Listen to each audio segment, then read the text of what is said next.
Testing the microphone.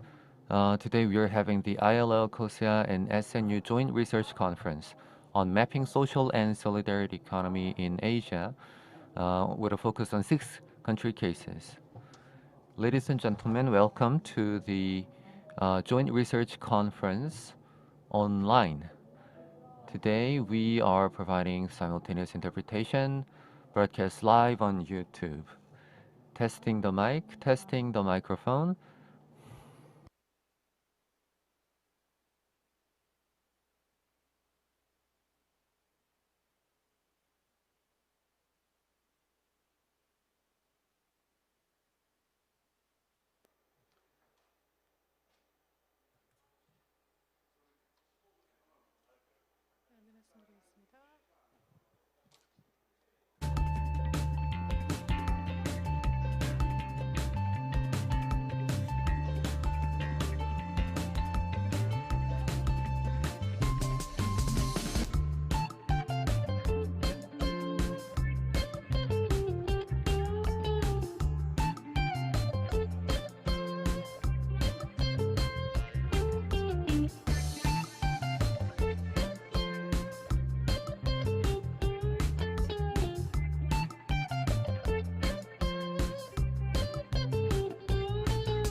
So this conference is being organized as part of the Strengthening Social Solidarity Economy Policy in Asia project, which is being promoted by the ILO together with a sponsorship from the Korean Ministry of Employment and Labor, together with the SNU and the KoSEA.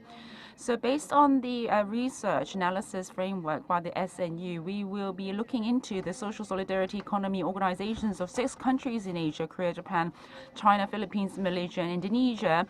And we will be looking at the development of the SSE in these countries. The KoSEA is participating in the project alongside ILO, and in March next year, we will be having the policy capacity building program as well.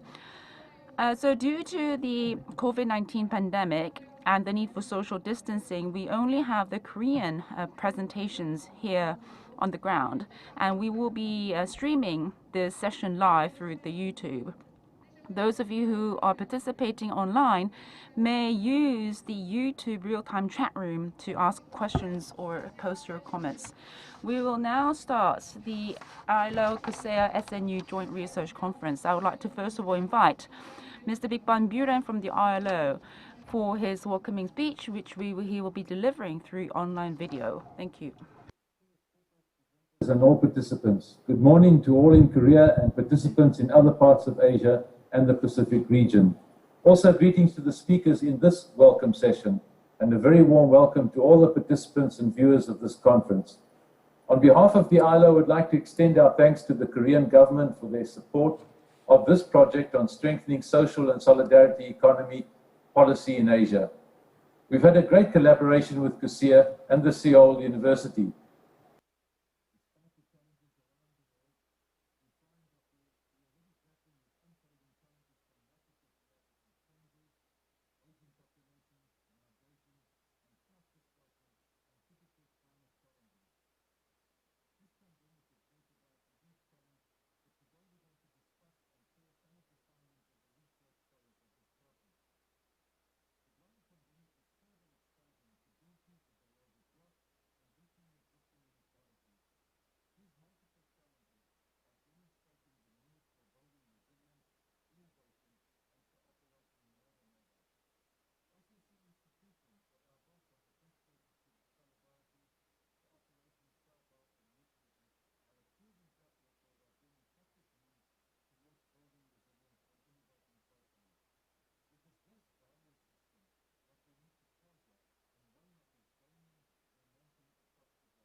Potential could be facilitated through the development of enabling legal and regulatory frameworks and a supportive ecosystem of institutions. Too many countries in the developing world do not have enabling and regulatory environment frameworks in place. And this is the foundation and the platform from which one can launch many activities. In this conference, the researchers will share their key findings from the mapping of the legal and institutional landscape from the perspective of SSE across 6 Asian countries. That is the Republic of Korea, Japan, China, the Philippines, Malaysia, and Indonesia. The work that was undertaken by country researchers to map SSE organizations is significant for 2 reasons. First, in many countries, the concepts, definitions, and frameworks on SSE institutions are not widely known or recognized, which makes it difficult for public authorities to adequately identify and support them. This research will be a step towards bringing more clarity and visibility to the SSE in the region. Secondly, this research will provide us with some preliminary guidance on ways to strengthen SSE policies in countries of the region. It will definitely identify pathways through which public and private actors can work together to build policies that can help scale up SSE in advancing on SDGs. A few years ago, I attended the World Economic Forum in Asia and noted the Asian countries and the activities that they're embarking on to become a global player in both economic development and in the field of social and solidarity economy. And this is certainly something which must be lauded and looked upon by others as an example of how it can be done. At a global scale, the insights from the 6 countries could contribute to the thinking on making SSE a strong driving force toward bringing transformative change in the global economy. And this is much needed at this time where the pandemic is bringing about much destruction in enterprises and just the livelihoods of people. While there are a growing number of international labor standards that refer to cooperatives and the wider social economy, there is no international standard specifically on SSE. At the ILO, we are looking at bringing about, through the UN agencies and working with governments, a UN resolution on the social and solidarity economy. I'm confident this event and the larger project will be valuable contributions in the move toward the development of a global standard. This conference comes at a time when the ILO's Cooperatives Unit celebrates its 100th anniversary. Last year it was the ILO that turned 100, and this department is part of the only specialized agency with an explicit mandate on cooperatives in the UN system. ILO Co-op will continue to serve its constituents, cooperatives, and the wider SSE movement in advancing decent work and sustainable development goals. This conference also comes at a time when the ILO's cooperative unit is looking at launching programs both at the global level and at the macro level, at the grassroots level. As the current chair of the Committee on the Promotion of the Advancement of Cooperatives and the UN Task Force on SSE, the ILO is committed to continue its collaboration with the cooperative and wider SSE movements. Together we can build back better from the crisis and move toward a human-centered future of work, one that is fairer and greener, and one that serves the people and the planet together.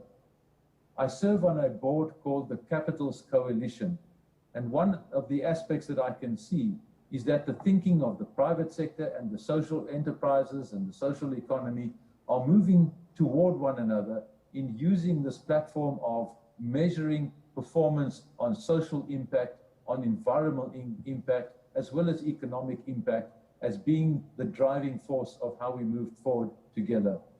Congratulations to all those who organized this conference, and I wish you an engaging and fruitful day of deliberations. Thank you very much, and I wish you well.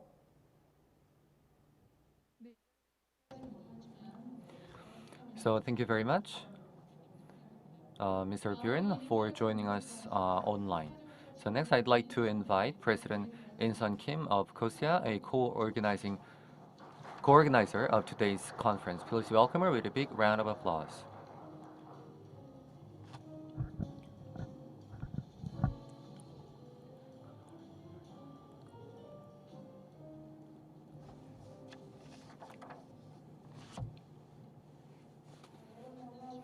Good morning, ladies and gentlemen. My name is In-sun Kim, the president of Korea Social Enterprise Promotion Agency.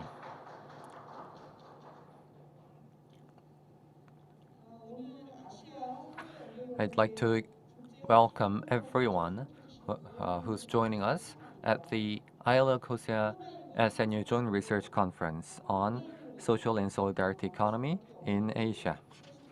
Because of the pandemic, we are having this conference online.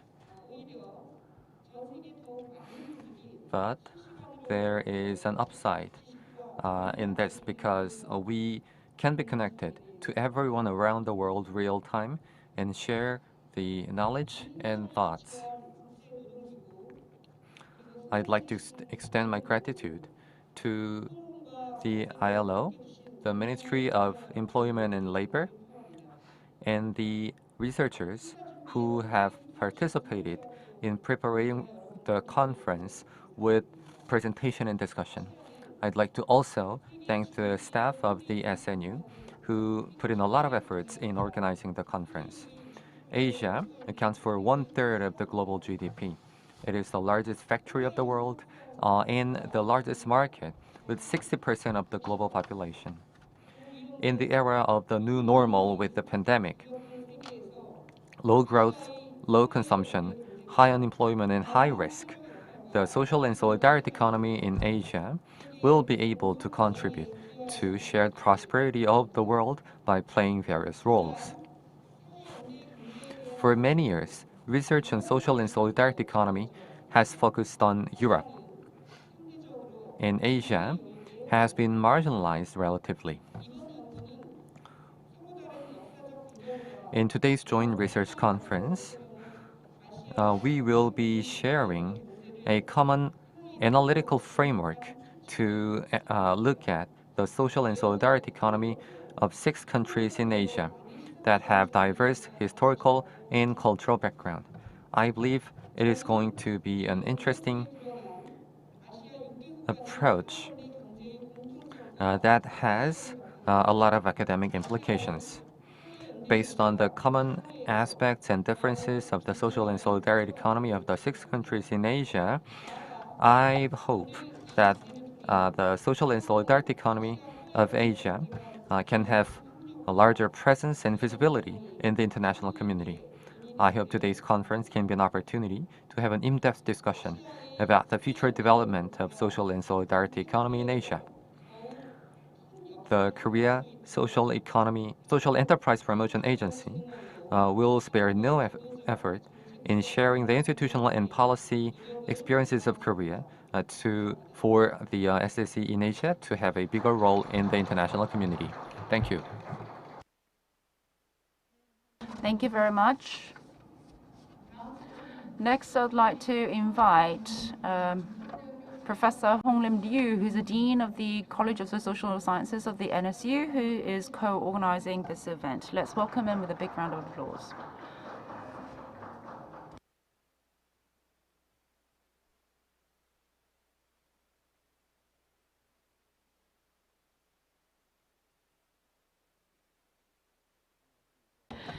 Good morning.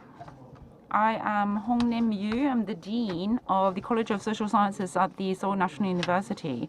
It's my pleasure to welcome everyone to this joint research conference on mapping social and solidarity economy in Asia. First of all, I'd like to thank the International Labour Organization, the ILO, for hosting this event, and also the Korea Social Enterprise Promotion Agency and the SNU Center for Social Innovation, Education and Research for being the co-hosts. I would also like to express my gratitude to the Ministry of Employment and Labour for their sponsorship, and to all researchers joining the conference, either in person or virtually, to share your research achievements. Welcome and thank you for your participation. The social solidarity economy, or the SSE, has been attracting a lot of attention as an alternative solution to overcoming the various challenges and crises in this world. The difficulties that today's society faces, such as the conflict between democracy and capitalism, limitations shown by both the state-led economy and market economy models, also, the worsening of socio-economic inequality, employment insecurity, low growth, and environmental devastation are becoming more serious in their scope and intensity. And furthermore, the COVID-19 pandemic is not only exacerbating the economic challenges, but is also threatening social integration. So all of these challenges and crises raise the question of sustainability in all areas of our lives. And so the UN Sustainable Development Goals, or the SDGs, are an expression of the collective will to overcome the challenges the humanity faces. So the SSE encompasses innovative institutions and norms and practices that can ensure sustainability by realizing the social values of cooperation and solidarity. The SSE refers to all forms of economic activity and organizations that create social value through the production and sale of goods and services based on cooperation among the members of society. It seeks to realize and promote the various social values, such as improving social services, creating jobs, coexisting with the local communities. And it can also play a critical role in saving the inequality by moving away from the cutthroat competition and by aspiring to cooperation and solidarity. And so this kind of better life and community for all is not limited just to social enterprises, but can also include the various organizations such as like co-ops and village enterprises and self-help enterprises. In Europe, that has a long tradition of the civil society, the SSE complements the public sector and the market economy by actively implementing different SSE-related policies that promote employment and welfare. But in contrast, in Asia, the institutional foundation of social solidarity economy and its norms are relatively weak. And so, in this context, the strengthening social solidarity economy policy in Asia, which is the project launched by the ILO in 2019, is quite significant. Today's conference brings together researchers from 6 Asian countries who will be sharing their research findings on the social solidarity economy of each country, focusing especially on the legal and institutional designs.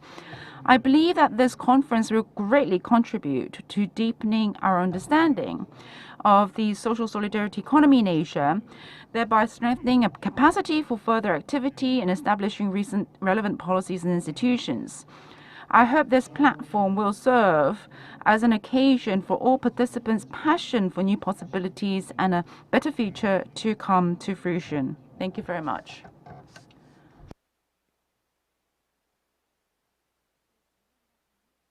Thank you. And we will start the introduction presentations before we go into the actual sessions.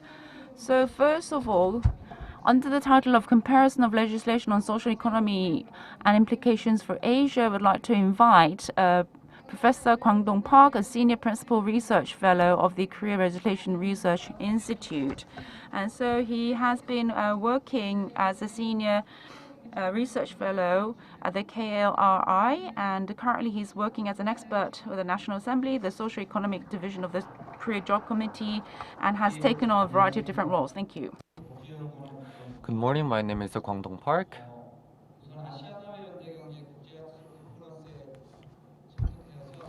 First of all, I'm delighted to make this presentation on the comparison of legislation on social and solidarity economy in Asia and implications for Asia as part of the Joint Research Conference. I'd like to extend my gratitude to the co-organizers and experts for giving me this opportunity.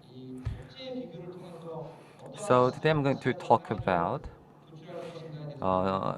implications for Asia from comparison of legislations, not from social and economic models.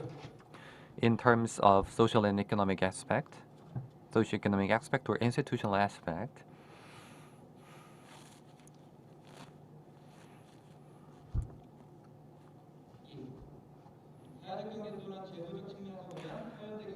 the social and solidarity economy, or the SSE, consists of social economy, focusing on non-capitalist structure, and solidarity economy is a means of social change. And the SSE is a product of various ideology, organization, and implementations by voluntary efforts of citizens.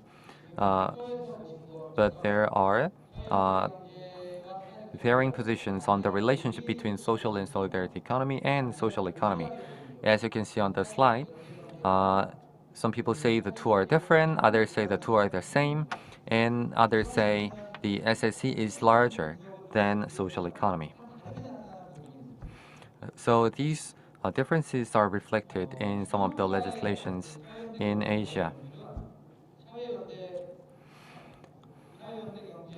Now, the legislation on SSE do not distinguish social and solidarity economy and social economy clearly. So we have to look at what's actually happening on the ground to find out whether a law is dealing with social and solidarity economy regardless of the actual title. So let us look at the meaning of social and solidarity economy in the international context. So for that, let's take a look at the relationship between SSE and SDGs. Now, the SDGs do not have direct targets regarding SSE. However, the two have close relationship directly and indirectly. On the slide, you see how the two are related to each other. So on the left, you see the SDG goals like no poverty, zero hunger, affordable and clean energy, decent work, and economic growth. So these are directly related to SSE, and there are also other goals indirectly related. So let's take a look at the major countries' legislation on SSEs. So first of all, there are some common grounds. Uh, First, the title of the laws.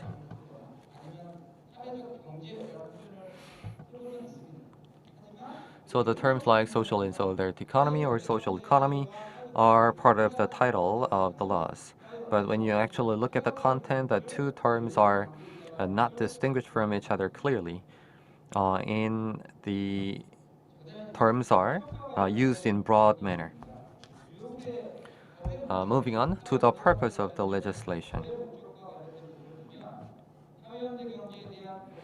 So the laws in major countries um, aim to establish the legal framework, promotional policy for social and solidarity economy, and establishment of governance in order to expand the scope of SSE.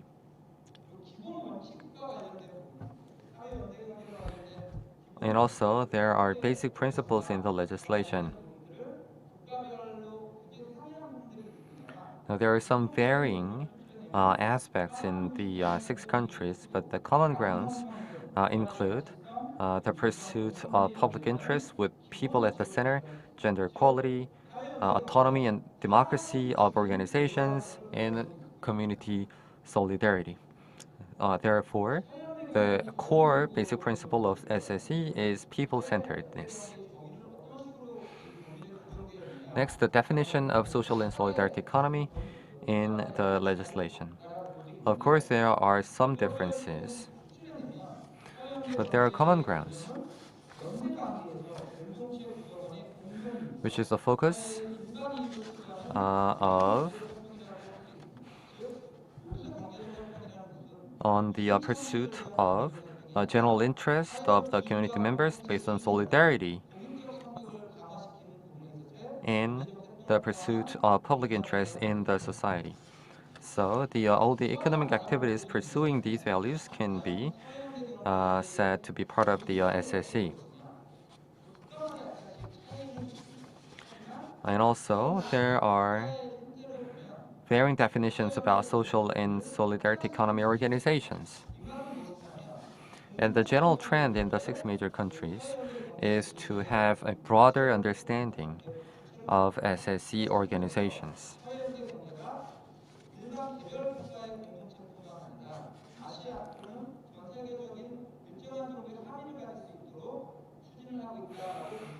Which means that they are trying to understand SSE as something not unique to the local context, but more universal in the global context. Next,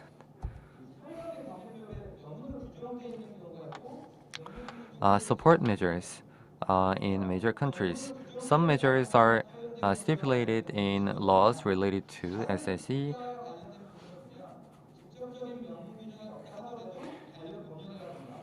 and others are not stipulated. But in those cases, there are other systems and directives that provide for the support measures for SSE. Moving on to the forms of legislation. There are varying aspects in the six countries. Some countries adopt the form of Framework Act, others general law. What's more important is that whatever the form of the legislation, there is a growing number of legislation regarding SSE. Next, the implications for Asia from the comparison of legislation. Now, the legislation contribute to the establishment of a legal framework for alternative economic model that pursues common interests of members of community and the society. Therefore, it will contribute to the establishment of cooperation system in Asia, not just for each country. And also, the legislation provides for the legal framework to enable the actual implementation of the alternative economic model with people at the center, based on the values of public interest, gender equality, autonomy, and democracy of organizations, and solidarity with the community. And if we successfully establish a cooperation system on SSE in Asia, it is going to contribute to the sustainable growth of the Asian community. And also, it can also help us reach the goals of sustainable development goals. Last but not least, such a cooperation system in Asia would also contribute to a system to overcome socio-economic crises such as the COVID-19 pandemic. And I believe today's joint research conference will be the first step to establish such a cooperation system in Asia on SSE legislation. Thank you very much for listening. Thank you very much for your presentation, Dr. Park. Now, the second lecture will be delivered by Professor Eui-Young Kim, who is a professor of political science and international relations at the Seoul National University. He's going to make a presentation on mapping social solidarity economy in 6 countries. Let's welcome him with a big round of applause. 네, 안녕하세요. Good morning. As was introduced, my name is Eui-Young Kim. So, I am leading the project right now. But let me first of all introduce to you a little bit the Center for Social Innovation, Education and Research at the NSU. So it's within the Social Science College of SNU.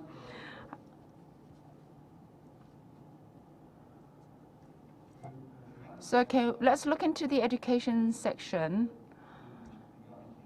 So let's go down a little bit. The reason I want to show this to you, well, can we go a little bit further down, please? Yes, we have a little bit of a technical issue here.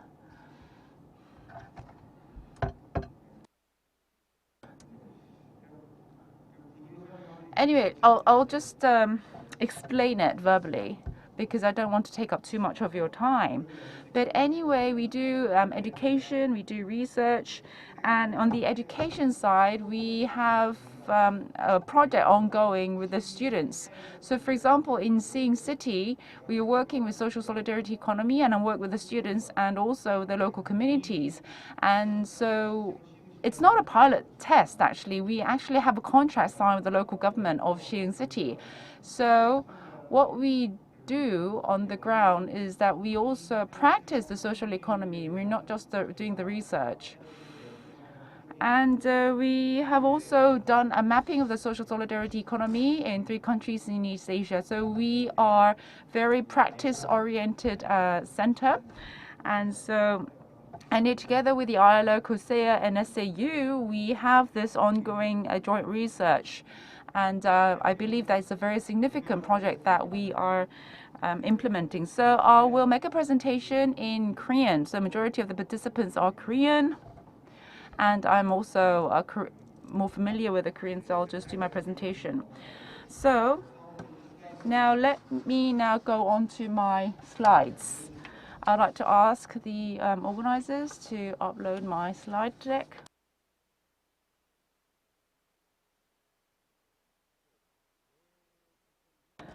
So this is an introductory lecture. But yeah, I was introduced as a lecturer, but it's not really a lecture, it's just an introduction. And it's an introduction to the project that we are performing regarding the mapping the social solidarity economy in 6 countries. So when I'm talking about mapping, I'm not talking about geographical mapping. I'm actually visualizing the landscape of the SSE in 6 countries. And so together with the ILOs, KoSEA and SNU and the researchers in the different countries are performing this joint research. And so we are hosting this conference to be able to share with you some of the findings of our research. So we have been talking about the understanding of SSE. We have also been talking about the theoretical aspect and the definition of the SSE. But I'm sure you all know the contents of this quite well.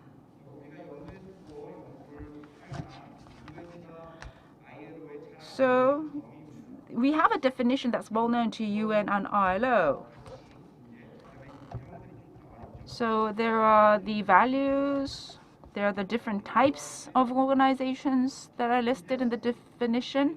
And then there's another type of definition that was drawn up by RIPES. It's an intercontinental network for the promotion of social solidarity in the economy. And you can see that the RIPES's definition is a little bit more long, and it's a little bit more value-oriented, and it's a little bit more progressive. It says it's an alternative to capitalism. So it's SSE as a movement is the emphasis in this particular definition. So I'm sure you're familiar with these terms and these definitions. But anyway, in line with the ILO and UN's definition and also RIPES's alternative definition, we started to draw up a framework of analysis of the SSE. So this basically is the basis for our project.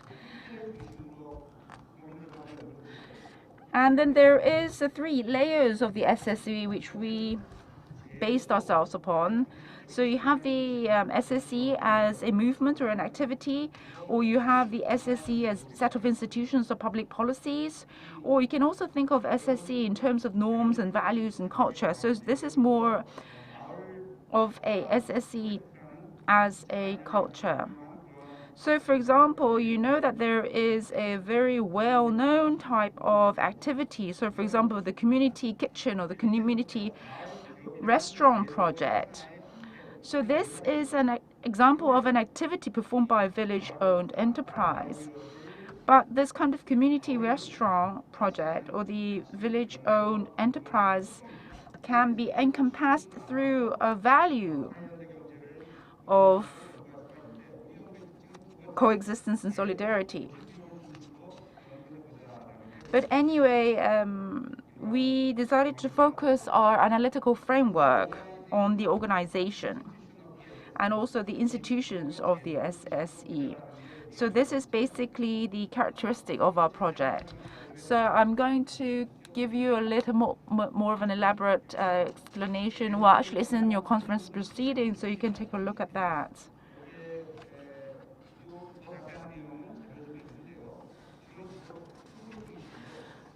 So actually there is already an existing approach using on the organizational models of social enterprise and social economy, but this kind of approach was mainly developed in Europe or in the West. So take a look at page 46 of the conference proceedings.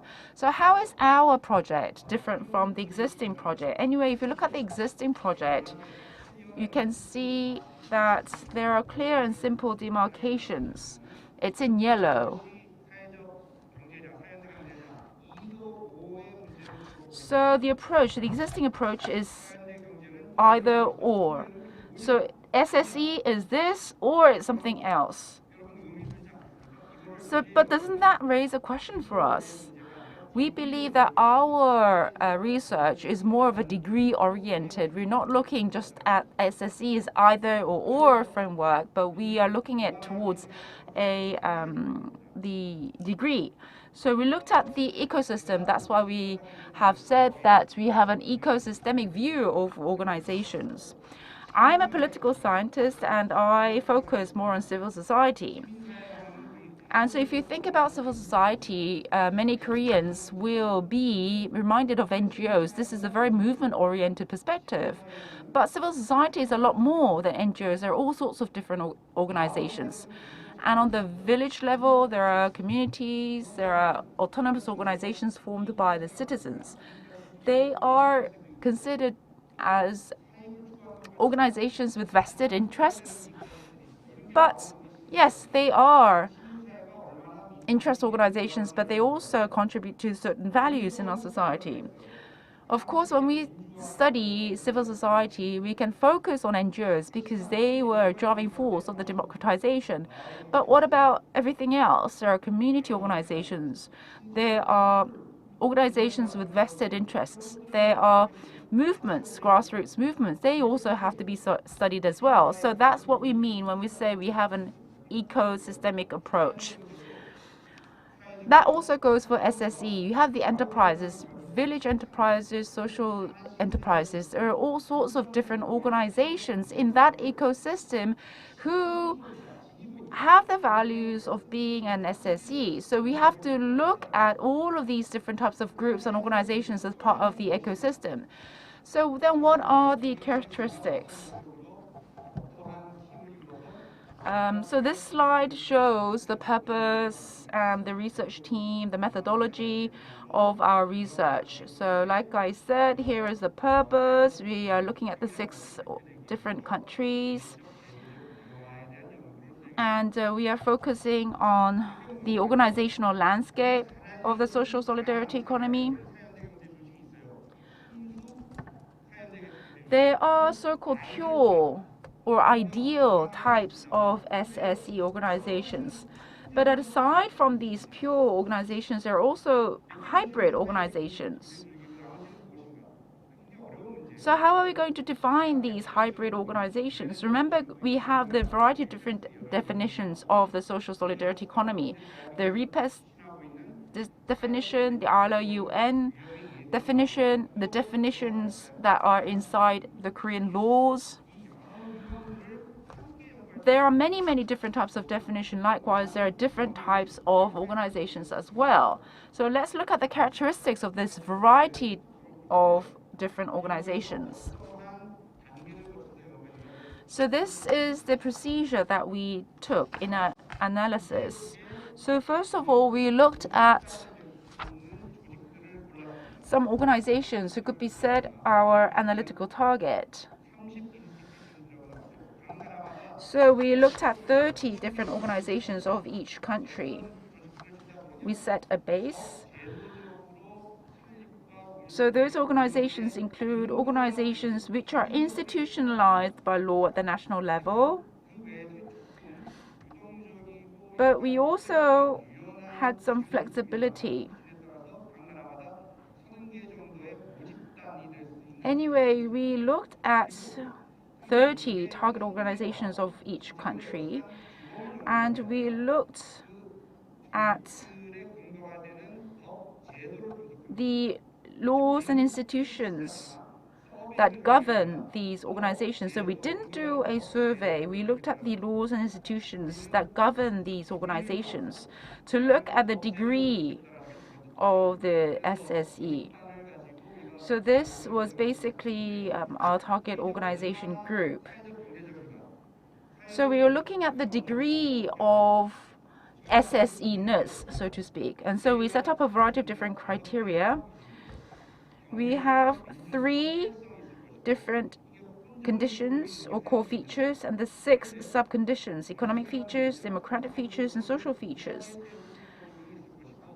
Then underneath each of the core criteria, we also have the sub-conditions. So we came up with this kind of evaluation criteria, and we looked at the institutional level. Then we also looked at the democratic features as well. For the democratic features, we have 2 sub groups. Democratic governance, we looked at the democratic governance, and we also looked at the free establishment. So looking at the existing SSE organizations in the West and also those in Asia, we came up with these sub-criteria under democratic features. And these sub-features or sub-criteria are not just arbitrary. We have a slide here that lists all the different literature that exists regarding the Asian SSE. So we looked at the literature and reviewed all the documents, and that's how we came up with this kind of main feature and the subcategories as well. So once again, we have 3 main categories and 6 subconditions that we use to evaluate the SSE organizations. So we were able to come up with so-called pure SSE organizations. Then we also were able to categorize the partial, the hybrid SSE organizations, and then we have the other types of organizations. So like I said, we looked into 30 different organizations. We used the 6 criteria to evaluate them. We looked at the economic features, democratic features, and the social features. So if the organization fulfilled all of these categories, then we call them pure organizations. Those who fulfilled 2 or more criteria were deemed to be partial organizations. So this is basically the framework that we used. So we use this kind of framework to do a mapping. Like I said before, it's not a geographical mapping. It's a mapping based on our criteria. So you have the SSEOs, which we define as the pure organizations here in the middle. Then you have the PHOs, so the partial or hybrid organizations that are on the side. So using this kind of mapping model, we were able to analyze the position of the different organizations in each of the country. Then we did an overlapping. We also looked at the overlapping and we did the comparison of the 6 countries. We also use a different matrix to do the evaluation. We looked at the main resource. We also looked at the matrix of the main activity field. So we also categorize the different organizations according to the x-axis and the y-axis. The x-axis being the main source of establishment and the y-axis being the main activity field. So once again, it's not a locational geographical mapping that we did. So we did a comparison, we came up with the differences, we came up with the similarities, and then that enables us to look at some of the gaps that exist and the discrepancies, what some of the best practices were in each of the countries. So that was basically the goal of our research. We also thought about what kind of strategies need to be adopted to strengthening the SSE in each country. Of course, there are many limitations.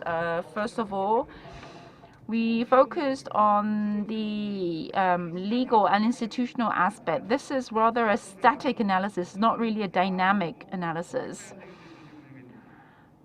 For it to be a dynamic analysis, we would have to look at the leadership and how they operate the organization, etc. But we were not able to look at all that. And these are the background conditions. And this is the SSE related statistics for the 6 countries. And so we are now going to get presentations from each different country in the next session. But anyway, we were able to look into 180 different organizations from 6 countries. There are about 48 who are deemed to be pure organizations, and you could say that there are about 9 different types to the 48. Then there are the partial hybrid organizations. about 12 different types, and the number was greater. And so anyway, once again, we were able to differentiate between pure organizations, partial hybrid organizations, and there were different types of patterns. So you had Korea.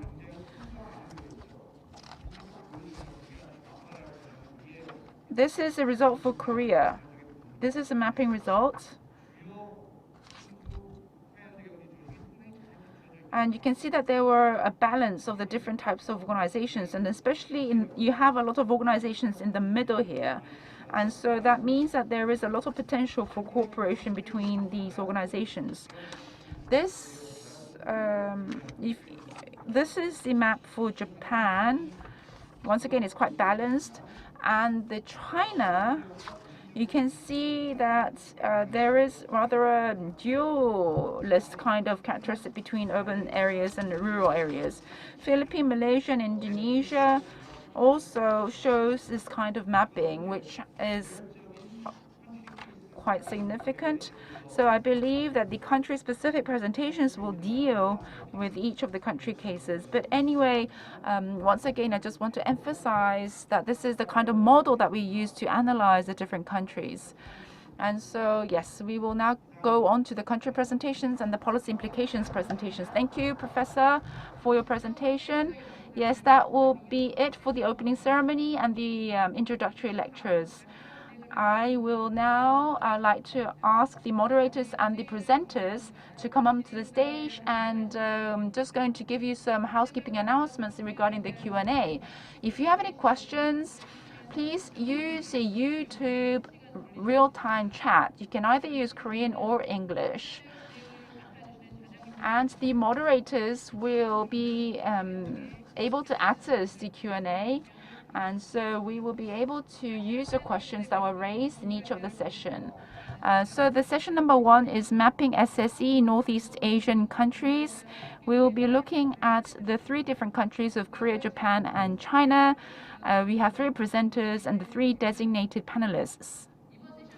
The moderator is Professor Sang-Hoon An, Professor of Seoul National University at the Department of Social Welfare. So he has been participating as a member of the several current government committees, such as the National Economic Advisory Council, etc. Let's welcome him with a big round of applause.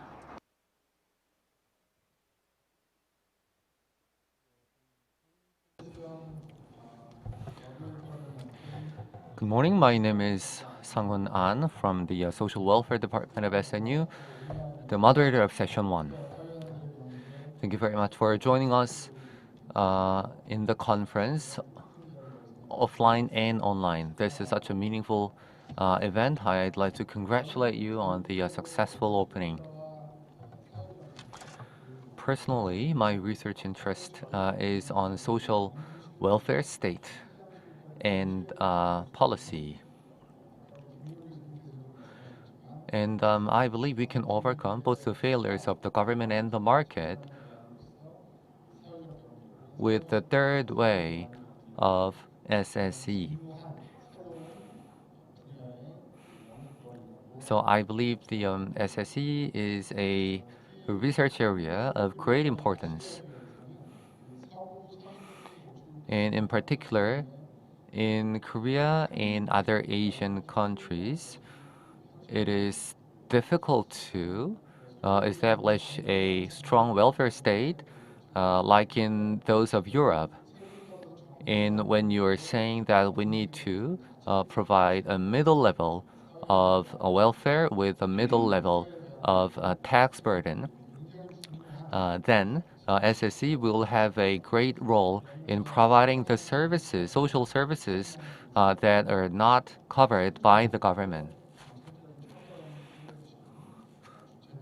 So therefore, I believe today's conference will be an important starting point for further development in terms of policy and research on this issue. So in the first session, we're going to share some insights about SSE in Korea, Japan, and China. So I believe comparison is effective in looking at the differences of the three countries. And we can learn some lessons from the trials and errors of many countries. So it will have important policy implications. So we'll start with Korea.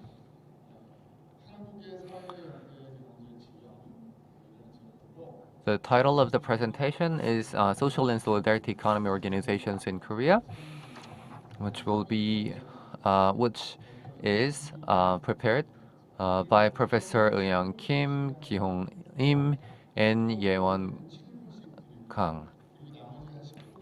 So 15 minutes for each presentation and 7 minutes for discussion. And the remaining 10 minutes would be for Q&A. Now, Professor Lim, please.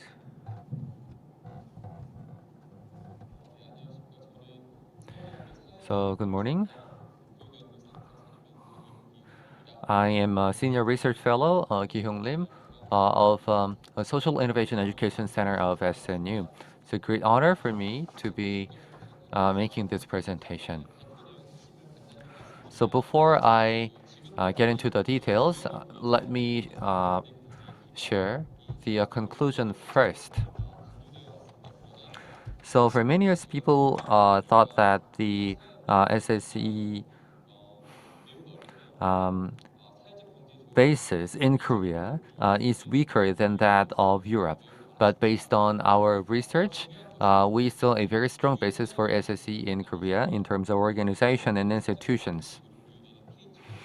And another important finding is that PHOs also have important social and solidarity economy characteristics, although they are not pure SSE organizations.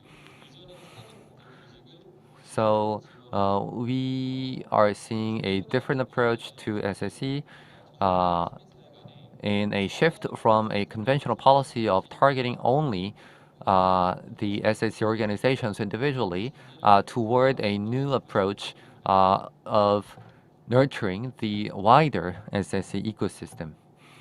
With that, we can see a greater potential of SSE in Korea.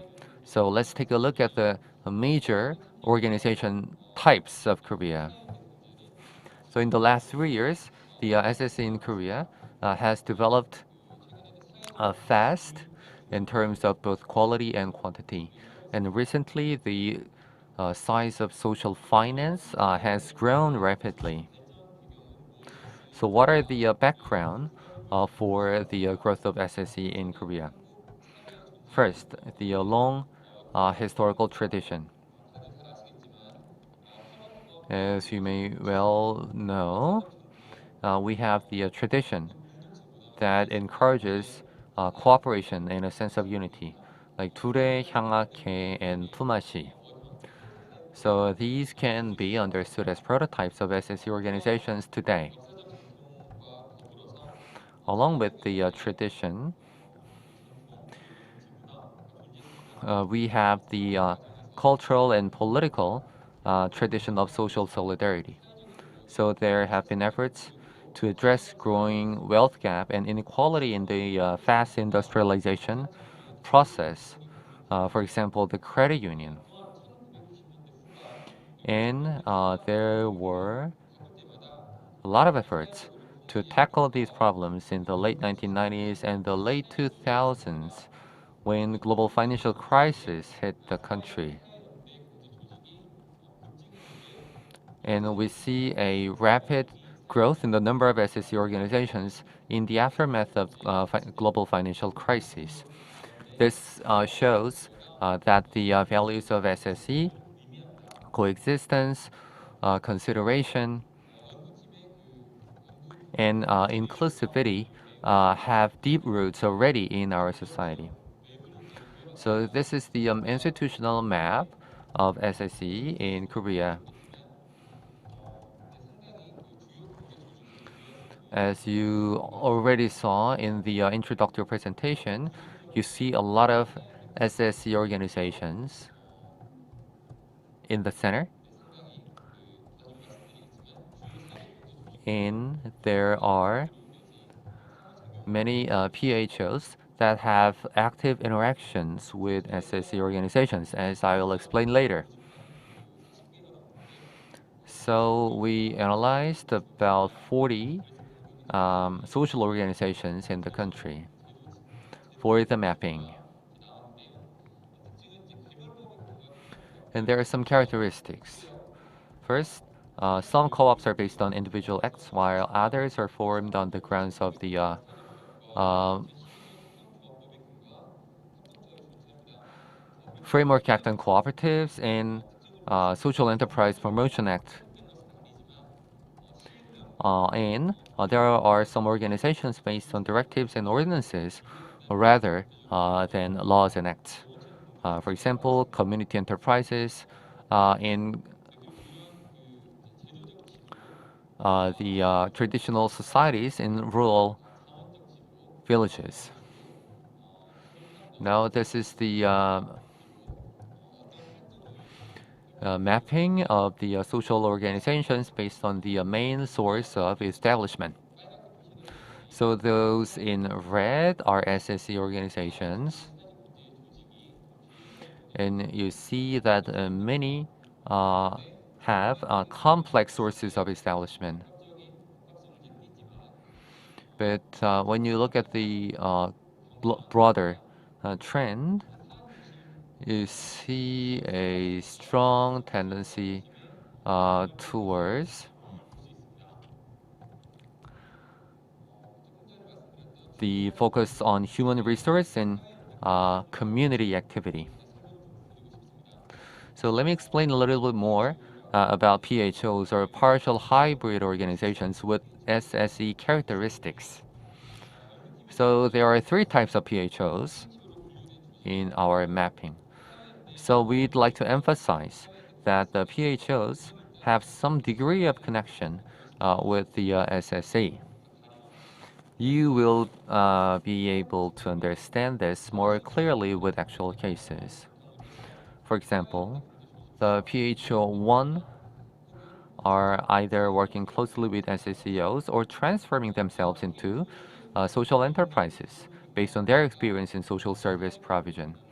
And also, various nonprofit organizations and non-governmental organizations in PH2 have turned into social enterprises and now engage in medical service, environment, childcare, patient care, and home care.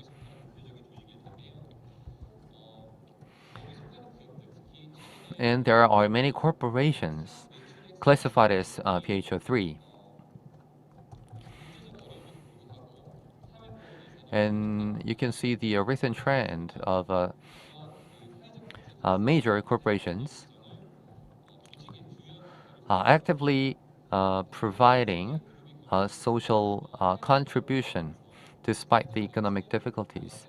An example is the SK Group that is providing a comprehensive support package to social and solidarity economy, including training, setting up social enterprises, and social economy ecosystem. Therefore, we need to focus on how the SSEOs and PHOs are associated and related to each other rather than their difference, and draw up strategies to help the SSE to spread and sustain itself. Now, let me give you some background of the formation of SSE in Korea. So the first characteristic is the strong commitment and initiative of the civil society. The civil society in Korea has actively engaged in resolving social problems. They kept an eye on the government, but also maintained firm partnership with it in order to advance the interest of the community. And the civil society has made efforts to mediate between public interests of the citizens and the state.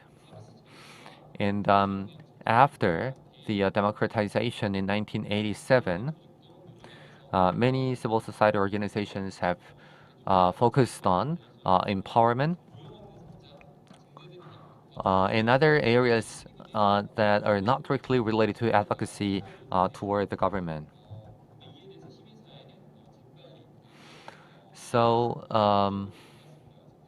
the civil society paid attention to social economy in order to find solution to jobless growth, deepening social gap and inequality. In the aftermath of the Asian financial crisis of 1997, they engaged in diverse activities to address low-income unemployment, including emergency rescue, counseling, and welfare provision, job creation, etc., in partnership with the government. So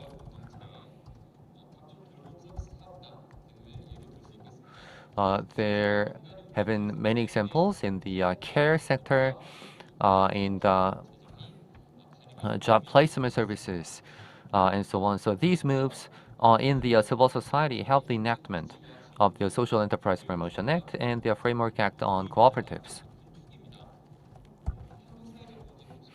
And another important characteristic of the SSE sector in Korea is the strong involvement of the government and policy drive. So the rapid growth of SSE in Korea was possible by strong government support. So the government has provided support for cooperatives, community enterprises, self-sufficiency enterprises, and so on.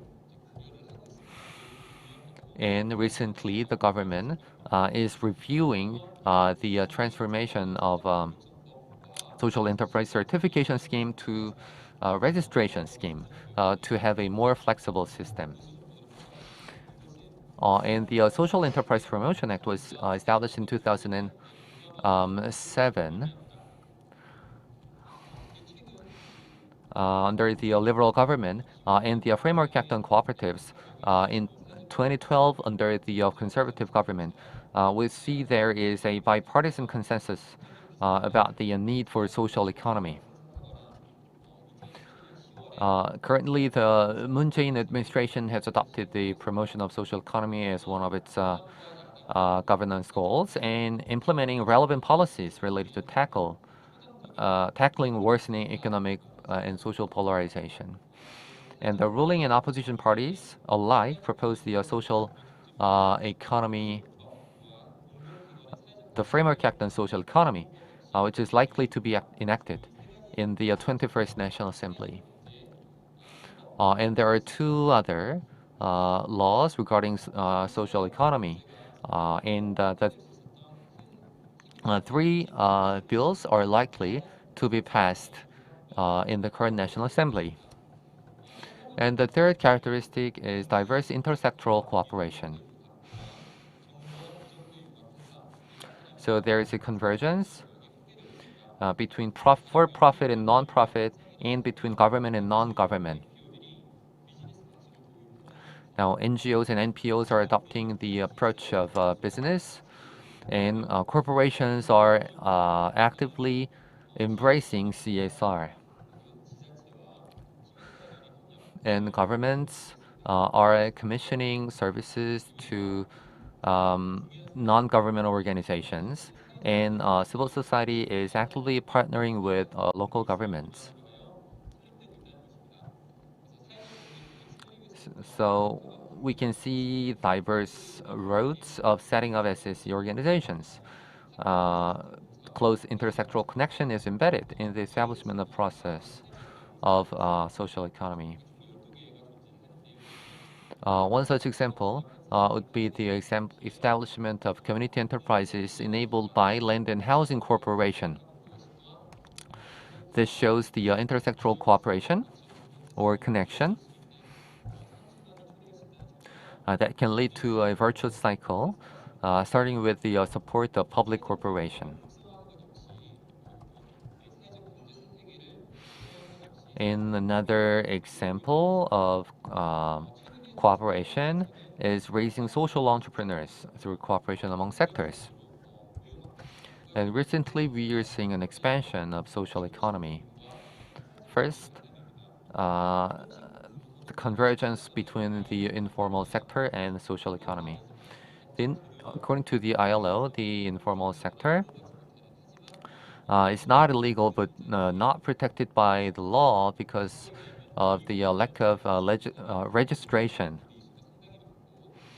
So workers in the informal sector are not protected regarding their labor rights and are increasingly working together to establish co-ops to protect themselves. And the civil society are joining these efforts. And social economy organizations are contributing to disaster relief. One such example would be the provision of ventilators and hand sanitizers free of charge by some SSEOs. So, in conclusion, the social economy in Korea is growing steadily in terms of both quality and quantity. And it's increasingly regarded as a solution to economic polarization and inequality and has been actively contributing to job creation.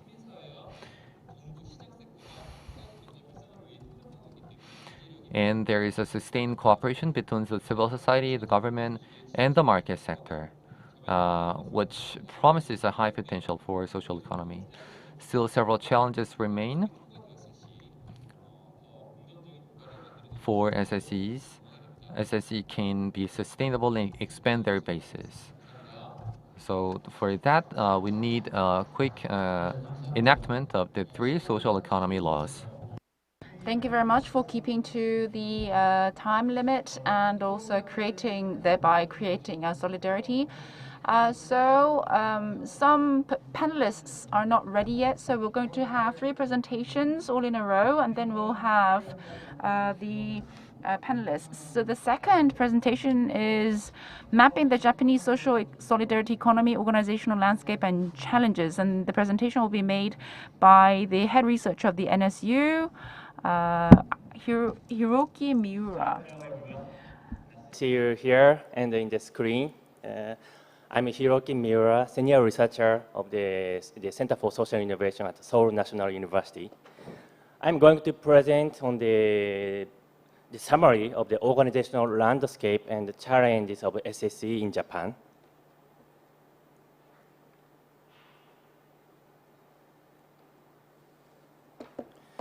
So let me start with briefly mentioning the broad view about the concept and the organizations related to the SSE in Japan. The first is the non-profit and the public interest concept. The non-profit corporations were institutionalized in Japan in the civil code in the 1896.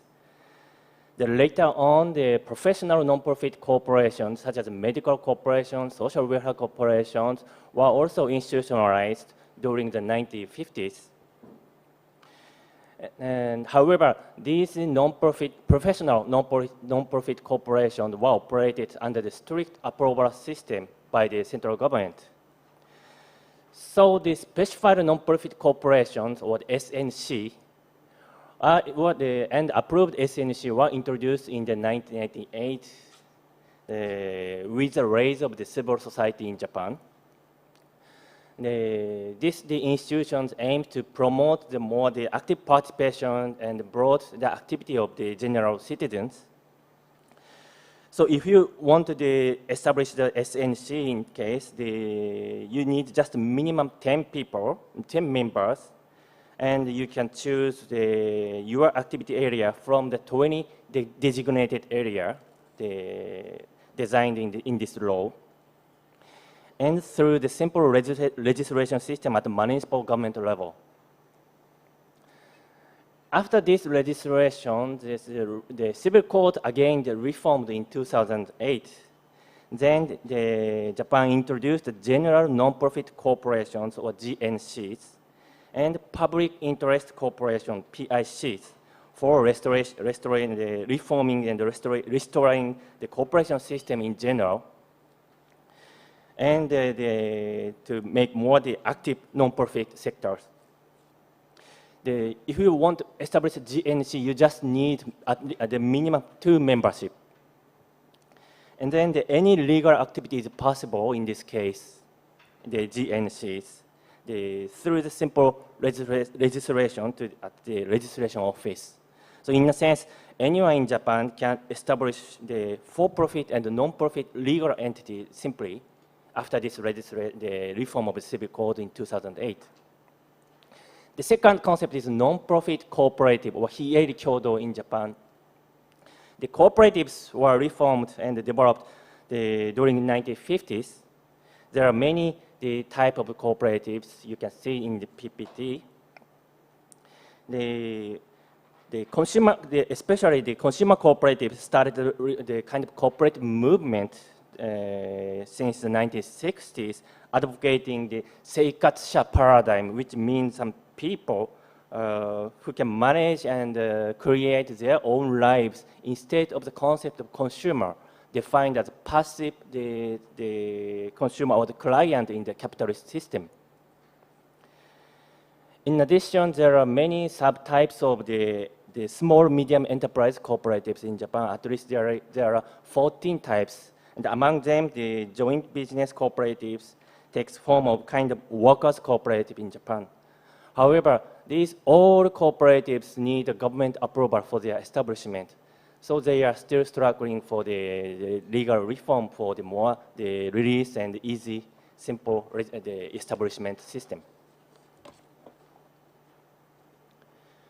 The fourth is civil society. I passed this very simple content.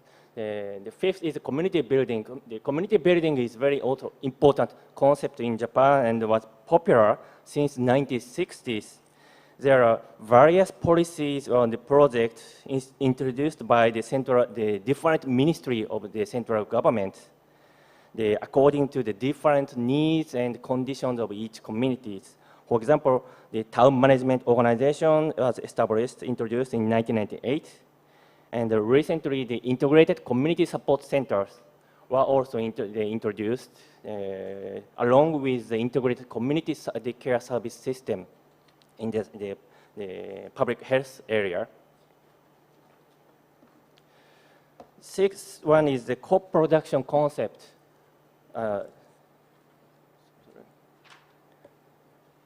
The co-production concept, the Ostrom's concept of co-production introduced in Japan in the late 1980s and rapidly spread nationwide level. So after this, the trend, the private legal entities have started their active participation to the public policy for the service provision, such as long-term care insurance or designated manager system for the public facilities, and also the public care system. The seventh is the social business, community business, social entrepreneurship. The concept became popular since the 2000. New public commons and mutual help societies are the policy framework of the advocated by central government, majorly introduced after the 2010s. These are also very important the concept and the framework to promote civic participation, collaboration, co-production among different non-profit and for-profit and PPT the activities. The last one is the CSR and corporate citizenship. This concept was also became popular since the 1980s. However, there is no legal framework about the CSR. So in total, there are about more than 196 corporate legal entities in Japan. That means the 169 corporates are classified into several groups under the Corporate Tax Act or the General Economic Census every 4 years. And among these entities, some of these entities can become for example, the designated manager for public facilities or the elderly care service provider through the designation, certification, registration provided by the central government, local government, and so on. So the system makes the very complex and broad system of the cooperation in Japan.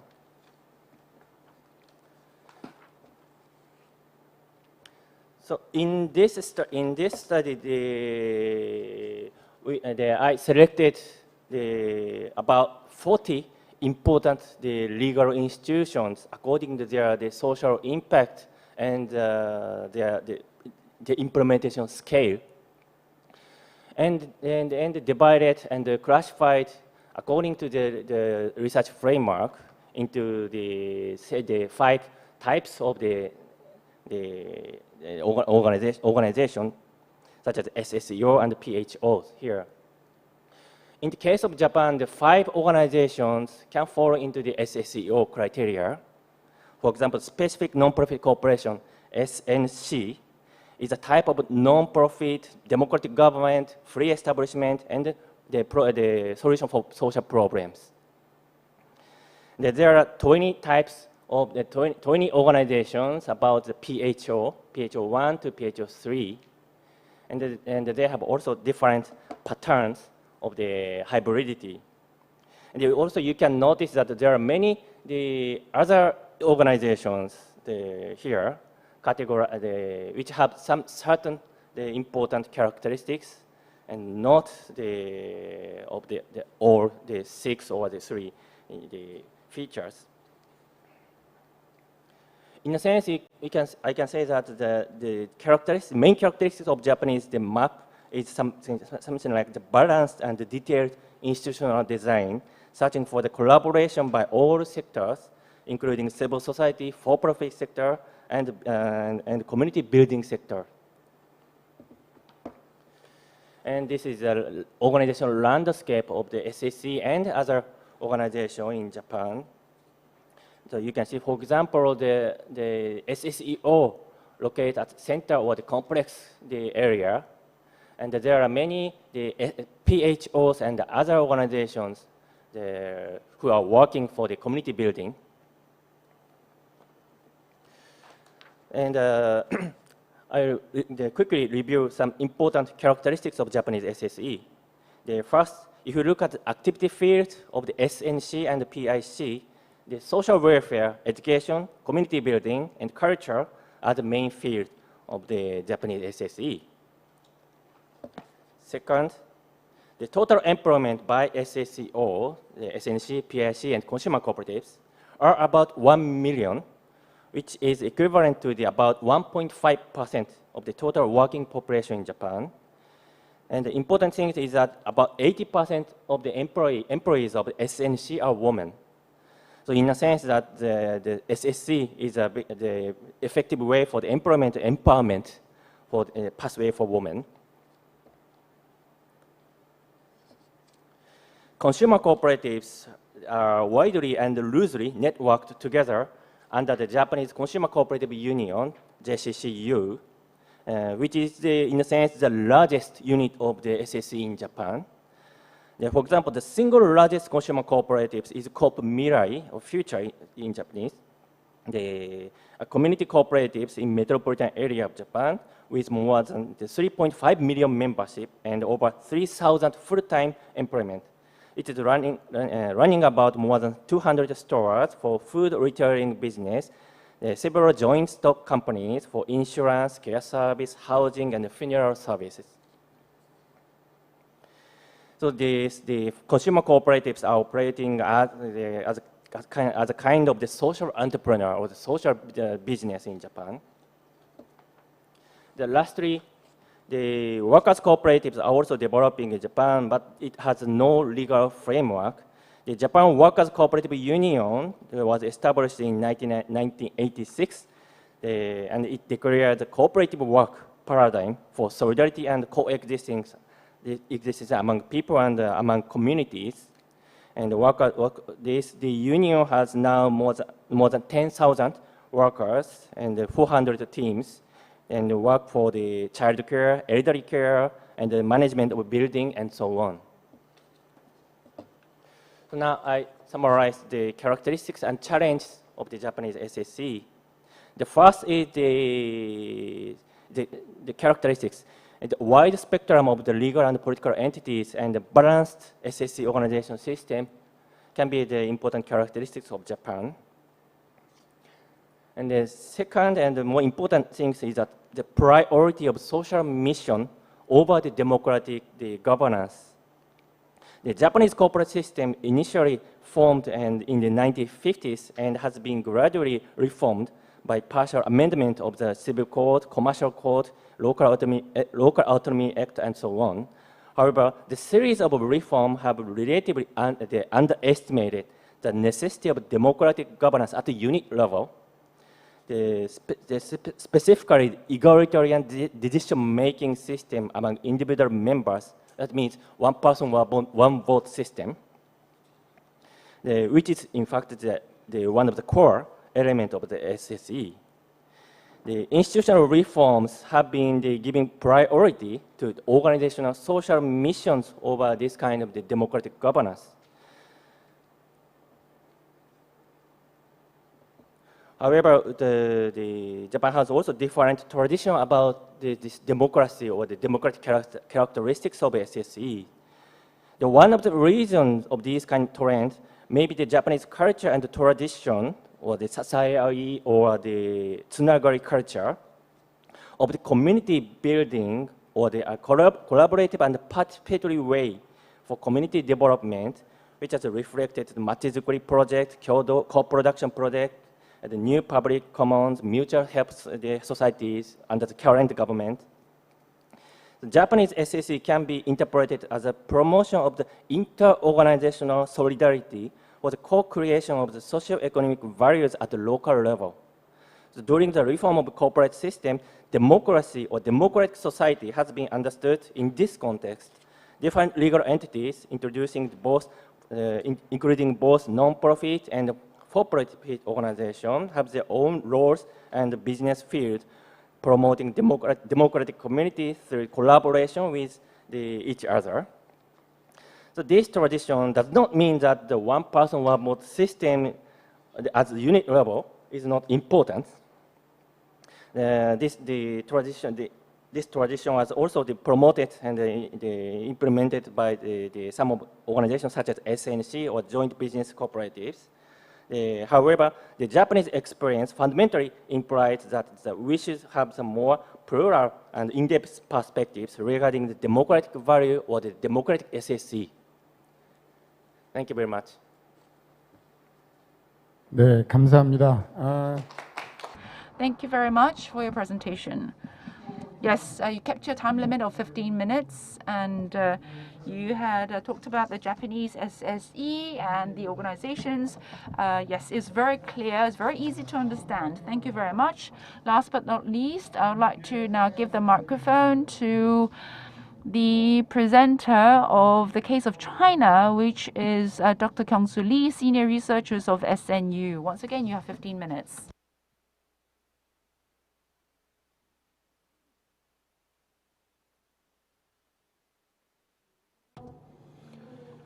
Good morning. My name is Kyung-Soo Lee, Senior Researcher in the Unification and Peace Institute of the SNU. So I'm going to talk about the SSE organizations in China, starting with the background.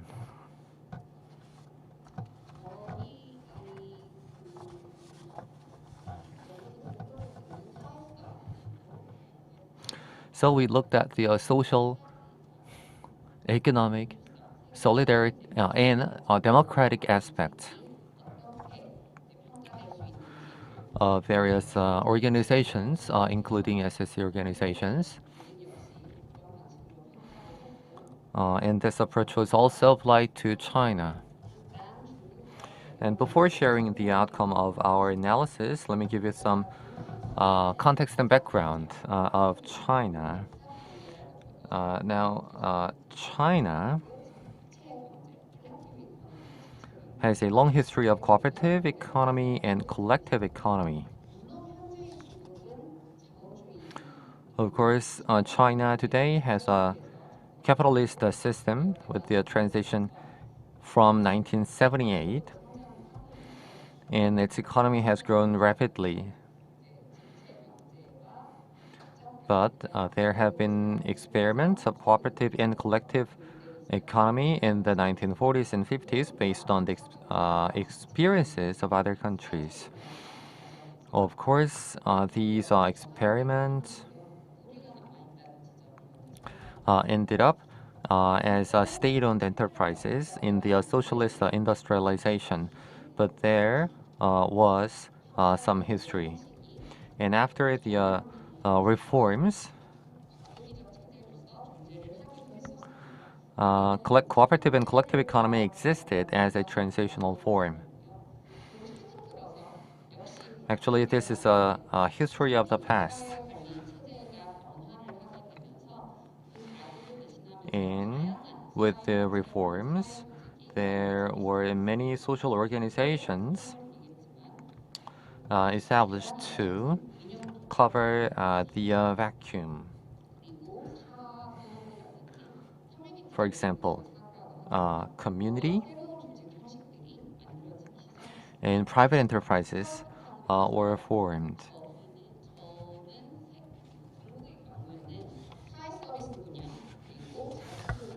So in China,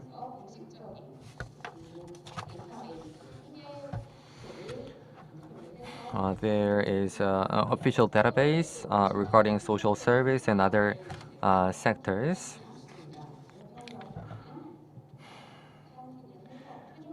But there is no official database for cooperatives, so we had to come up with our own statistics.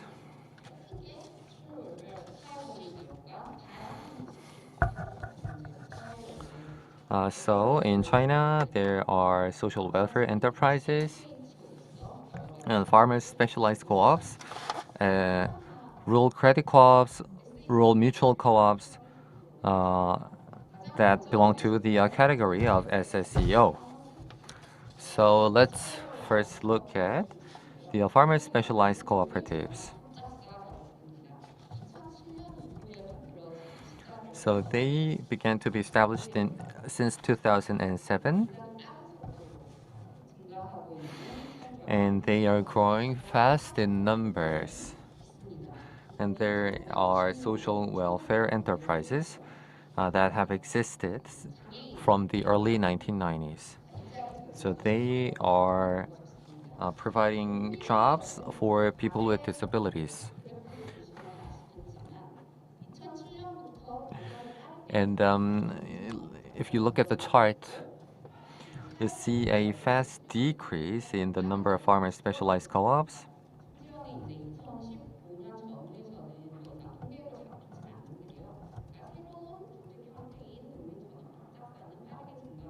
Excuse me, there is a rapid increase in the number of farmer specialized co-ops since 2007.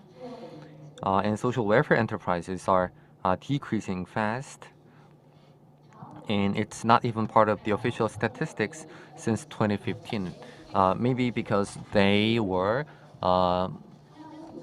largely created to fill up the vacuum after the rapid opening and reforms in 1978.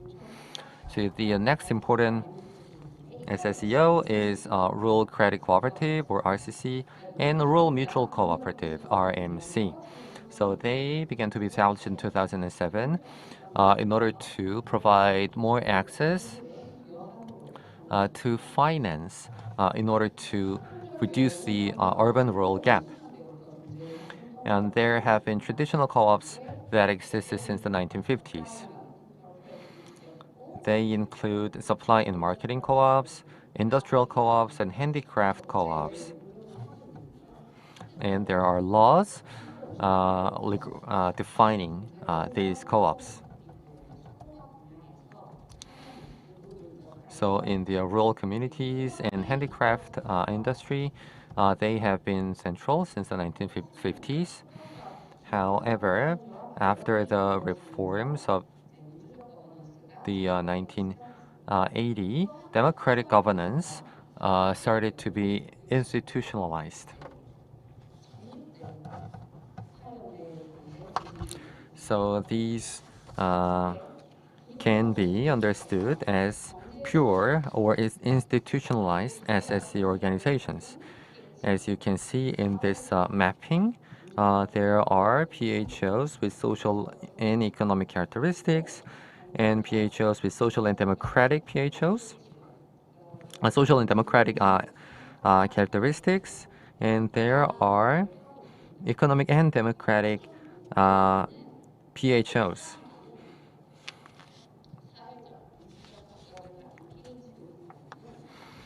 And the largest type is the PHOs with social and democratic characteristics. They started to be institutionalized since the 2000s.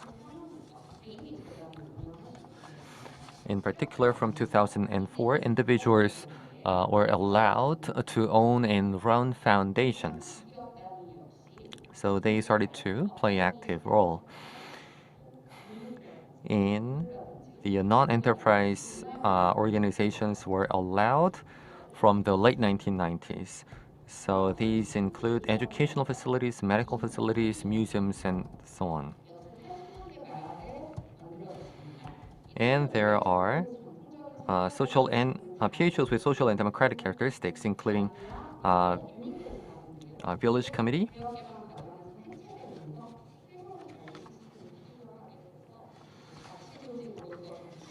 and urban residence committee.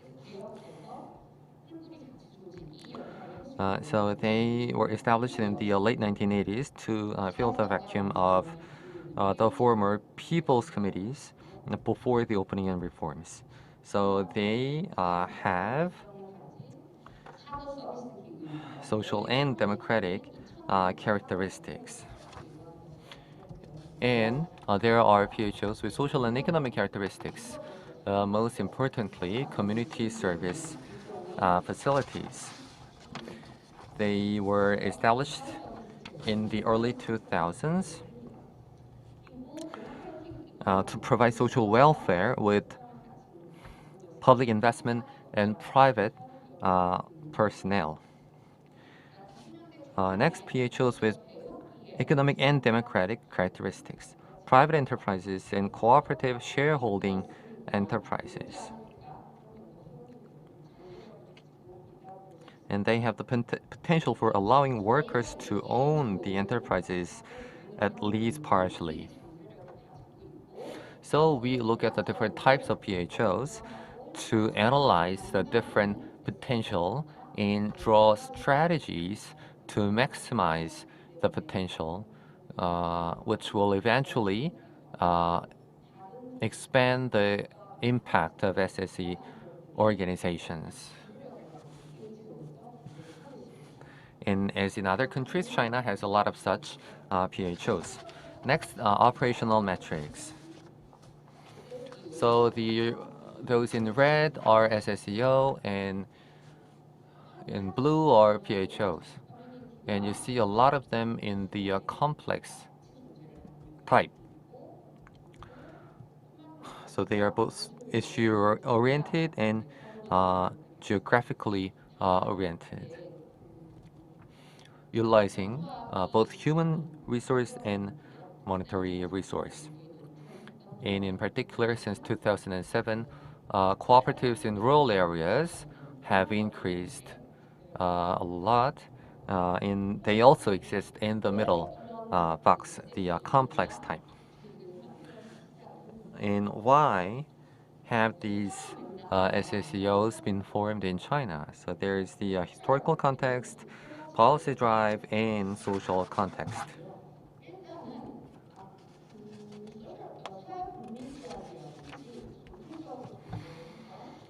First of all, the more traditional co-ops, such as social welfare enterprises, are the legacy of socialist planning economy.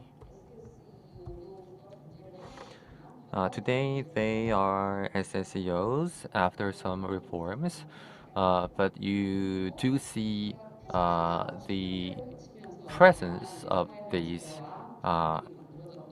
institutions with legacy.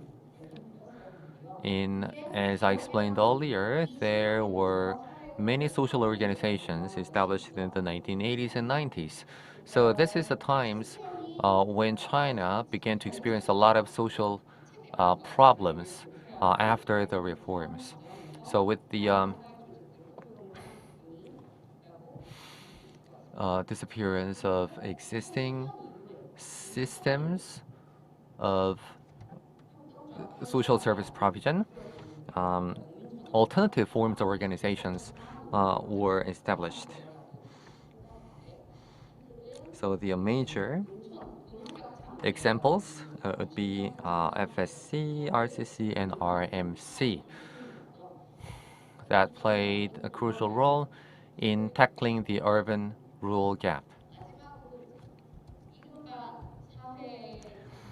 And last but not least, there's the rise of social sector.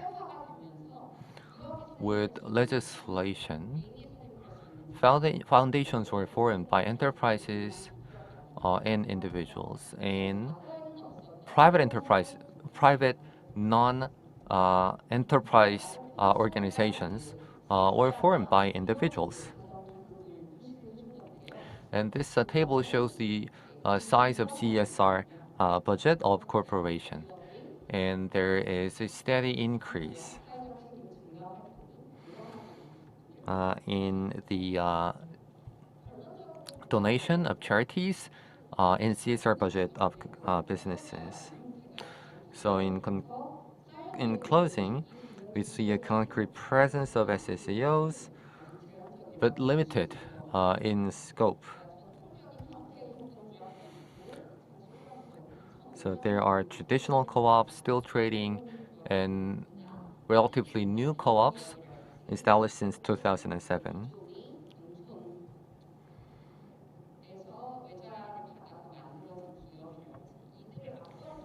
But they are not strong enough to dominate against private enterprises or rule co-ops with foreign investment. But at least they are growing quite fast in numbers. There is a challenge. However, the foundations and corporations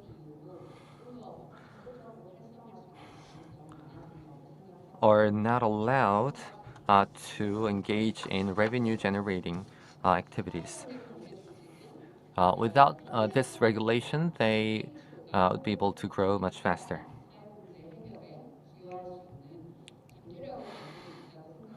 And I believe that SSCOs and PHOs have great potential in addressing social problems. So now there is a growing number of these organizations in rural areas.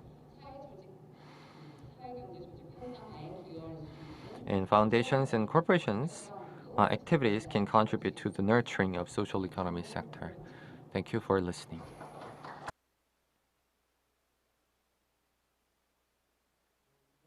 Thank you very much, Dr. Kyung-soo Lee. So we have heard about China. Thank you very much for your insightful presentation in a short period of time. So we were now going to get Q&A and comments from online, but so far we have not yet had any postings, so we might be left with some time. So to the panelists, I said I'm going to give you only 7 minutes, but I think you can take 10 minutes. And regarding the comments raised by the panelists, I'm going to give the speakers an opportunity to respond, and then we can check once again if there are any online Q&A and comments, and then we can move on from there. So regarding the Korean SSC organizations in Korea, I would like to now invite Byung-gi Ju, professor of NSU. You are the discussant, so please go ahead. You have 10 minutes.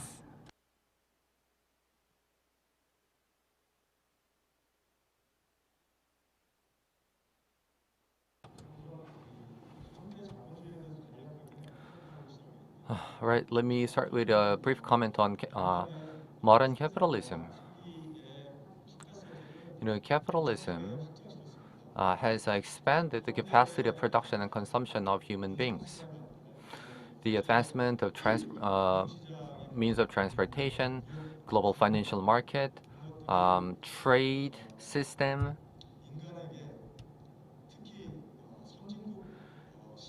enabled the human beings, in particular the citizens of advanced countries, to enjoy limitless consumption.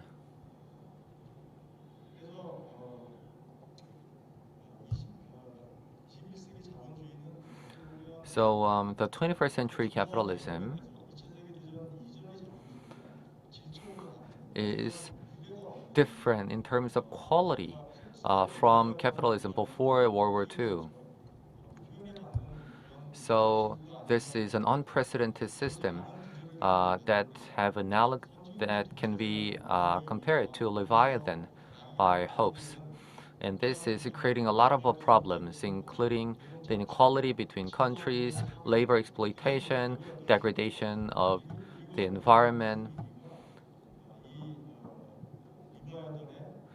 and the climate crisis might be the only way to curb the limitless consumption and arrogance of the humankind. So in the traditional society, consumption was not just about meeting the desire, was also about the maintaining and creating social relations and values. There was a code of mutual interdependence and mutual benefit, and economic activities among social actors were governed by these ethics. And these values were also shared by the philosophers of East Asia and Europe as well, including Adam Smith. So the problems of the 21st century capitalism are the product of the individualization of production and consumption. And this, there is a growing awareness about these problems among consumers. Now, most of the top 500 enterprises in the world are adopting social responsibility. I believe this change is desirable, and it was enabled by the higher awareness of consumers and the active role of the civil society. And I believe social economy is different from the for-profit corporations,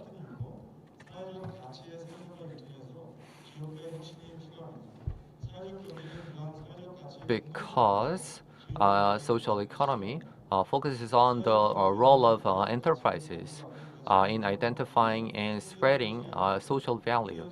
So social economy organizations have to make an appeal to consumers to raise awareness about the social values they identify and create. And the policies should enable this process. For that, we need the distribution of accurate information about the social values created, and the evaluation of the social values must be conducted with consumers at the center. In this respect, the new approach and classification put forward by Professor Il Kim are timely. I hope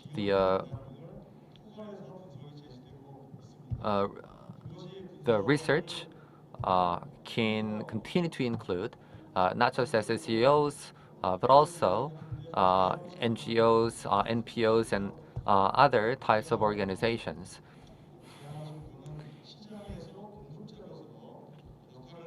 And I'd like to suggest that we need to focus more on SSEOs, public corporations, and cooperatives who are the providers of goods and services in the market. I believe this will help overcome the limitations of the current approach to the research. And now there are various types of social values, but there is a bias in the social value focused on in Korea. And I hope the different types of social values could be analyzed more in detail and then compared among the countries in Asia. Now, the Korean government has some policies regarding social value evaluation that have many problems.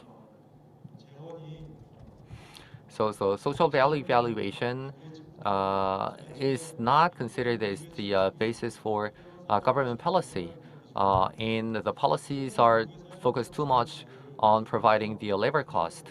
Sometimes this is unrelated to the social value creation. There are many analyses that say that the government support is not effective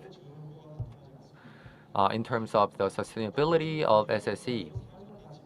Recently, public corporations are evaluated based on social value creation. I believe this is a great move forward, and the evaluation criteria should be improved. And similar improvement should be made in terms of social value creation and SSE policy. Thank you very much, Professor Chu. So you talked about Korea specifically, but you also commented in general about the analytical framework. So Professor Young Kim or maybe Professor Park can respond later on. The second panelist is going to be about Japan. And so I'd like to now ask Advisor Akira Kurimoto, who is online, will comment on Dr. Miura's presentation about Japan. So let me connect with Zoom. I am now speaking from the viewpoints of the Japanese social economy, and I prepared a very brief PowerPoint.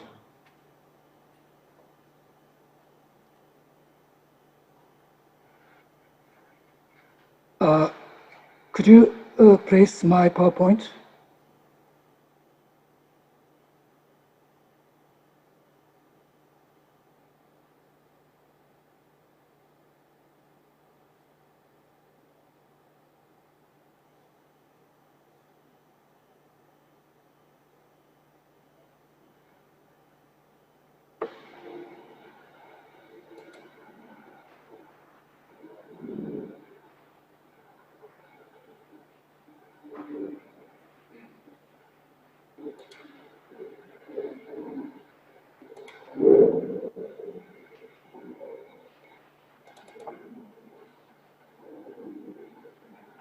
Okay, so I will give comments to Dr. Miura's presentation on mapping the Japanese SSE.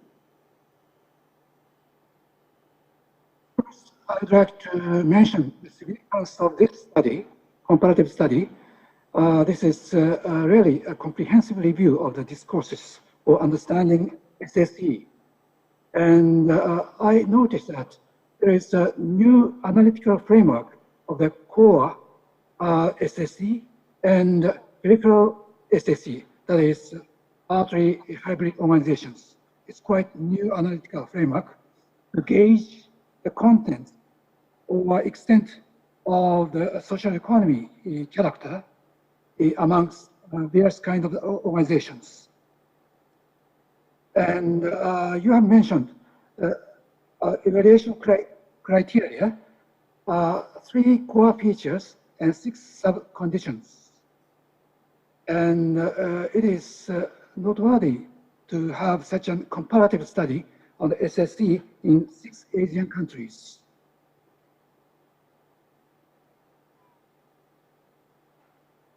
First, I have to mention about the Japanese situation.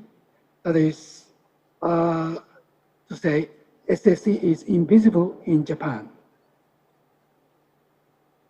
because of the lack of consensus on the definition and organization types.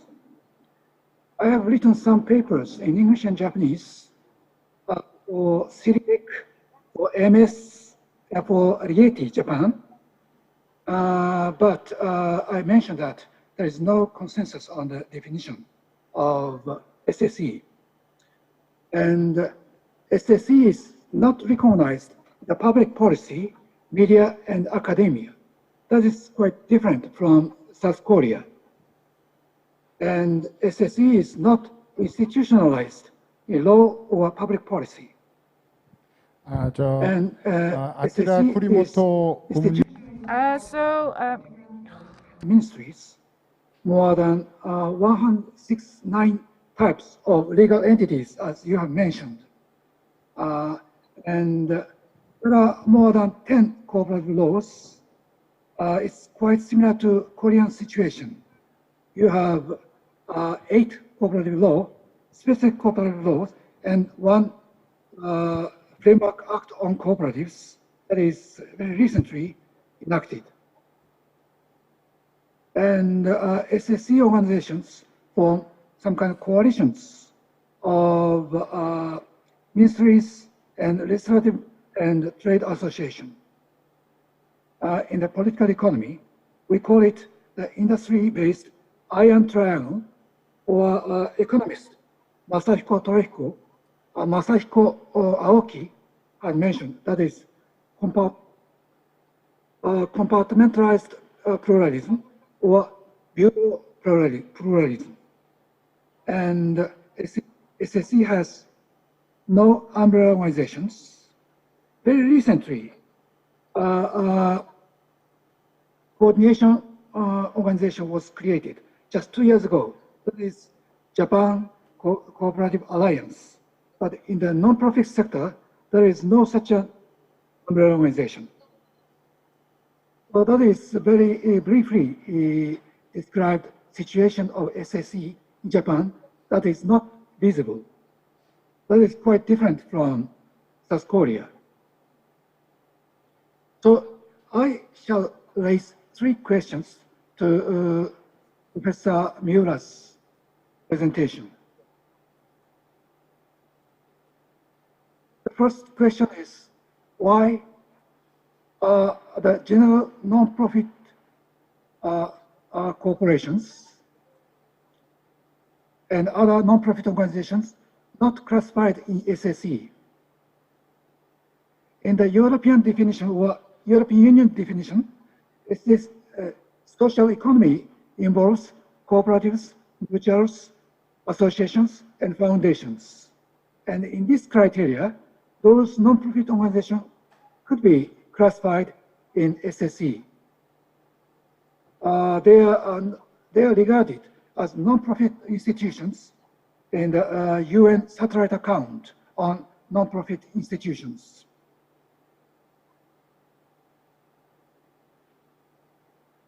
And question 2, why are the producers credit small and minor enterprise cooperatives classified differently in Japan and South Korea?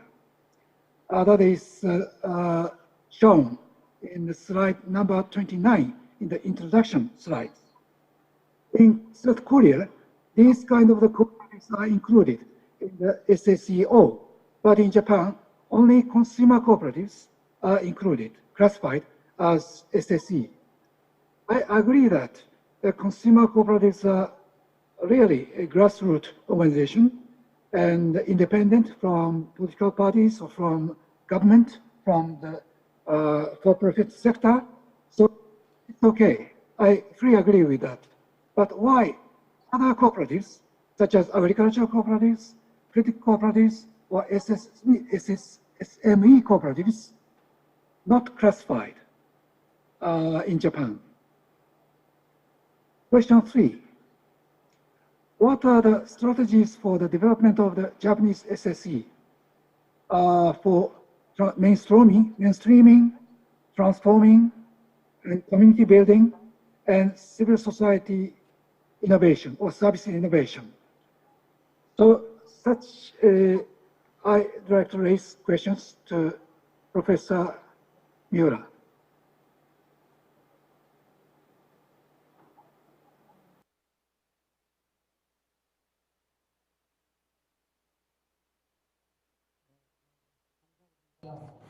Thank you very much for the questions.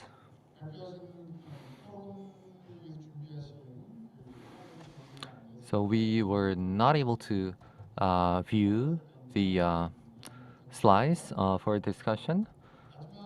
So I ask for your understanding. So let us now invite Professor Donggyun Lim of the SNU for his discussion about the SSE organizations in China. You have 10 minutes. Thank you very much. My name is Donggyun Lim from the Department of Sociology of SNU. First of all, thank you for inviting me to this precious conference.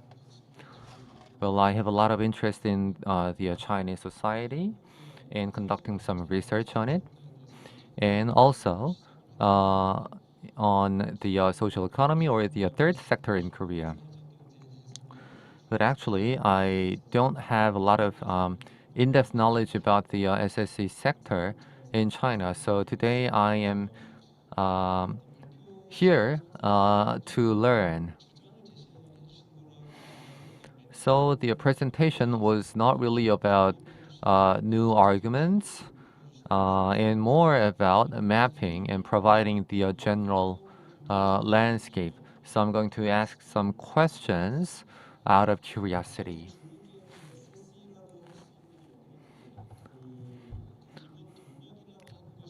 So first of all, what are the main drivers for the SSEs in China? Are they the government policy or strategy, or social capital created in the private sector? Is the government utilizing the social capital of the private sector for the development SSEs? I believe this will be an important question to understand the fundamental characteristics of SSEs in China. So when I first heard the word SSEs in China, I thought it could be a tautology or oxymoron. You know, China is a socialist country in what is not social and solidarity economy in such a country. In this respect, it could be a tautology or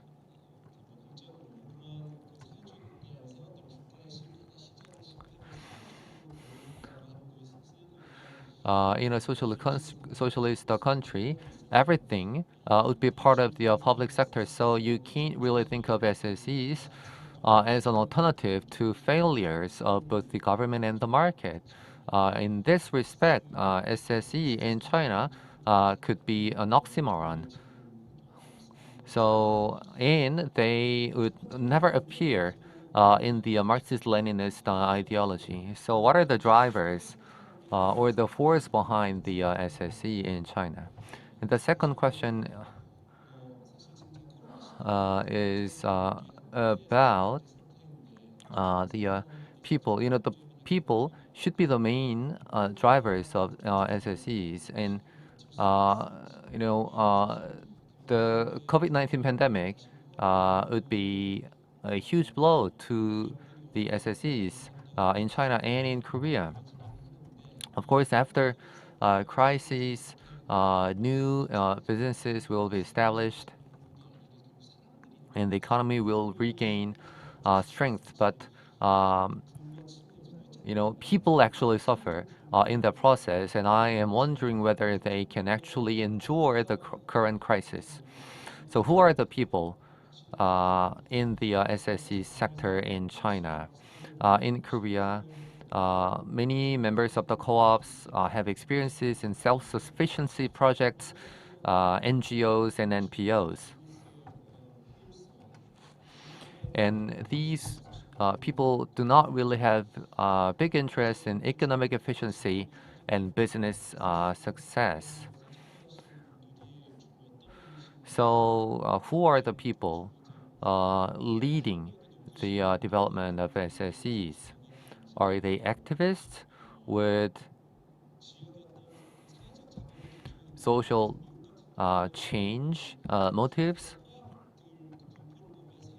And when you look at the cooperative mapping of China, it overlaps a lot with social capital mapping. So if you can say that the co-ops in China are based on the social capital, then what's the difference between urban and rural areas in China? So I am asking you a lot of questions, and I think you can just pick and choose some of them. So, and then the characteristics of SSEs in China. So if we compare them with those of the US,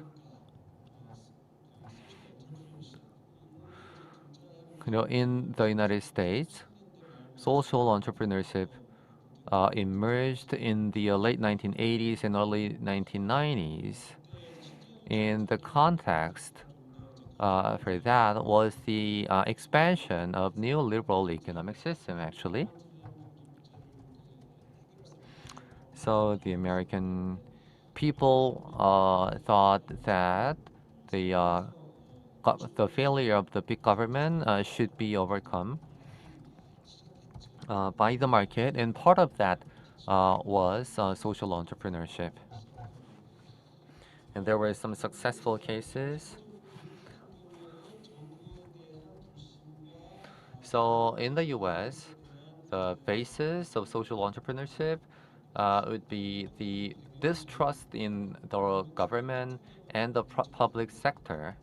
But I guess the situation would be the opposite in China. As you outlined in the presentation, there have been rural collectives or communes created in the socialist era that actually belong to the government apparatus. So the tradition of SSEs in China would be based on the penetration of the government apparatus to all corners of society. So that's a big difference between China and the US. And actually, there is a common ground between the two. So the NPOs transform themselves into social enterprises in the late 80s and early 90s. And this was partly for the survival of the organizations by creating revenues and, in a sense, adapting to the market economy. So that's in the US. And in China, the civil society didn't resist the government and rather cooperated with the government, and SSCs were born in that process. But it was also for survival. So SSCs were born for survival, both in China and the US. So corporations in China engage in CSR activities in order to create strong partnership with the government.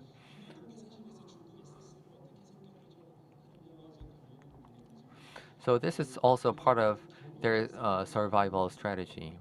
So how do we compare them? Here we can consider the path dependency.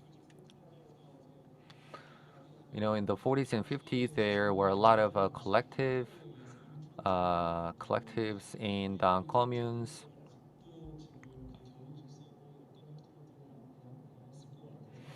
Orchestrated by the government, and the imprinted path dependency would still remain in China.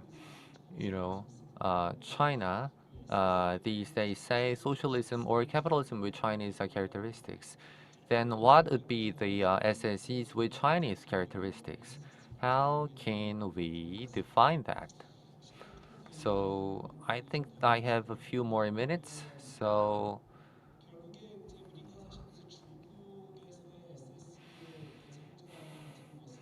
So when you look at the growth of SSEs in China, we might be cynical to some extent because there is no proper civil society in China. Well, of course, the SSEs could have some comparative, relative advantage compared to the civil society. The SSEs always want some independence from the government.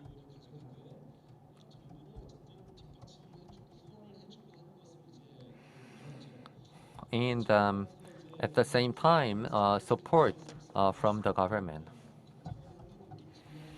So the SSEs with China's characteristics would have some limitations as well as strengths that can be modeled after by Korean SSEs. Well, you have 25 seconds. So you provided with the map, and what was interesting here was so there is the social element.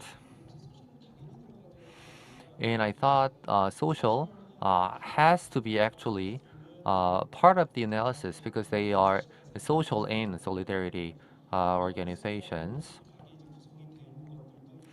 And then I understood that corporations with some democratic governance structure were understood part of the organizations with social characteristics. And I think this is a point that can be related to the characteristics of China. So, who has the ownership? It's a key question regarding democracy of the governance. If the state or the government has ownership, can we call it a democratic enterprise? If we can say yes, the state-owned enterprises might be categorized as democratic enterprises because many of the state-owned enterprises actually invest in social services in a form of a social dividend.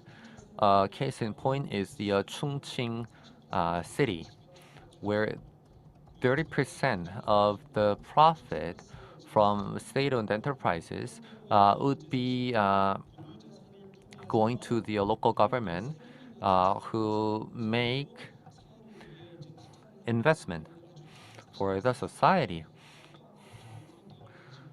So this is not funded by tax. So it can be a good example of the local government and state-owned enterprises functioning as SSE. So I guess maybe you need to adapt the SSE model of mapping in countries like China. Yes, thank you. So that was it for the designated panelists. And so now we can have some participants' questions and comments from online. Yes, this is a very interesting way. So let me just summarize some of the comments and the questions that were raised. And then I'm going to give the speakers each an opportunity to respond and make interventions. Regarding China, in regard to the SSEs in China, do you think it will be possible for the public sector, the private sector in China to develop in the SSE? In the case of Japan, there was some questions. There was a mention that social mission is more important than democratic governance. So in terms of sustainability, perhaps it might prolong the sustainability of enterprises if you emphasize social mission vis-a-vis democratic governance. So then the question about Korea, if policies have to change in regard to SSE, what do you think is the priority here? So these were some of the questions. And then there's another question for all of the speakers. I think Mr. Eun Kim can respond.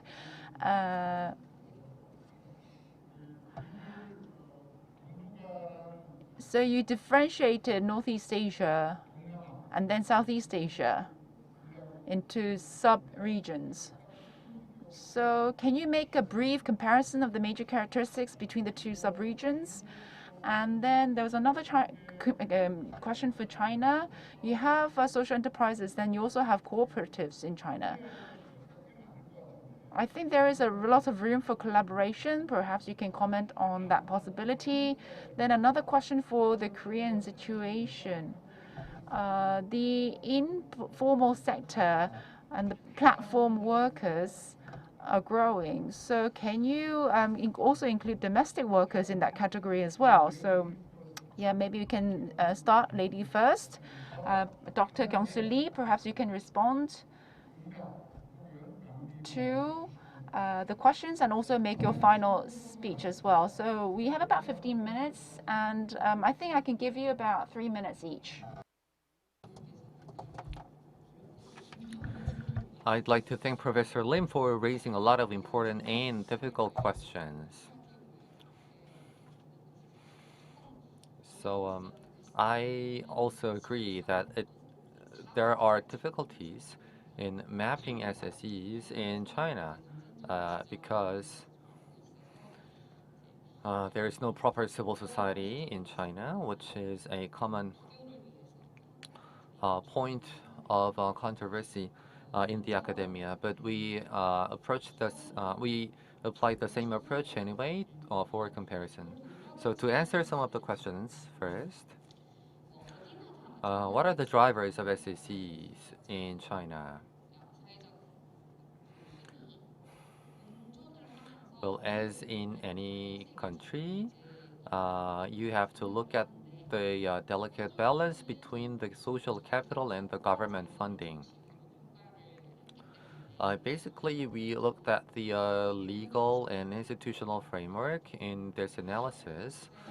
We provided an explanation like after establishment of this act, there was a growing number of social economy organizations. So this is a characteristic of our approach where the government's role is emphasized. But let me talk about the the farmers' specialized co-ops.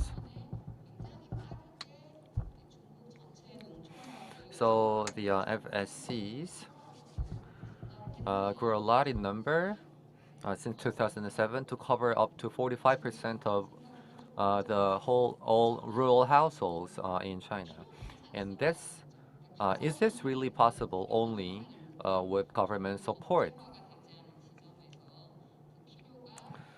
So this is an hypothesis, uh, uh, but I think there has always been the need for such co-ops, and with the government support and legal framework, there was an exponential growth.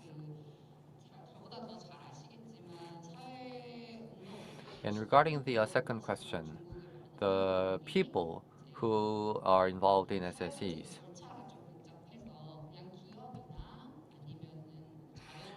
Now, in China, the registration system is quite complex for social organizations. So many activists and change makers actually choose a form of a general corporation. So they are not identified accurately in our mapping. But still, we can say there is a large share of social activists who work in rural committees, for example, so we cannot ignore them. And regarding the third question,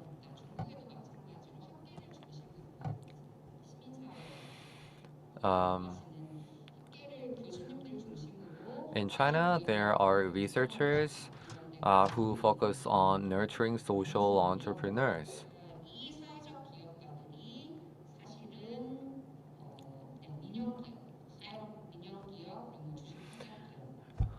So the social entrepreneurs actually establish just for-profit private enterprises or joint stock companies with social mission?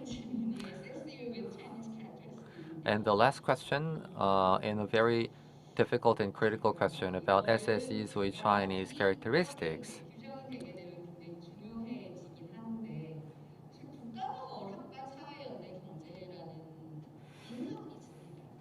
Well, my impression or hypothesis is that SSEs in China are limited to the scope that's allowed by the government. So the scope or issues they can tackle are quite limited, but the number in the sectors that they operate in are growing quite fast. And of course, there be many diverse practices and new experiments in China going on that cannot be identified by our approach. And actually, I've never thought about the role of state-owned enterprises.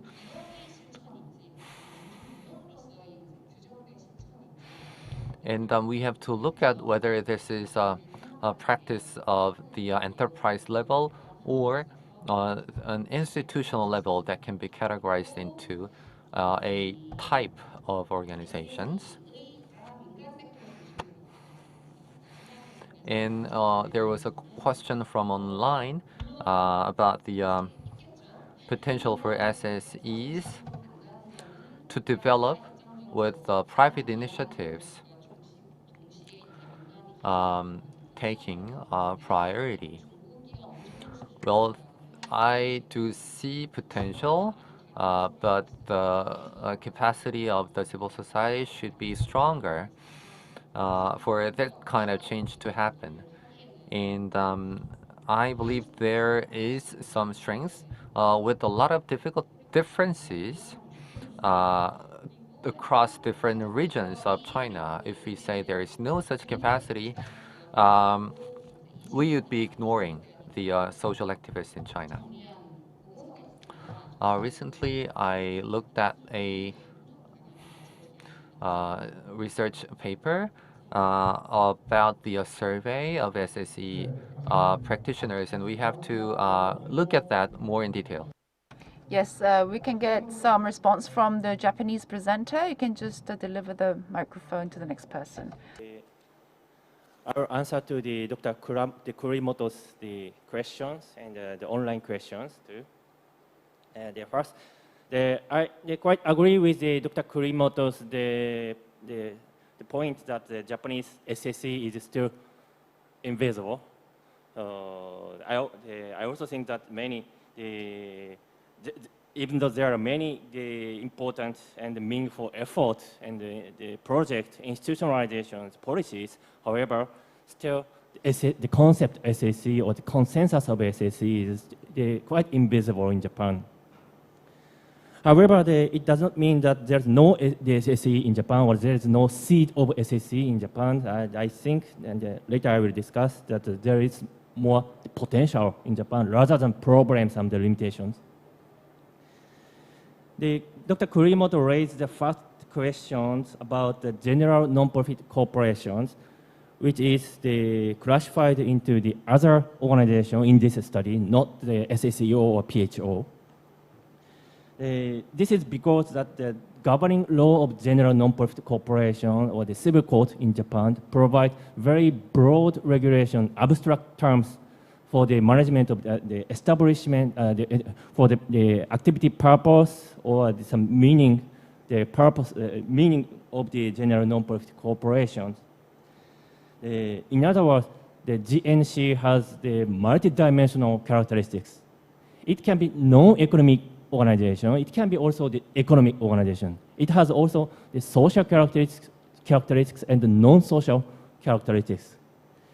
So this type of the organization is can be in this our framework, they classified into the other organization because the governing law provides only abstract form of the regulations.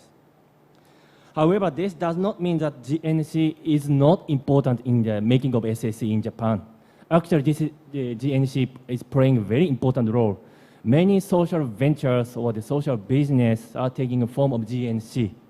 At the same time, many civic activities, civic groups, associations, informal groups, also taking this form of the GNC. So in a sense, the GNC is a multiplayer in making Japanese the organizational ecosystem.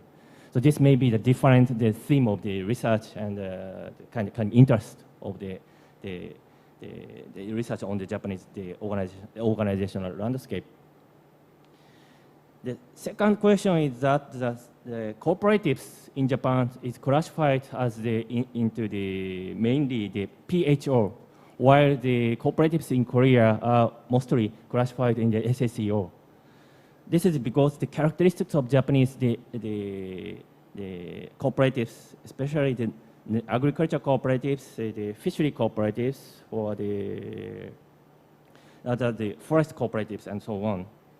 The organization has the very democratic the governance law itself. According to the law, the one-person, one-vote system is implemented in these all cooperatives. However, in practice, the agriculture and the fishery and the forestry cooperative has a very strong national center and financial institutions, which is acting, in fact, a very important interest group in Japanese politics or the pressure group, and are forming some very hierarchical system in the national level. So in this kind of the practical characteristics, the researchers evaluated as something exceptional form of the democratic governance, and they evaluated the no criteria about the governance of these organizations. Lastly, Dr. Kurimoto raised the third questions. What are the Japanese strategy for developing its SSE? And he mentioned the mainstreaming, transforming community, and the civil society strategy. This will be mentioned at the conclusion part today. However, in my view on the vision, for example, it will be very difficult for Japan to implement mainstreaming strategy as Korea implemented, for example, the social enterprise the certification system as mainstream strategy for about 10 years. Because as Dr. Kurimoto mentioned, that Japan has very fragmented power relation among the different ministries. In my view, Japan, however, can implement some other creative and mixed strategy about the transforming or the community building strategies. Japan has actually the strong point about PPP, private-public partnership. Japan has many different and creative and systematic policies about the public-private cooperation, the public financial initiative, and the public designation system to private entities. So in a sense, Japan has very good and important potential to develop some solidarity system or the co-creation system of the social and the economic values. That's why, in a sense, I said Japan has the potential to develop the SSC rather than problems of limitations. So in a sense, Japan can also develop the SSC with Japanese characteristics, in a sense, by emphasizing, highlighting the PPP project or the community building project as a civil society innovation project represented by SNC and so on. Okay, thank you very much. 네, 감사합니다. 그다음으로 Thank you very much. Now, Professor Yang Kim would actually make last comments, and Dr. Lim, could you answer the question? So, first of all, I'd like to thank Professor Byung-Gi Ju, in particular his comments on 21st century capitalism. And I agree with many of his arguments. we are in an economic crisis, and we always make efforts to come up with economic alternative. In in doing so, it's not just about the economy, it's about how we are going to live, uh, in which relationship. And we are living with a lot of uncertainties because of the economic crisis and the pandemic. And the question would be what we are going to do in the midst of the uncertainty. Here we can refer to Professor Margaret Happy,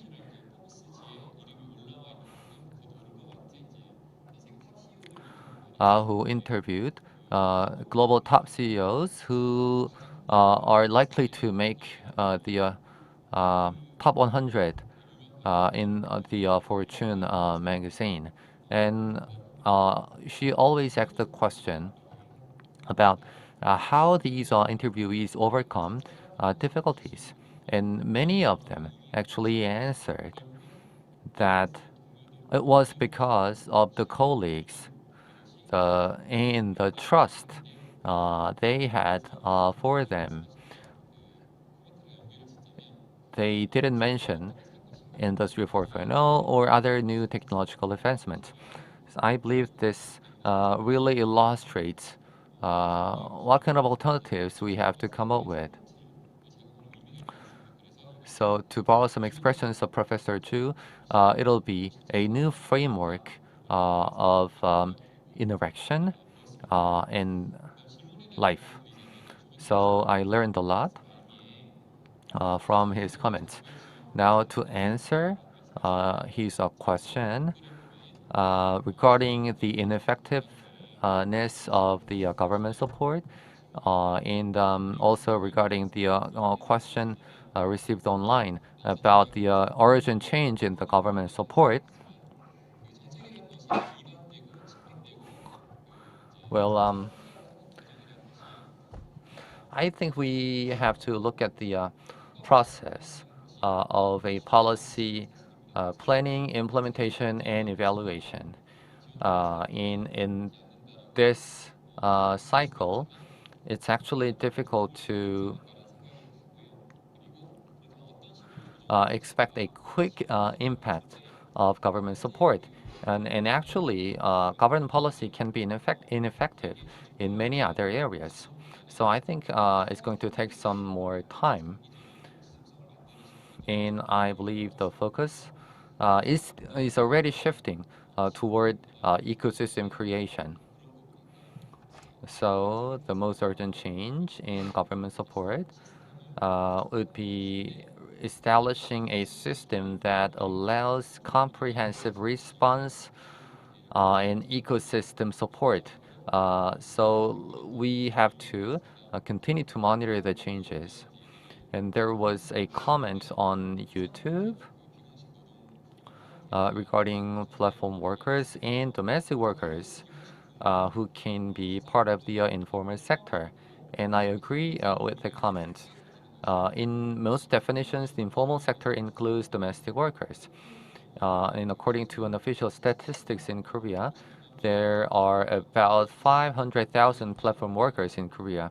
Actually, this is a conservative estimate. And there is another statistics by the Domestic Workers Association. There are more than 500,000 domestic workers already. Well, some of them would be platform workers, but when we look at the entire platform workers, there will be much more of them. So I believe government policies in this area will help a lot in protecting the rights of platform workers and domestic workers. So regarding the domestic workers and women's issues, our research, by the way, is still ongoing.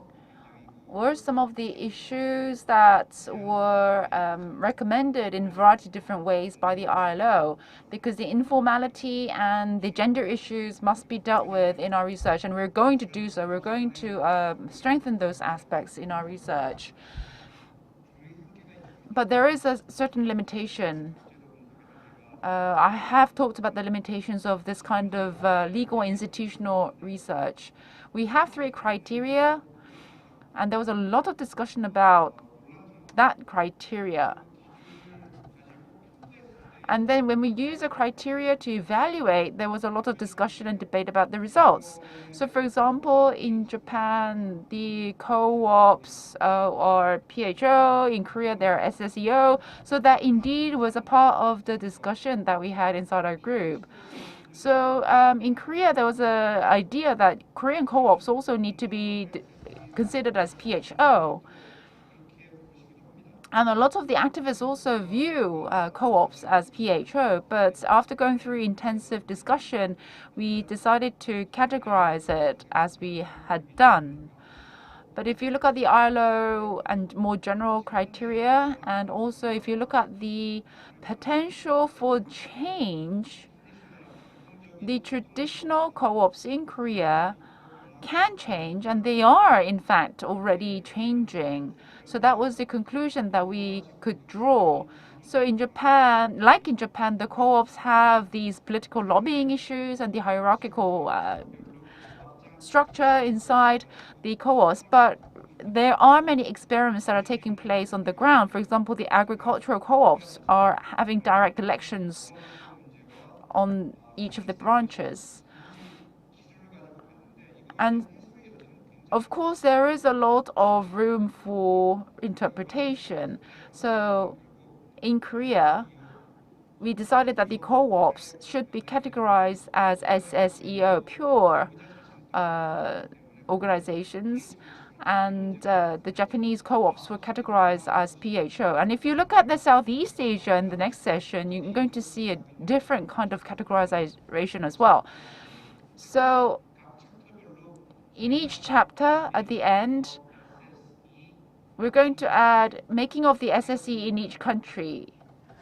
We're going to list up or explain the different cultural aspects, the differences and the specific aspects of that particular country at the end of the chapter. So we're going to explain why we categorize these organizations the way we did. And so there's going to be an additional explanation of the unique characteristics. So we want to be transparent as possible. And of course, we may be criticized for explanation, and that may also lead to so many follow-up research after our own. Just one more thing. We studied Korean case together. There were some co-authors. And Dr. Chu had mentioned the fact that there's a lot of support, and that is not really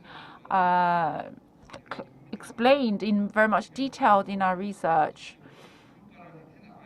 But when we are making an evaluation, there are going to be some aspects that we need to criticize regarding the Korean SSE as well. We're going to include that in the research later on. Thank you. So, Dr. Ju, there was a question for you. Would you like to respond? Or you may make other comments as well. So to repeat the question briefly,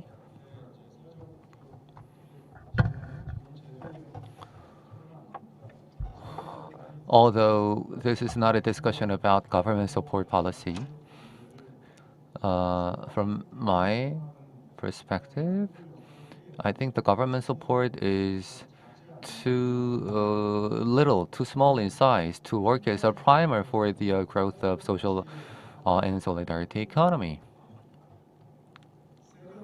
And I think we need to have a more sophisticated evaluation criteria. For that, we need to have a public notice system about the social value created by social enterprises, and the quality of information should be enhanced, and it should be more objective, and the evaluation should be done by the perspective of consumers and citizens.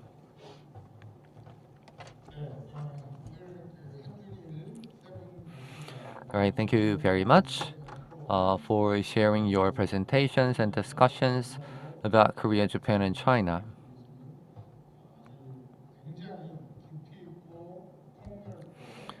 So I think we had a very in-depth rich discussion about various issues. Now the SSC is changing and is still in the process of formation. So I think conducting research on that requires a lot of efforts. In regarding the modification of capitalism in welfare state, I think there is a lot to be discussed in terms of proper government policy on SSE. You know, we're about 10 minutes late from the schedule. So let's have a lunch break now. So please enjoy your lunch before we meet again for the afternoon session. Thank you for staying with us. Thank you very much. I extend my gratitude to the moderator and the speakers for their discussion. Now we're going to have lunch break. The session 2 will start at 1:20 in the afternoon. Thank you.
thank you for waiting for the afternoon session.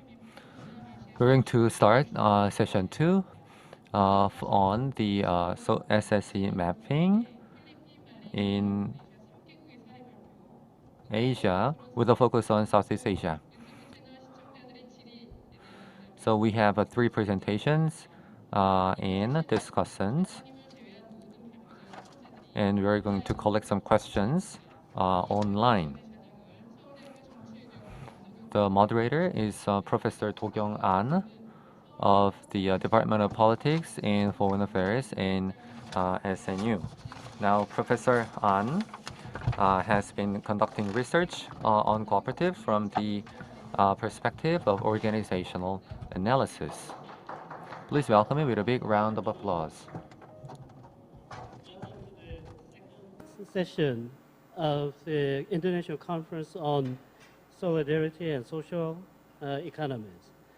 In this session, we have 3 presenters, all of them representing one of the Southeast Asian countries. So I'm very excited to have 3 experts in this session. First presenter is Dr. Benjamin Quinones from Philippines. Dr. Quinones. Hello, I'm Benjamin Quinones Jr., founder of Asian Solidarity Economic Council. I'm going to present the SSE mapping in the Philippines. First, it is useful to define social solidarity economy, or SSE, in terms of its features that are commonly acknowledged. For example, it is a collective sharing and action. It links individual interest to the collective interest. It promotes cooperation, reciprocity, solidarity among ordinary people. It's a mission-driven initiative that prioritizes people and planet over and above profit. It involves various forms of organizations, such as cooperatives, mutual associations, NGOs engaged in non-distributive productive or service activities, such as women's self-help groups, community forestry, user groups, associations of informal sector workers, social enterprises, and fair trade organizations. In a broader sense, the social mission of the SSEO is to democratize the distribution of wealth in the society. To play an active role in the pursuit of this social mission and become classified as SSEO, any legal organization ought to engage in wealth creation via productive activity, such as a business enterprise or income-generating project, not for the purpose of enriching a few shareholders, but for the greater goal of enhancing the socioeconomic welfare of the broader masses of the people and for conserving the environment. However, without a framework for determining whether an organization is SSEO or not, it is difficult to find the economic actors that we are looking for. So ILO and the SNU, the Seoul National University, developed a criteria which I use in this study for classifying organizations that are legally registered under Philippine laws. One of the criteria is the economic criteria, which refers to the economic activity of the organization. An SSEO engages in for-profit productive or service activity or in non-distributed for-profit productive service activity. The second criteria is democratic criteria. It refers to democratic governance. The SSEO has the freedom to acquire legal personality. It exercises democratic governance, engages its members in collective action, and socio-political participation. The third is social feature. The SSEO promotes public interest or general social needs and or provides solutions to specific social problems, for example, unemployment, environment, education, or sustainable development goals. I use this criteria to classify 4 major types of legal organizations in the Philippines. First, the corporation, for-profit and non-profit, registered with Securities and Exchange Commission. Second is the cooperative. This is registered with the Cooperative Development Authority. The third is labor union or workers association, registered with the Department of Labor and Employment. And the fourth is the homeowners association, registered with the Housing and Land Use Regulatory Board. These legal organizations that possess the features of all three criteria, economic, democratic, and social, they are classified as SEO. The cooperative is the classic model or example of SEO. The cooperative possesses all three criteria, economic, social, and democratic. By design, the three criteria are intrinsic features of the cooperative organization. The formation of cooperative is based on 7 universally accepted principles of cooperation, like voluntary and open membership, democratic member control, economic participation, autonomy and independence, education, training and information, cooperation among cooperatives, and concern for community. And finally, people are free to establish a cooperative. The Philippine Cooperative Code enables ordinary people to self-organize and register their group as a cooperative for the purpose of income generation, job creation, and advancing the socioeconomic welfare of the members as well as the community at large. The core question addressed by the institutional mapping is how close is the fit of other legal organizations to the classic features of the cooperative. Those legal organizations that possess the features of only one out of 3 criteria are classified as non-SEO. Then there are the hybrid organizations classified into 3 types. The economic social organizations are those legal organizations that possess features of economic and social. The economic democratic organizations are those legal organizations that possess the economic and democratic features. And the social democratic organizations are those legal organizations that possess the social and democratic features. I applied this criteria on 19 types of legal organizations in the Philippines. There are actually more types of legal organizations in the Philippines, but they generally can be grouped into the 19 main types of organization. So the results of the mapping exercise are as follows. SEO's organization include cooperative, developed NGOs with non-distributed, productive, and service activity, people's organization with non-distributed, productive service activity, PWD association with non-distributed, productive service activity, indigenous people association with non-distributed, productive service activity, microfinance NGO, mutual benefit association, social enterprises with poor as primary stakeholders, social enterprise with non-poor as primary stakeholder, labor union with non-distributed productive service activity, workers association with non-distributed productive service activity.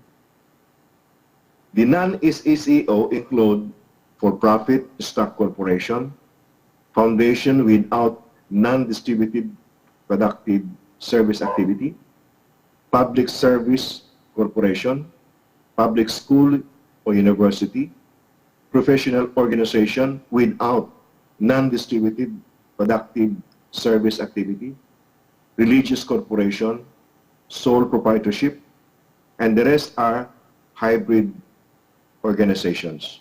The hybrid organizations are classified into first socioeconomic organizations. This include foundation with non-distributive productive service activity, professional association with non-distributive productive service activity, private, school, university, local public enterprise, and government-owned and controlled corporations.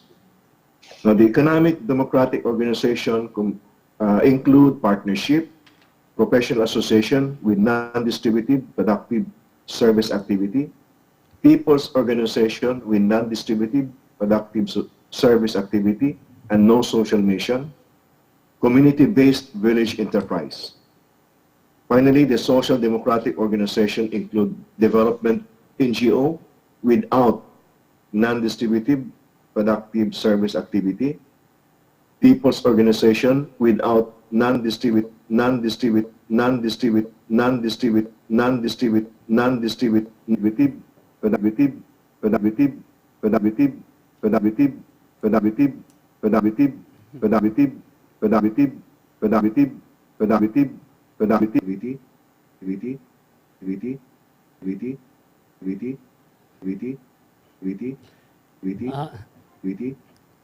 So,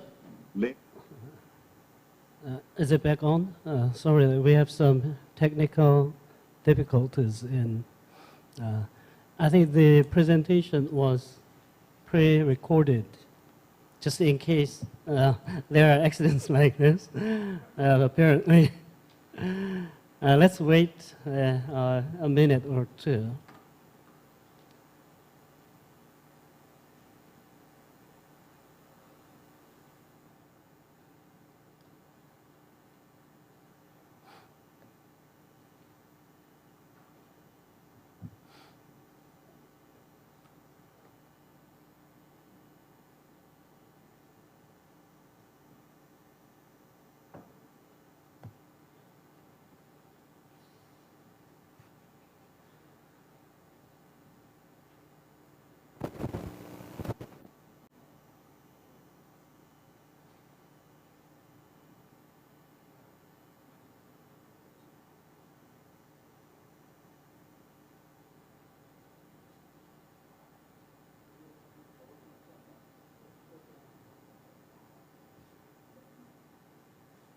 productive service activity, private, Okay. school, university, local public enterprise, and government-owned and controlled corporations. Now, the economic democratic organization include partnership, professional association with non-distributive productive service activity, people's organization with non-distributive productive service activity and no social mission, community-based village enterprise. Finally, the social democratic organization include development NGO without non-distributive productive service activity, people's organization without non-distributive productive service activity, PWD organization without non-distributive productive service activity, indigenous peoples organization without non-distributive productive service activity, labor union without non-distributive productive service activity, workers association without non-distributive productive service activity, homeowners association, and socialized housing settlement. The mapping exercise also classified the different organizations in terms of the main resource they relied upon for establishing the organization. For example, for-profit companies and foundations set up by private companies or by international NGOs rely largely on monetary resources for their establishment. In contrast, membership-based people's organizations such as cooperative, labor union, and workers association rely on human resources. Other organizations rely on both monetary and human resources, such as certain charitable organizations and religious corporations. My study dwelt a bit on the contributions of SSEOs on decent work and the transition from informal to formal economy. Cooperatives of the Philippines contribute to decent work through job creation and wealth creation or the creation of gross domestic product. The number of cooperatives grew from 9,865 in 2015 to 11,138 in 2018. Total membership also grew from 6.9 million individuals to 10.7 million during the period 2015 and 2018. The same period, the membership comprised 6.7% and 10.0% of the population in respective years of 2015 and 2018. Total persons employed by cooperatives increased from 201,000 plus in 2011 to 580,000 plus in 2018. The average number of persons employed by cooperatives increased from 10 persons per cooperative in 2011 to 52 persons per cooperative in 2018. The net surplus of cooperatives on the average rose from 16 billion in 2014 to 18.6 billion in 2018. Average GDP per cooperative increased from 13.5 million in 2011 to 30.9 million in 2016. I've also reported on labor organizations, and these are classified into three major groups. First, the labor unions of workers in the public sector. Then you have also labor unions of workers in the private sector and workers' associations of largely self-employed persons or workers in the informal sector.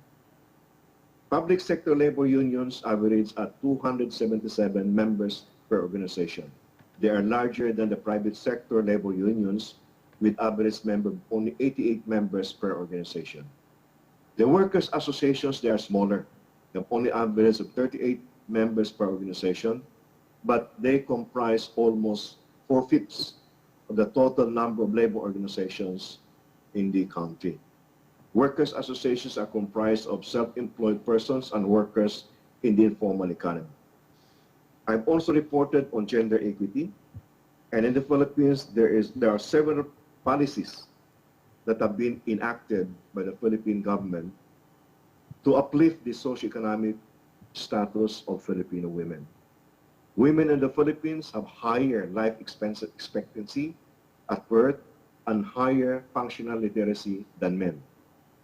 More women than men have participated and certified by the technical vocational education and training of the government.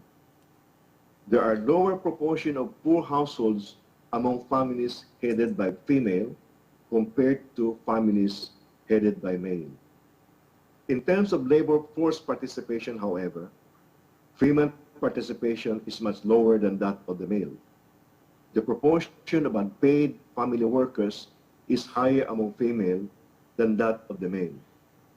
A greater proportion of female than male engage in housework, which is largely uncompensated financially.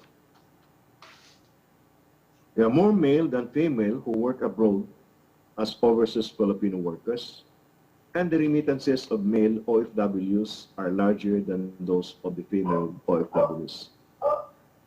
Finally, conclusion of my study presents strategies for strengthening SSE on the Philippines, and there are 4 main strategies. The first is mainstreaming strategy. This is a policy advocacy. My study proposes the promotion, support to the poverty reduction through social entrepreneurship of present bill, and the Magna Carta of Women in the Informal Economy, or the MACWI bill.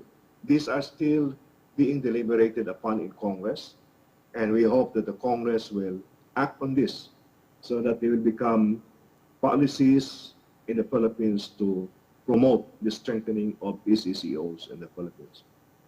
The second strategy is called transformative strategy. This is a strategy for the transition from informal to formal economy, from non-productive activity to productive activity, and I have provided cases for this.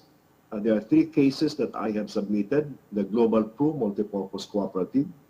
This is a workers' association that also registered as a cooperative. Therefore, they are able to provide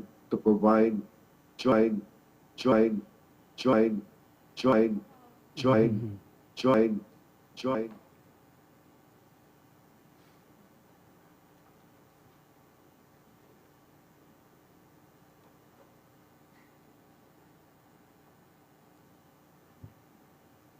Job, job, job. Enterprise, a business enterprise, therefore able to increase the income of its members. The Mitsumi Philippines Workers Union, again, is another labor union that has set up its own economic business in order to increase the income not only of the members of the union but also their family members. The third strategy is the community strategy. This is the social mission outreach expansion from for members only to community development. So organizations involved in the community strategy, they started only working for the benefit of the members, but then in the process, they developed the capability not only to serve the members, but the entire community, including those who are not members of their organization. So the case studies that I presented here includes two. This is the Coalition of Municipal Fisher Folk Association Sibugay, or COMPAS, and the Peculiar Development Cooperative Incorporated, or PDCI. The fourth is the civil society strategy.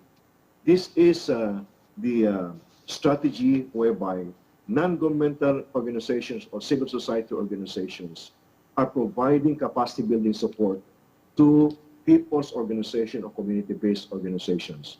So the case that I'm presenting is the Pakisama. This is a federation of the farmer families all over the Philippines. It's a civil society. It has actually strengthened the two organizations I was mentioning a while ago that's involved in community strategy, which is the COMPAS and PDIC. So this is the presentation of SCC mapping in the Philippines. Thank you very much for listening.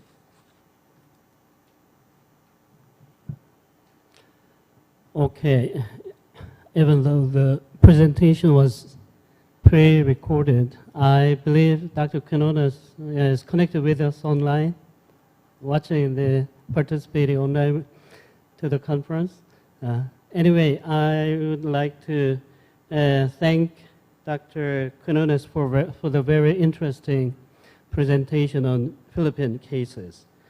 So our next second presentation of this session is by Professor Denison Jayasuriya from National University of Malaysia. He will be giving a presentation with the title, Mapping Social Solidarity Economy in Malaysia. Thank you for this opportunity for me to share with you the mapping of social solidarity economy in Malaysia. And I thank Professor Kim and the ILO team for this opportunity. As I have focused on this mapping exercise, let me highlight that the methodology used follows similar to the other 5 country studies that were already presented using Professor Kim's mapping. I also focused a bit on the 5 dimensions of SSE, which was developed by Dr.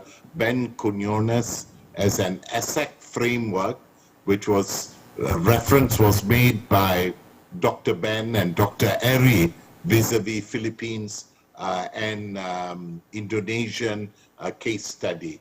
The mapping diagram, which you will see shortly, captures the nature of organizations and their closeness to the SSE objectives. So what we can really see is that in the Malaysian experience, there are a number of SSE examples. We hope to draw some lessons, noting some challenges, and also recognize some potential.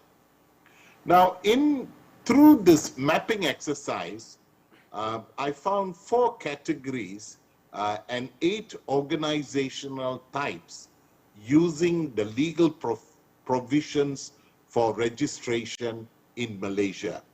The 4 categories are government-led initiatives, private sector initiatives, community-led initiatives, and a 4th dimension with, I think we are parallel to that of Indonesia, which I term faith-based initiatives.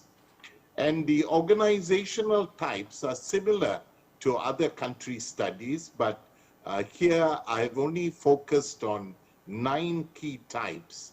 One is FELDA, the other is GLC, profit companies and business entities, non-profit companies and societies, cooperative societies, microfinance institutions, social enterprises, neighborhood watch committees, and finally, Aranu, which is an Islamic pawn shops, which is highlighted.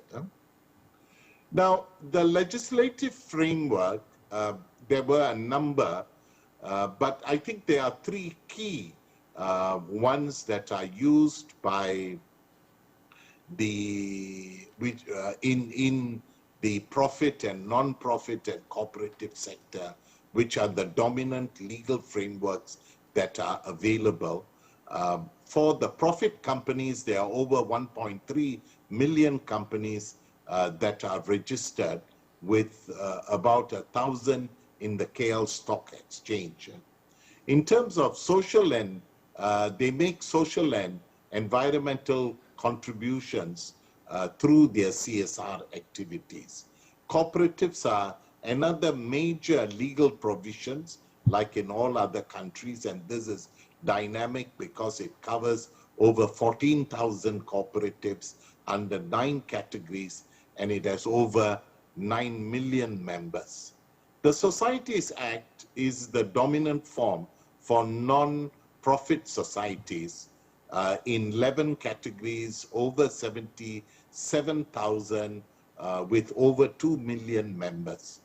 The Companies Act also provides for non-profit companies called companies limited by guarantee, and these comprise about 8 categories with over 1,300 companies declared as non-profit. So the legislative provision is important. There are none that is specific to social solidarity economy or social enterprise. The closest is the cooperatives. Now, policies are an important dimension to capture the SSE framework. Is the development policy agenda conducive for social enterprises and solidarity economy? Malaysia has a strong 5-year development planning, and the development plans tend to focus on economic growth and distribution, enhancing inclusiveness, focus quite a bit on equitable society. There is also a strong emphasis on multidimensional poverty, or a multidimensional approach to addressing poverty. The most recent one is the 11th Malaysia Plan, which has a policy thrust on developing community and social-based enterprises. So there is a policy commitment by the central government or the federal government, and this, I believe, would be enlarged in the 12th Malaysia Plan. Now, another important national policy level is the entrepreneurship policy that was recently launched last year. It gives a strong enterprise trust. It has an emphasis on entrepreneurship through community building. It emphasizes inclusiveness, well-being. It uses a cooperative and enterprise model, which is very significant. Now, the policy framework has a clear policy guide, which was launched in 2015, which is a major breakthrough. It creates a positive social for social and environmental impact through financial sustainability. And the SSE accredit, accreditation,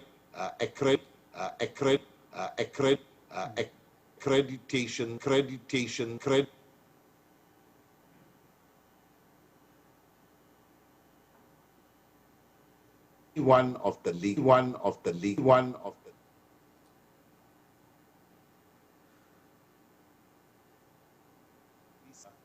visa.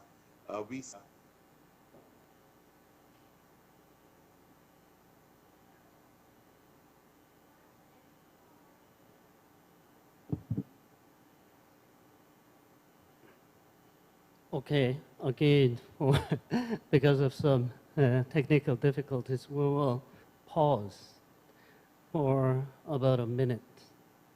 It'll come back soon.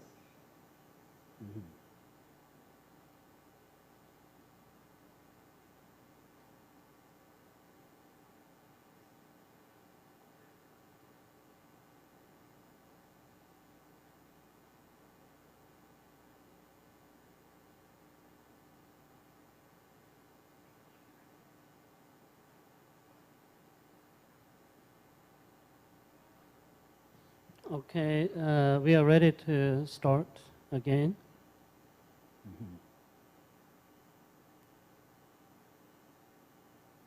Strong cooperative element, like even a statutory body initiated and government linked microfinance, but the cooperative movement provides that framework, and the Arano and the other provisions are as listed, and my paper highlights them fully.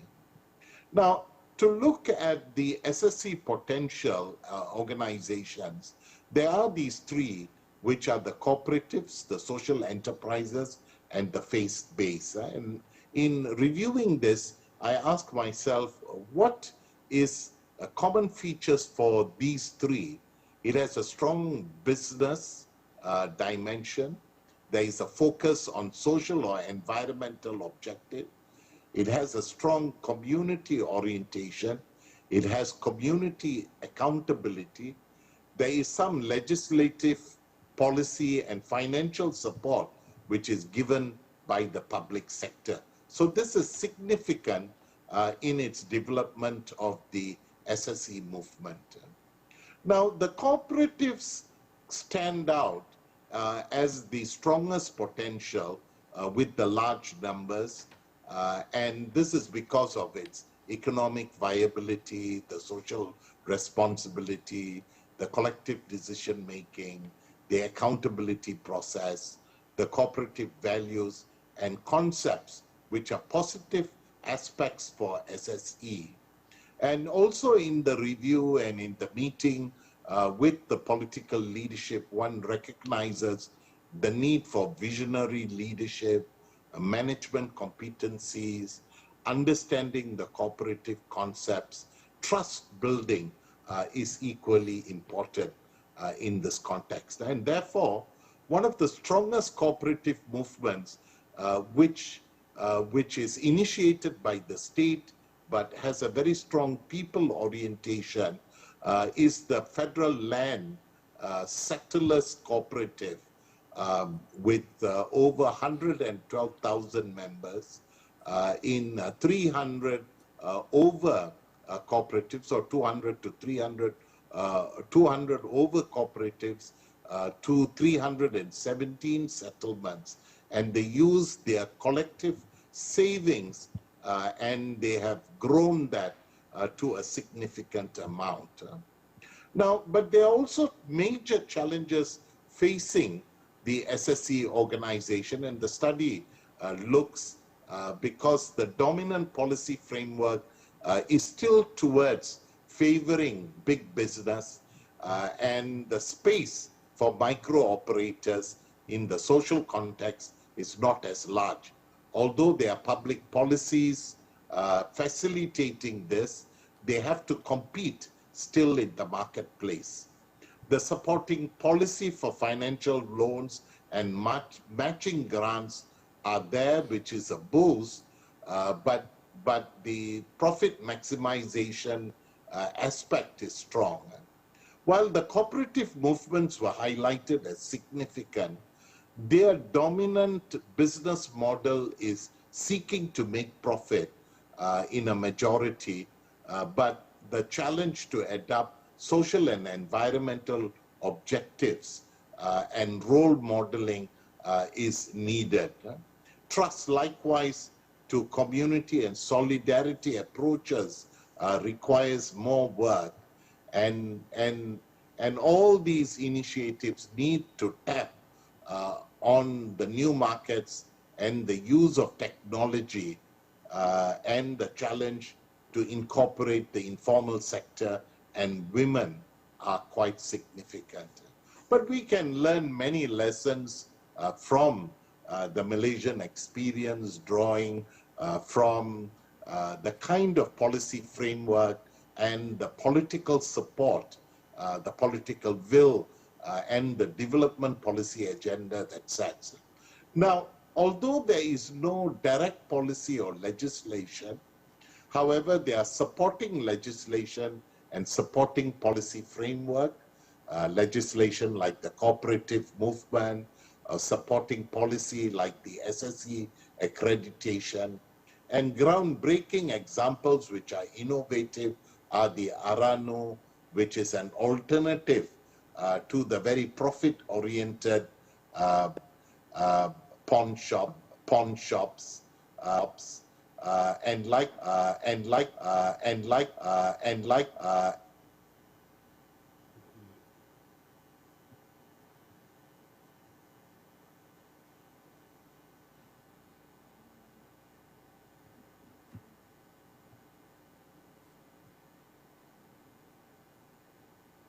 and major and innovative.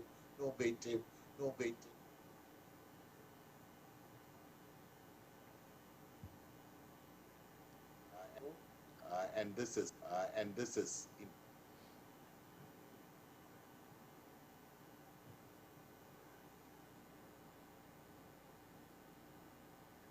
the place of women in the SSE movement as illustrated through the cooperative movement and microcredit Grameen example in the Malaysian context is likewise significant.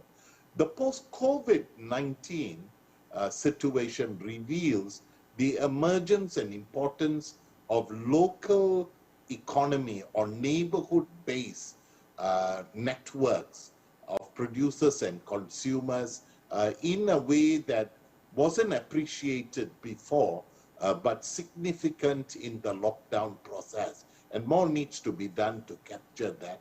Likewise, how SSE, informal, micro are beginning to use technology to create a level playing field, especially with more young people who have challenging opportunity due to COVID in the job market, are then opting or looking at social enterprise model as an innovation forward.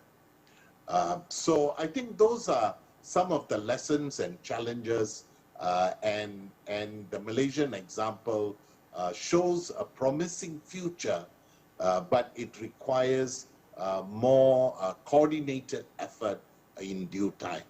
With those words, an overview and more details in my published in the written report, I would thank the organizers, Professor Kim, the ILO team, for this opportunity. Thank you very much. Okay, that was a very interesting presentation on the Malaysian cases. Now, the third and final presentation of this session is by Dr. Eri Tri Nurini from Swadaya Foundation in Indonesia. She will be talking about the social and solidarity economy organizations in Indonesia. Good afternoon, ladies and gentlemen. First of all, thank you to let me involved in this interesting and fruitful research and allow me to present the case study of mapping social solidarity economy organizations, a case study in Indonesia. My name is Eri Trinurini. I come from Indonesia. I am the board member of the Bina Swadari Foundations as well the board member of the ASEAN Solidarity Economic Council and the RIPES, the Intercontinental Network for Social Solidarity Economy. These presentations consist of 4 chapters. First, the concept of the SSE, and the second is the organizational system in Indonesia. The third is the result of the mapping. The fourth, including the conclusions, is making SSE in Indonesia. Working concept of SSE, cultural background of solidarity. From the cultural perspective, solidarity comes from gotong royong, means working together, a cooperative system in the agrarian community in the rural area. The philosophy of gotong royong is the connections of the people. If someone doesn't involve in the gotong royong activity, they will get fewer help from others in the future. The gotong royong spirit is still existed, but to some extent it has been eroded by the industrial society. From the perspective of market economy, gotong royong doesn't support to the society motivations to be creative and competitive. Definitions of SSE. UNF SSE defines as an organization's enterprise and network that are diverse in the nature, but it shares common values in development objective. In Indonesia, SSE is not well known, but there are similar movements to SSE such as cooperative movement and economic Pancasila movement. Civil society in Indonesia. SSE requires a stable civil and democratic society in practice. The concept of civil society in Indonesia is more influenced by Western traditions. Civil society is understood as a sphere outside the family, state, and market, which are created by the individual, collective organizations, and institutions to pursue the common interests. The momentum of civil society in Indonesia was occurred during the Suharto fall in 1997. The reformations was remarked by the shifting of the centralizations to decentralization, as well as calling for more freedom of speech. Since then, many CSO and NGO has been established. Indonesia economic system. Indonesian constitutions, particularly Article 33 said that the national economy is structured as a collective endeavor based on the familial principle. Besides, the 5th principle in the Pancasila said about the social justice for all Indonesia. This principle has similar meaning to the solidarity principle. But in practice, the economy system in Indonesia is a mixed system with more influence from the new liberalism. While the Pancasila economy is still being discussed, the Sharia economy has been introduced in 1980. The Pancasila is aligned with the Sharia values. The incomplete policy and regulations to support the national economic framework is one of the cause factors of the policy inconsistency. Many regulations related to the economy are still referred to the Indonesian Civil and Commercial Code, which are developed in the Dutch colonial time. The draft bill of these codes has been prepared and waiting for approval by the House of Representatives. Organizational system Indonesia. There are 2 clusters of legal entity, governmental and private owned. The government news policy enabled the public service unit to shift to public service body who can manage the service unit more autonomous way. The other cluster is private legal entity, which consists of for-profit and non-profit organizations. The limited company is the popular one used in Indonesia. The state-owned enterprise is also used the limited company as the legal entity. The for-profit legal entity has a various types such as firma, limited company, cooperative, and etc. Cooperative is a membership-based legal entity. There are 2 types, primary and secondary. The primary consists of at least 20 members and the secondary consists of at least 3 primary cooperatives. There are 2 types of non-profit organizations, foundations and associations. Foundation is non-membership organizations with separate asset. The objective is to attain certain goal in the social, religious, and humanitarian fields. The law on mass organizations is considered on the freedom of association and freedom of expressions as part of the human right. Social enterprise is not a legal entity. Social enterprise has been introduced in 1983. It is an organization with any legal entity with the social missions along the business. Results of mapping SSEO, institutional map of Indonesia's SSE organizations. From 28 organizations, there are 8 organizations identified as a SSEO and 20 organizations as partly hybrid organizations and others. This number of organizations is represented the common types of organizations in Indonesia. In practice, there are various types of organizations under each legal entity. SSE organizations, type of legal entity, company, foundations, associations, and cooperative. NAS type, associations and foundations with income-generating activities. Most NGO and labor union are part of this group. Democratic features, practices in this field is difficult to observe. However, the law stipulate the general meeting system and or the deliberative discussions. FDS type, microfinance institutions, it could be company and cooperative. These include the conventional and Sharia system. Partly hybrid organizations, social economic type, foundations established by the company with the social missions. Social democratic type, association including the not registered like friendship and religious-based political party. Economic democratic type, for-profit organizations. Companies law obligate the company to do CSR, but less government institutions responsible to monitor it except in the sector of mining, oil, and gas. Others, characterized by the influence of other outside organizations in economic and democratic features. Public service type, state-owned company. Solutions for social problem type, autonomous state university. Institutional map of SSEO based on main field activities and resource of establishment. This metric tries to map the organizations based on the main source of establishments in the horizontal line, and the vertical line there is the main field of activities. The line between the block in this metric is not a solid. That means there are wide range of the field activities and sources of establishment. From this figure, we can see that the most of sources in the limited company come from the monetary, and the scope of work are dominated by the oriented issue.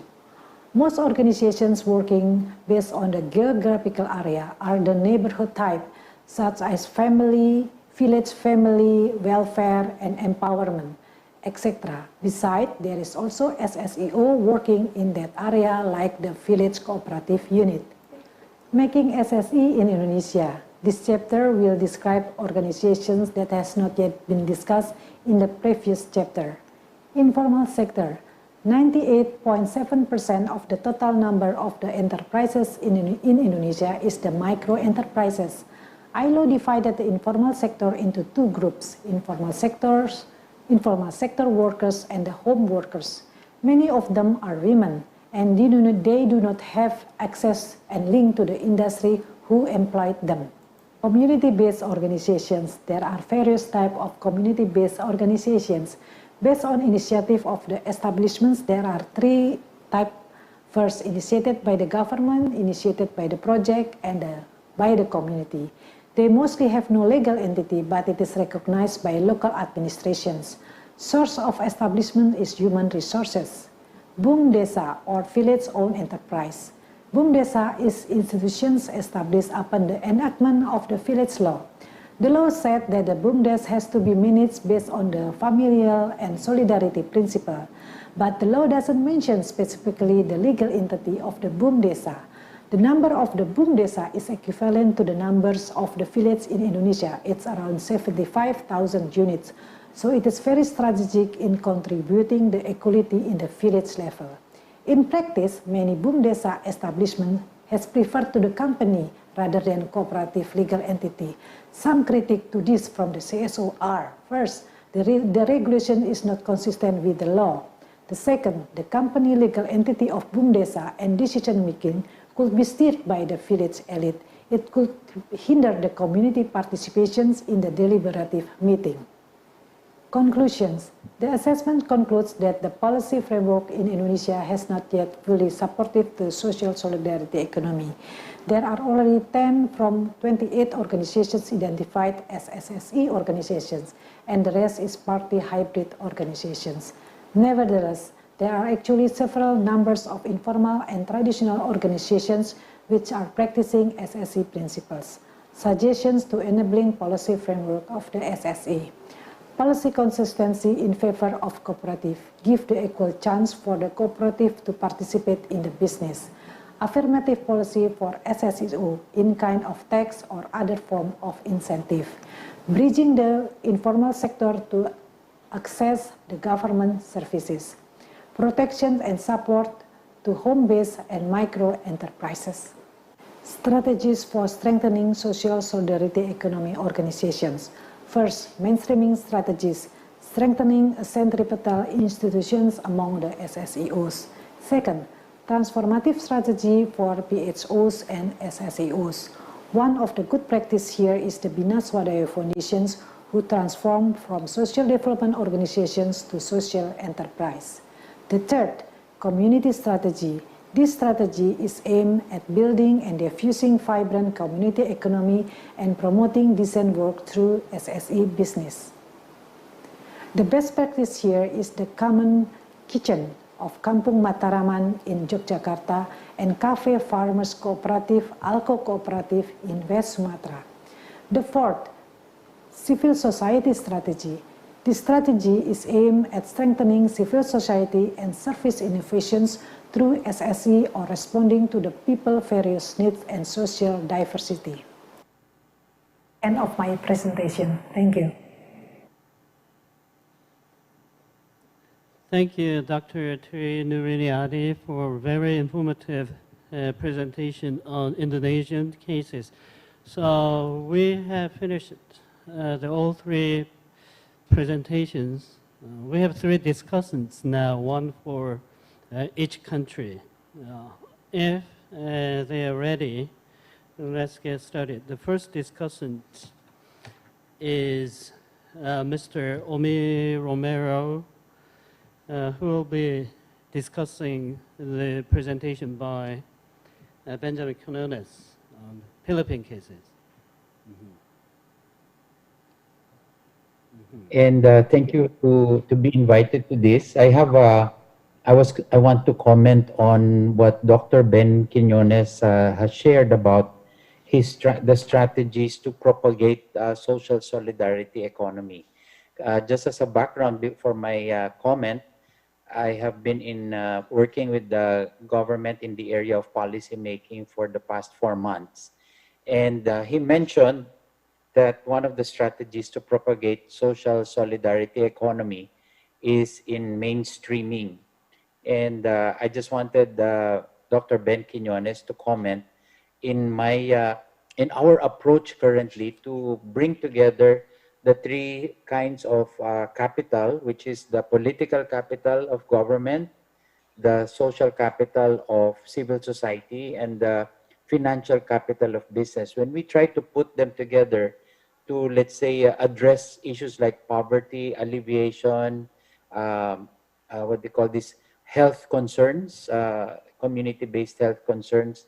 I wanted to ask Dr. Ben Quinones to share more how our efforts could be more effective in helping mainstream social solidarity economy in putting these three forms of capital together. Okay, so why don't we hear all three discussions and then let the speakers, presenters, if they are connected online. Are they connected online? Are there presenters with us online? And then they can prepare some time for answering the questions from the discussants. So next discussion is by Alizan Mahadi, who will discuss the Malaysia case. Dr. Mahadi, are you with us? Yes, yes. Okay, yeah. welcome. Can you hear me loud and clear? Okay, hi. Greetings from Malaysia, and first of all, thank you to the organizers for inviting me to be discussant for this session today. Firstly, I would like to commend Dr. Dennison for providing a very comprehensive mapping of SSE in Malaysia, and I strongly agree that there is potential in exploring especially cooperatives, social entrepreneurship, as well as faith-based initiatives.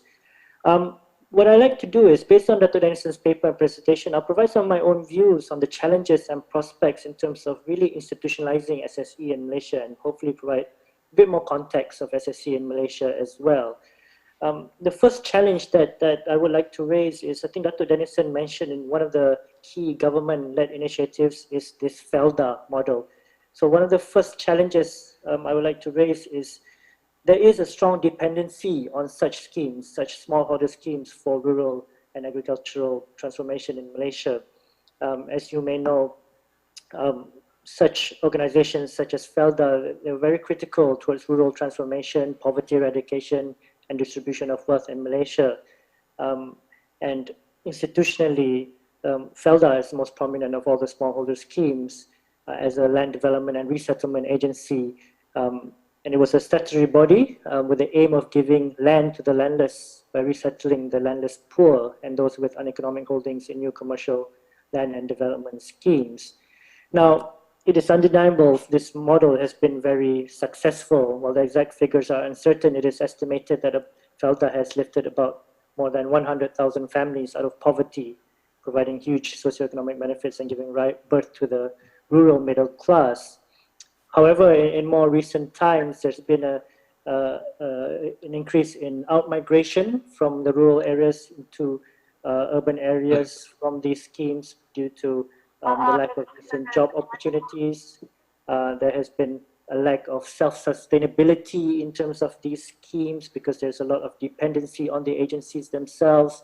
And furthermore, there has been many analysts saying that these schemes may be open to political patronage because they reflect a huge voter base. So the first challenge there is an institutional inertia and difficulty in changes in terms of community development because of the high dependency on such smallholder schemes. Second challenge I would like to raise is that there is, Dr. Denison also mentioned about the 5-year development plans, for example. So there's a lack of polycentricity to localize SSE organizations because Malaysia has a very highly centralized system of planning. And while Malaysia is a federal system, the responsibilities are divided across state and federal levels, the major functions are at the federal or state level rather than the local government level. So in that sense, there's a lot of challenges to localize a lot of these issues, and for SSE organizations to flourish and to participate in decision making is also a massive challenge due to the centralization in Malaysia. Just 2 more points I would like to raise, and this is looking more forward and the prospects for institutionalizing SSE in the context of Malaysia. Firstly, I think Dr. Dennison mentioned social entrepreneurship, and I'd like to touch a bit more on that as I think this is very promising.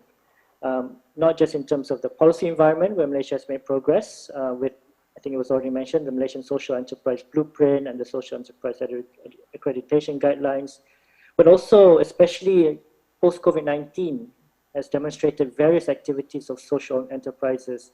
For example, in urban farming and community farming, where various communities had challenges in terms of access to food, and we have seen a lot of initiatives here where the urban farms have provided, again, local production and consumption of food in the local areas, as well as using various innovative platforms such as crowdfunding, community crowdfunding, equity crowdfunding to raise funds. So these social enterprises are particularly flourishing with urban use, but the challenge perhaps is that it is less so flourishing with the rural use. So such enterprises should not be limited to urban use, and it should be institutionalized more in rural areas.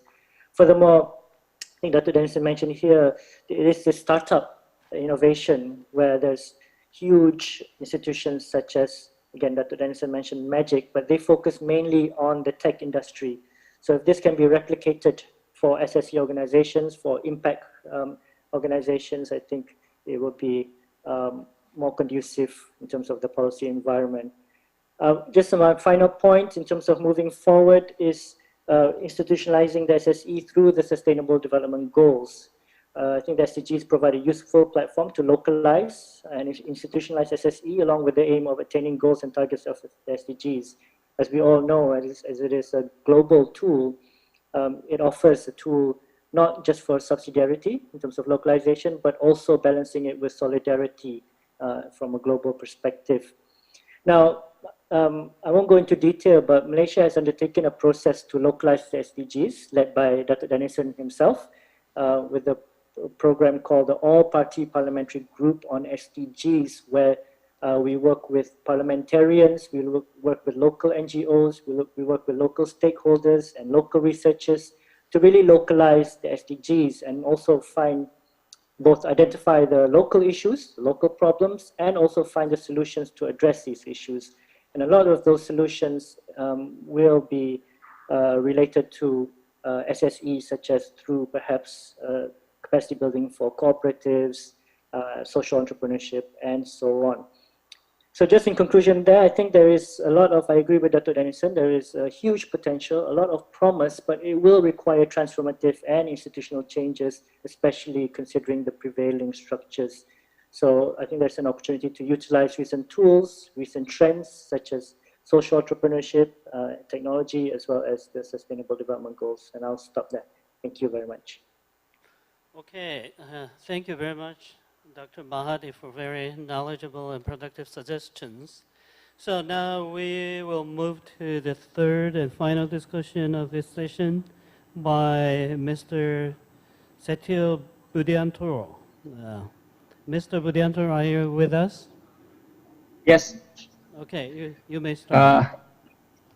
Okay, thank you for the opportunity. I think the presentation and also the research of Dr. Eri is incredible. I mean, that this is, I see that despite quite brief related to the cosmological thinking of Gotong Royong, the solidarity, and also tracing the debate of school of thoughts in Indonesia related to the Pancasila economy and neoclassic. I think that is very interesting to see the history of thinking. And also,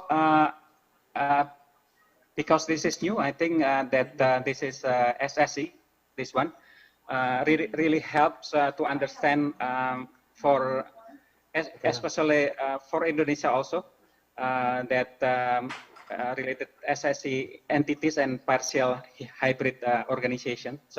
So this is, I think, also related to many research also. This is very helpful to us. This is a significant contribution for the development of SSE in its country, especially in this case in Indonesia. And I see that also there are some challenges and also some recommendation that I recognize that is really a problem that need to be resolved. That is the homework that we would like to address it. And actually, I prepare a presentation, a small presentation, but because not allowed, so I just mention a little bit. So related to the partial hybrid organization.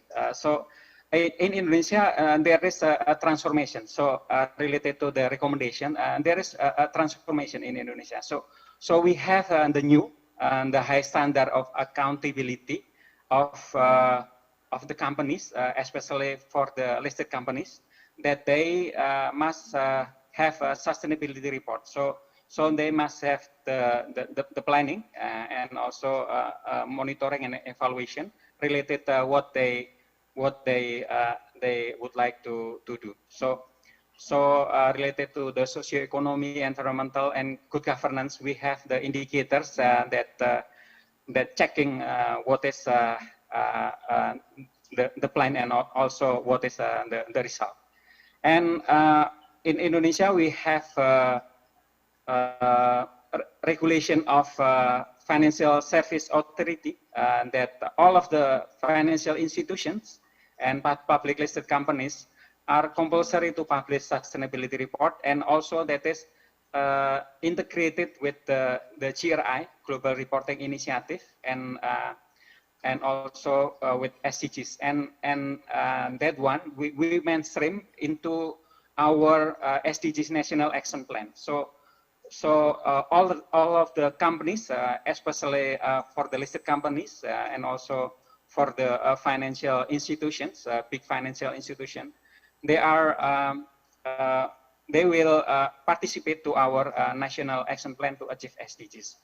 And especially for the state-owned companies, me myself now assisting the state-owned companies. We have more than 100 state-owned companies, and they are now integrating with ISO 26000 and integrated with SDGs National Action Plan. What we are doing now. And related to the values that Dr. Rini already mentioned. Actually, if we see the research from the Charities Aid Foundation related to World Giving Index, so we see that Indonesia is considered as the most generous country in the world. If we see the result, and this is very interesting. It means that the values that Dr. Eri already said, that it still remain in Indonesia. It's still strong, and the challenge for the social solidarity economy is how to transform this generosity to be much more to social solidarity enterprise with social enterprise spirit. So not just in philanthropy terms, but much more transformative. So that is the challenge. And then related to the millennials and also related to the digital disruption, it is already also mentioned before with the previous discussion that this is very interesting. We know that now the millennials change the world, and also related to the digital disruption, and we see that through this digital disruption, we have so many innovative action that already been done by the millennials, as we now in many I think also in many countries. This is flourishing. So like what the millennial have been done currently, we have Aruna institution. So that is the millennial initiative through the digital digital application to connect between the fishers and also consumers. So the small fishers, and already connecting more than 5,000 fishers, and then from the fishers they get 20% more price if compared to previous before they used this very simple technology. And then for the consumers, so the consumers get the fresh fish, and also cheaper, 15%. So this is so we see that with the digital disruption, so the brokerage already disappeared. So the supply chain is now is getting closer, and also not only in fishery, but also related to the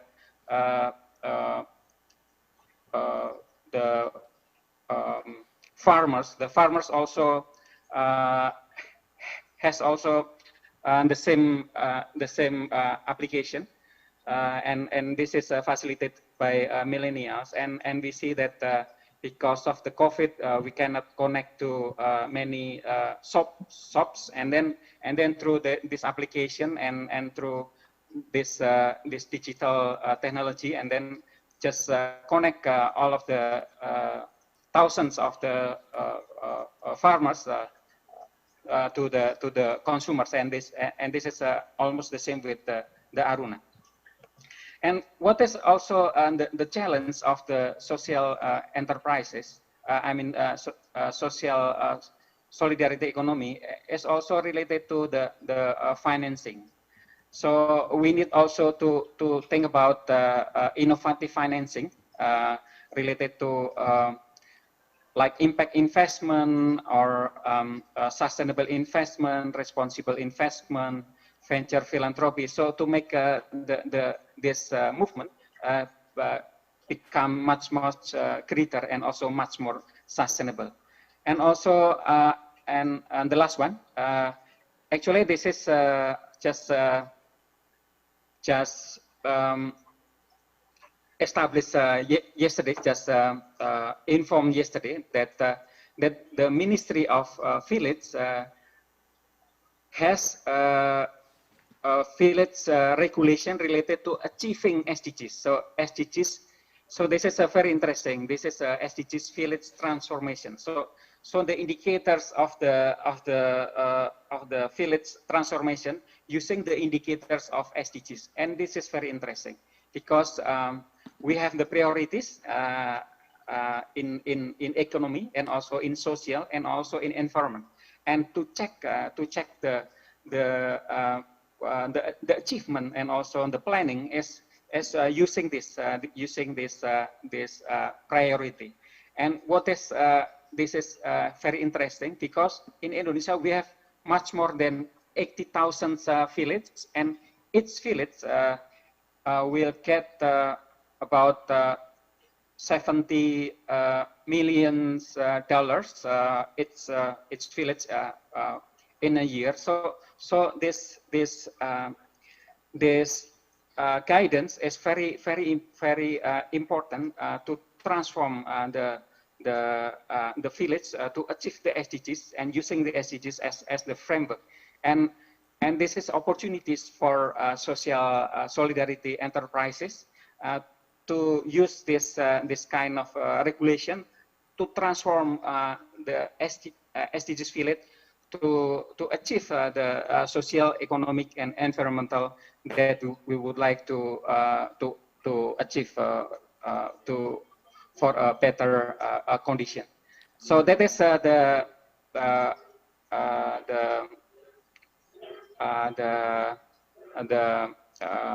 response that I would like to mention, and I think is enough. Thank you. Okay, thank you very much, Mr. Budiantor, for the excellent discussion. So Dr. Romero asks me for a couple more minutes to make a few more comments on the Philippine cases. Dr. Romero? Mm-hmm. Okay. Dr. Romero, would you like to make some additional comments? Yes, thank you. Can you hear me now? Yes, go ahead. Okay. I wanted to add the context to my earlier comment for Dr. Ben Quinones, that the context that we face in the work that we do is we had the volcano eruption in January 2020, and then followed by the COVID pandemic. And then we are also addressing communist armed conflict and illegal drugs. And in this particular case, the approach of government has been national government enabled, and then local government implemented, and people-centered response. And it has identified 12 lines of effort. And I am personally responsible for focusing on the platforms that introduce social solidarity economy. And these are in local government empowerment, strategic communication, basic services, localized peace engagement, and what they call this, MSME development and community-supported agriculture. So within that context, I wanted to ask Dr. Ben Quinones to comment more on how our efforts in these areas could contribute to the strategy that he mentioned earlier about mainstreaming SSE as in the area of policy advocacy. Thank you. Okay, thank you. Now, I would like to have three presenters. Each of the three presenters of the session maybe spend 2 or 3 minutes responding and answering some of the issues raised by the discussants. If you're ready, Dr. Quinones, can you Yes. start? Okay, go ahead. Thank you. Thank you, Omi, for that question. Let me first clarify the framework of these three types of capital: the political, social, and financial. In fact, in the framework of the mapping exercise, there are two basic resources that are mentioned: human and finance. The political is not mentioned, but political actually is a form of capital policy in terms of programs and fiscal budget. That's the governmental intervention. And that is one of the main drivers for development. You have the political capital. And then human resources is also called social capital in literature. That's where people are using networks, organizations, in order to move development. Of course, finance, we all know that you need money in order to finance initiatives. Now, I would like to explain the interplay of these factors in a concrete case because Omi mentioned the pandemic, and I'd like to cite how these three types of capital were mobilized as a response to COVID, particularly in Batangas, where this eruption of Taal volcano happened. Here you have a cooperative, one of the largest cooperatives in the country, the largest agricultural cooperative in the country, Soro-Soro Ibaba Development Cooperative. That is this, the embodiment of the social capital. It started very small. It developed the membership base until it became very, very large. Now, the private sector in this model, in this framework, are composed of micro and small enterprises that have become members of the cooperative. So you have already there the social capital. The finance capital were provided by the members through savings. So they saved, and over the years they accumulated. This cooperative became a multi-billionaire cooperative. And these are people's savings. Of course, it accumulated over the years. How about the political capital? This is represented by the local government. So what happened during the Taal volcano eruption? Of course, people were displaced. People had to survive. One of the first response organization that responded was the cooperative, because they are membership based. They have to take care of the members. So immediately, even before the local governments can the cooperative was there already distributing food, so forth and so on. And when the local government saw that the private sector, the cooperative sector, was already doing something, they connected with this cooperative. Because the government also has the disaster response program.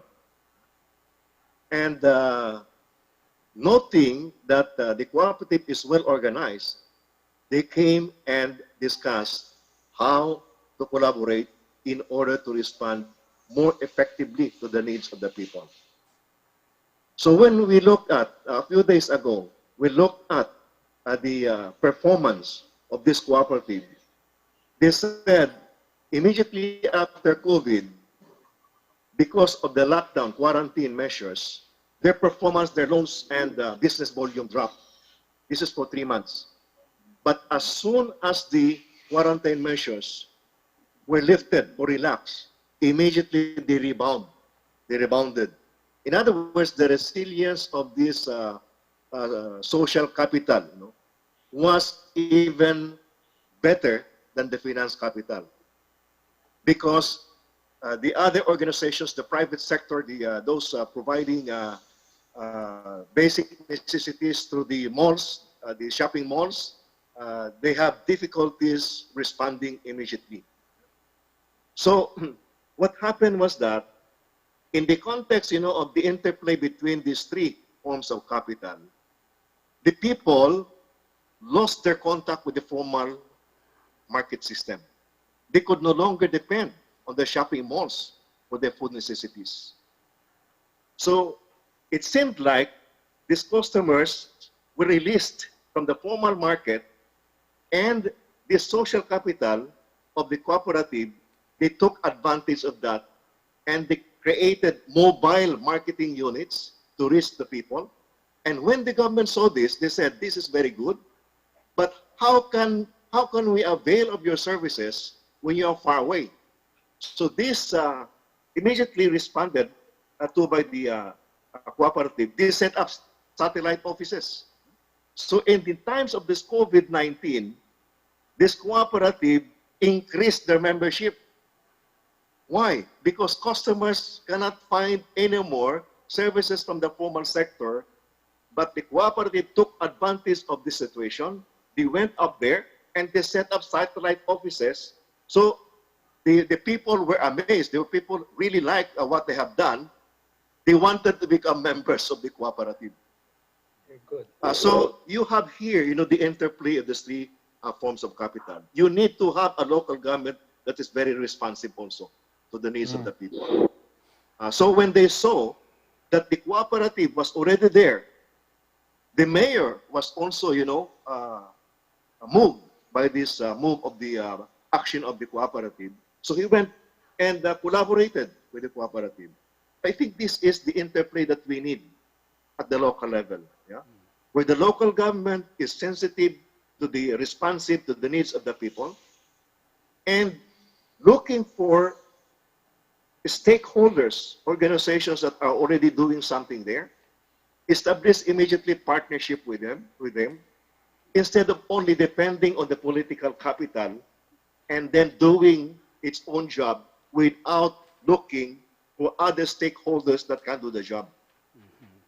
And the private sector that is really dynamic in times of crisis are the micro and small enterprises. But they are less effective if they are networked in a solidarity organization. Like Okay. Thank you. Finally, I would like to share with you, just one more minute, please. Share with you what they are now trying to conceive. They would now like to develop a disaster resiliency mechanism. Here again, the partnership between government, the private sector, and the SNU network will have to play a very, very crucial role. And this is where what we envision in our paper, the making of SSE will happen. So in fact, what your question, Dr. Romero, is about the making of SSE at the local level. So thank you very much for this occasion to share these ideas. Yes. Okay, thank you, Dr. thank Ben. you. Next, Dr. Jayasuriya, would you like to address some of the questions raised by Mr. Mahadi? Yes, thank you, Mr. Chair, and thank you, Alizan, for your observations and comments. I think I've taken notes and recognized that there are 4 points that I would briefly comment on. I think you are right in making the assessment on the Felder system. Actually, in my paper, I'm drawing a distinction between Felder, which is the statutory body, which is the government project and government financed project, with that of the Felder cooperative, which is a cooperative of the settlers, using their savings as a means for empowerment and doing collective business activity.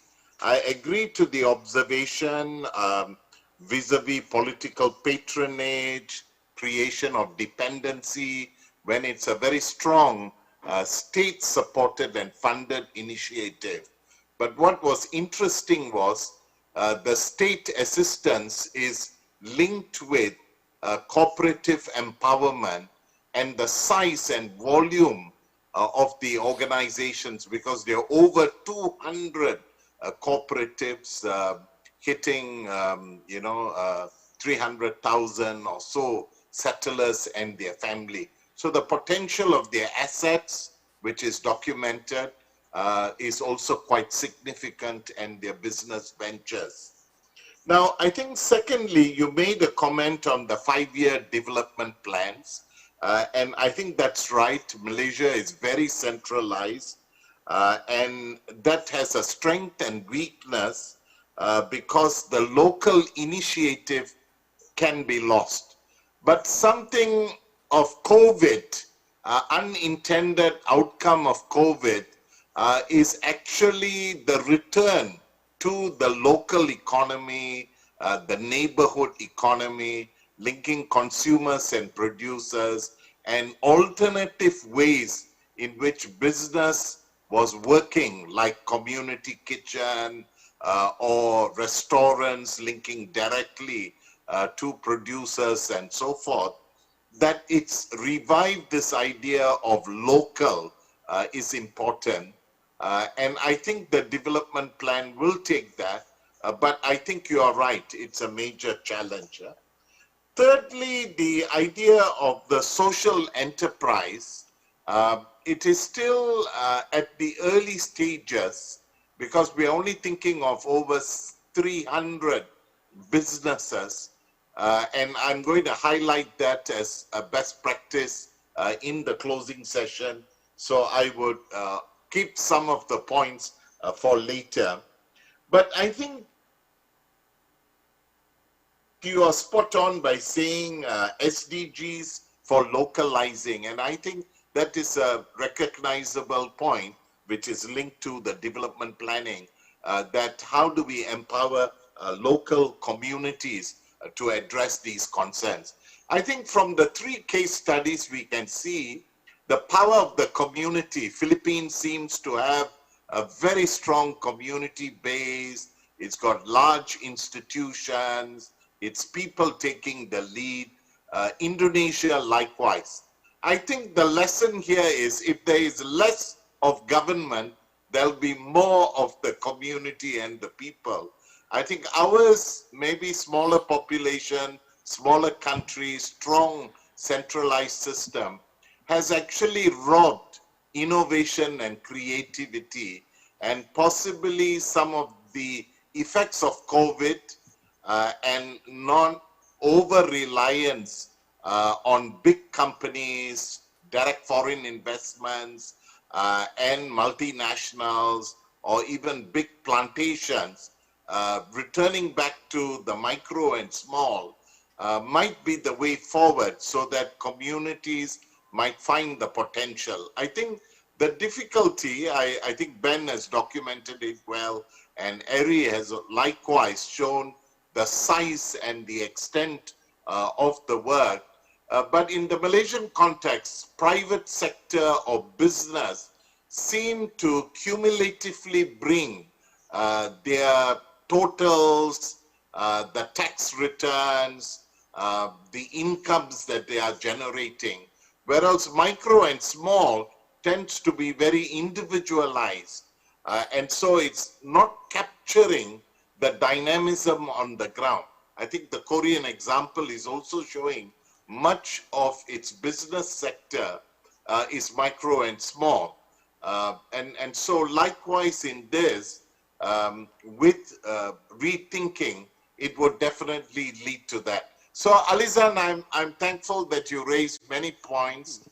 They are relevant, and I'll see how I can incorporate them, recognizing the challenges, and that while Felder might seem promising, there are challenges. while our development policy framework seems, very successful in its framework, yet I think we are recognizing there are major challenges. And I think your theme of localizing the economy and possibly linking the local with ASEAN across board to the Philippines or to Indonesia, and the network of the local economies moving beyond the borders post-COVID might be a way forward.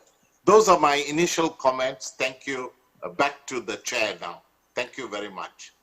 Thank you very much. Now, Dr. Trinurini, would you respond to Mr. Budianto's comments? Okay, I unmute already.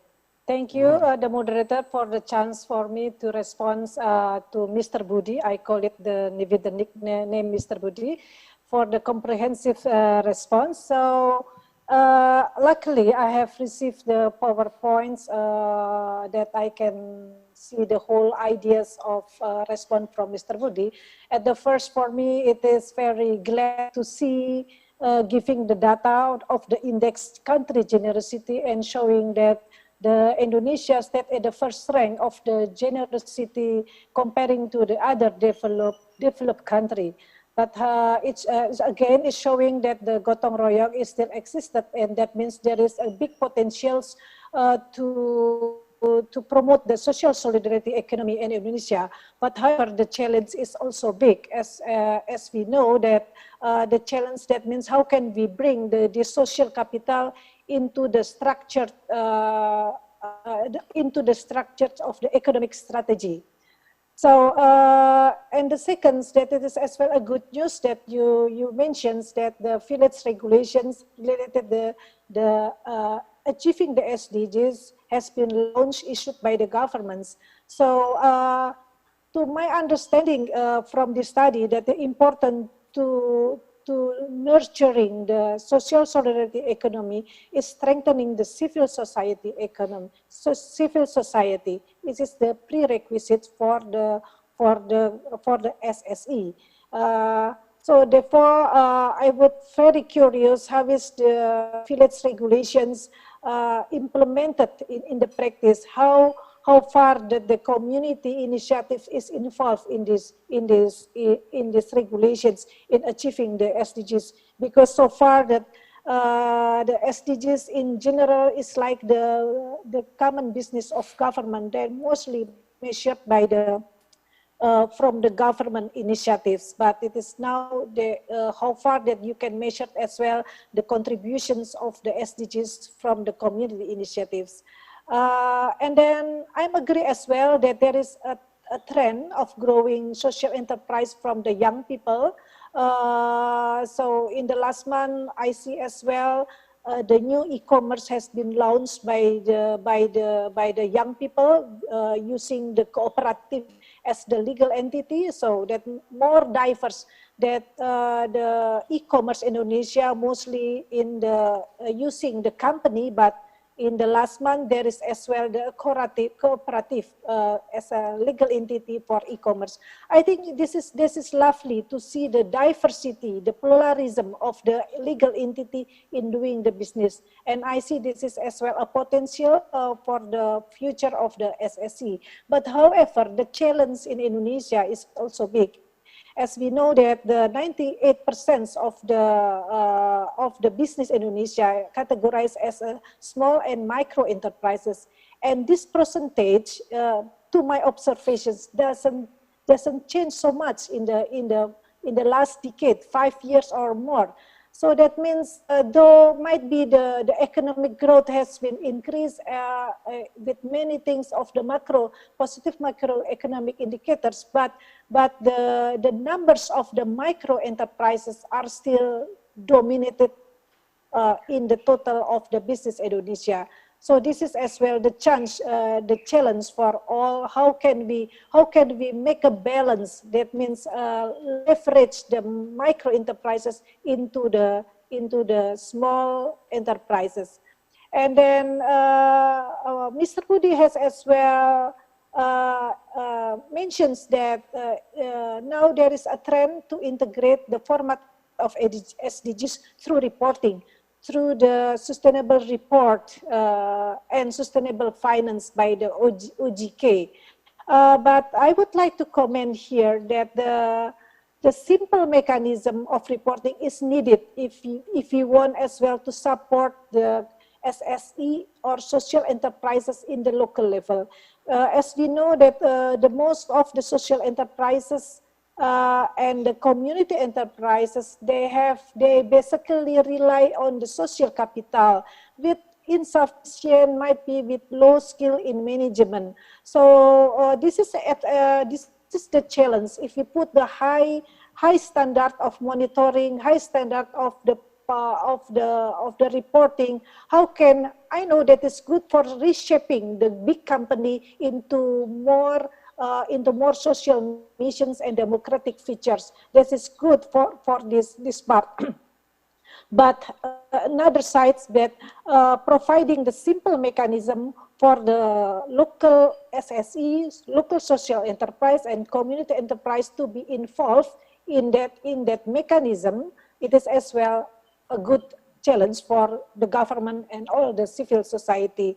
So regarding as well the regulations for microfinance institutions, yeah, I see as well that the authority has regulated the microfinance with the accountability reporting. I agree with this because microfinance will involve or affected a lot of beneficiaries that it has to be secured by the government to protect the misuse of the microfinance to a lot of the beneficiaries.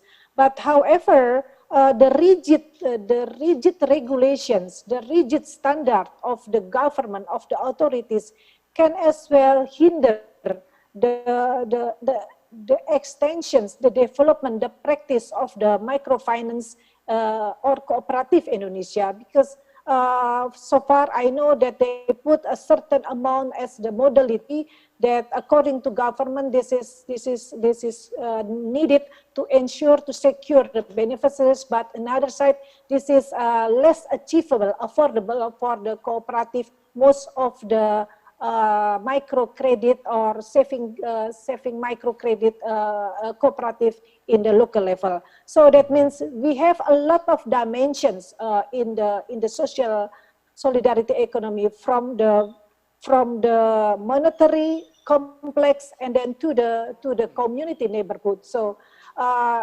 in the as the definition stated by United Nations Task Force on SSE, that the SSE is a diverse organizations, but they have a common goals. So this is the important for the government, for all of us, have to provide the pluralism, to accept the diversity of the microfinance institutions, the diversity of the public services in the national framework. So I think this is my comment. Thank you very much again for Mr. Budi for very, very fruitful your comment. I have a lot of idea to continue this research based on your response in this event. So thank you very much again. I give it back to the moderator. Thank you. Oh, thank you. Thank you, all three presenters and three discussants. There are several questions from other participants, but unfortunately, we don't have any more time. But let's consider today's conference as the start of the conversation. We know how to contact each other, and these questions can be conveyed in the future via email or other means.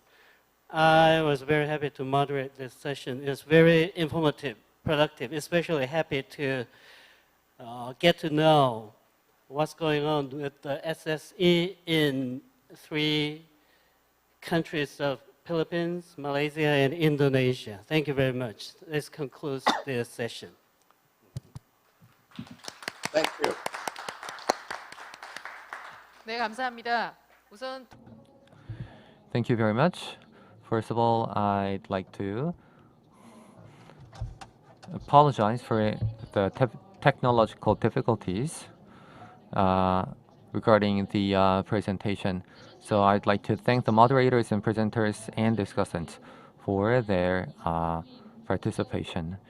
We are going to have a session 3 from 3:20. Thank you.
We're going to start session 3.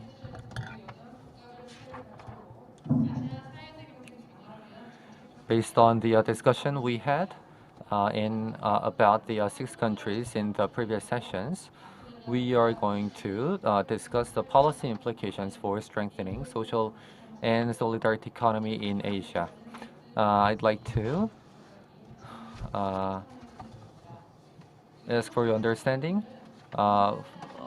for the Mr. Antonella Noya is not able to join us. And I'm going to pass the microphone to the moderator, Professor Bongju Lee. Of SSE conference today. The session 3's theme is to discuss policy implications for strengthening SSE in Asia. And we have one presentation and several discussants joining the panel. Let me briefly introduce the participants first before we actually go on the program. As introduced, my name is Bongju Lee, and I will be moderating this session. The presenter of the panel is Professor Eui-young Kim from Seoul National University. And along with Professor Kim, Dr. Miura Hiroki will also present on the topic. As a discussant, we have 3 presenters in the previous session joining us as a discussant, and they will be talking about country best practices. And they are Benjamin Quinones from Philippines, Denison Giasuria from Malaysia, and Eri Nurini Anipina from Indonesia. So they will be presenting country best practices. And the other discussant of the session are Lawrence Kwok, who is the Secretary General of GSEF.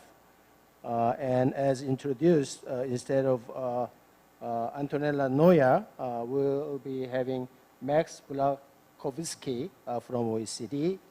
And we also have Francis Opki Kim from who is the Director of International Trade Union Confederation Asia Pacific. And finally, we'll have Lee Dong-woong, who is joining us from ILO. So we have quite a bit of people joining in the session. So I guess we'll get started. First, we'll start with a brief presentation by Professor Kim and Dr. Miura Hiroki. Please, go ahead.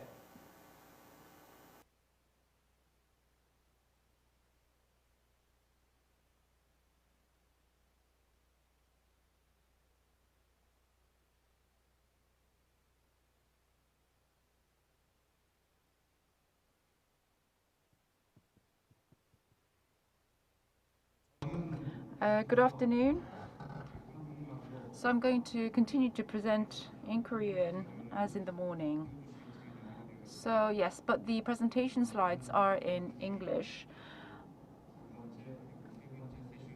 So there are many non-Koreans, international participants, especially for Season 2 and Season 3. So I look forward to your understanding. I would like to speak in Korean in order to make the presentation more efficient. It's my mother tongue, but the presentation slides are in English. And so we have been spending a day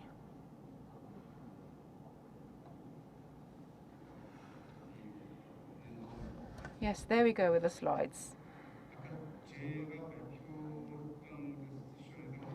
So I did the introductory speech, and there was a question asking for differentiation between Northeast Asia and Southeast Asia. I was not able to answer the question, and actually it's a very difficult question, although it looks quite simple. So it sounds a little bit like an excuse, but this kind of research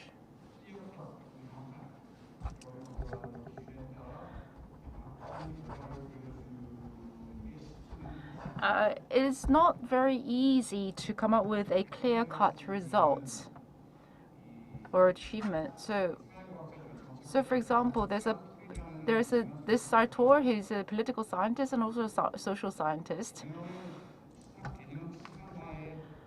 and he talks about the ladder of conceptual abstraction. So if the abstract level is quite low, and then there is an abstract level that's quite low in the ladder, at the top you have something like this. So if you study social science, you'll know that there is a term called structural functionalism. All societies and all countries, there is a structure that plays a special function.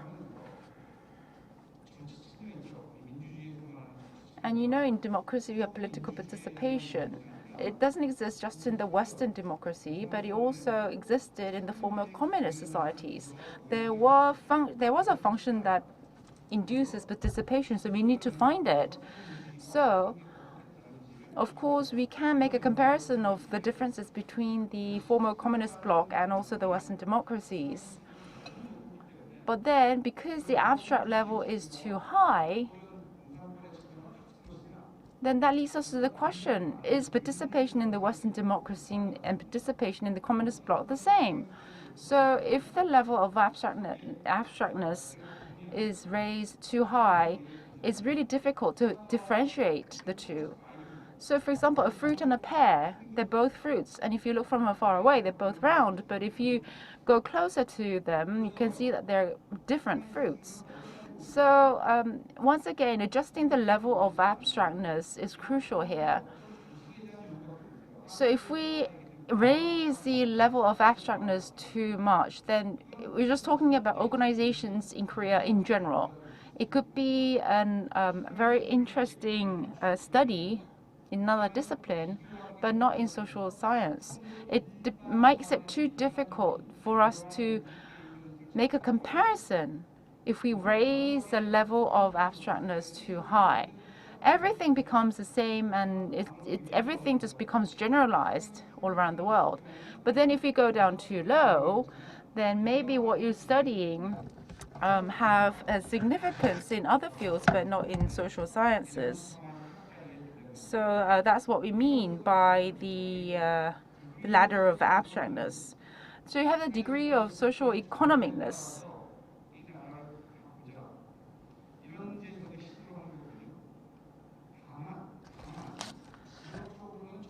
So we're looking at the social economy-ness, but we are not looking at the entire world. We're focusing on Asia. So we don't want to raise the level of abstractness too high or too low.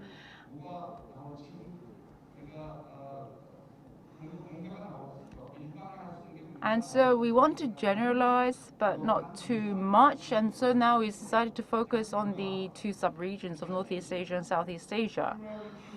So you have plurality, complexity of hybrid organizations. It's a complex thing. This is rather an irresponsible summary in a way. But look at it like this.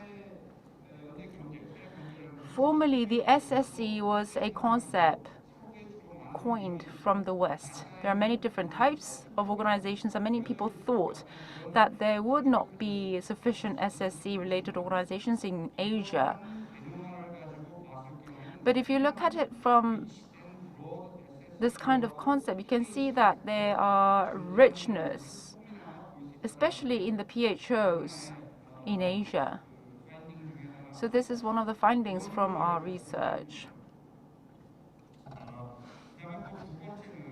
The second thing I'd like to mention is that there is a gradual evolution of organizational landscape. So there are exogenous and endogenous factors that exert an influence on the SSE here in Asia. So that leads to gradual evolution of the organizational landscape. This is another finding from our research. I won't be able to go into further details, but you can definitely see this kind of phenomena in Asia, according to our research. And then the third general common characteristic is that there is no perfect hybrid organization. We looked at the 6 different conditions, but there was no one particular organization that satisfied all of the 6 conditions.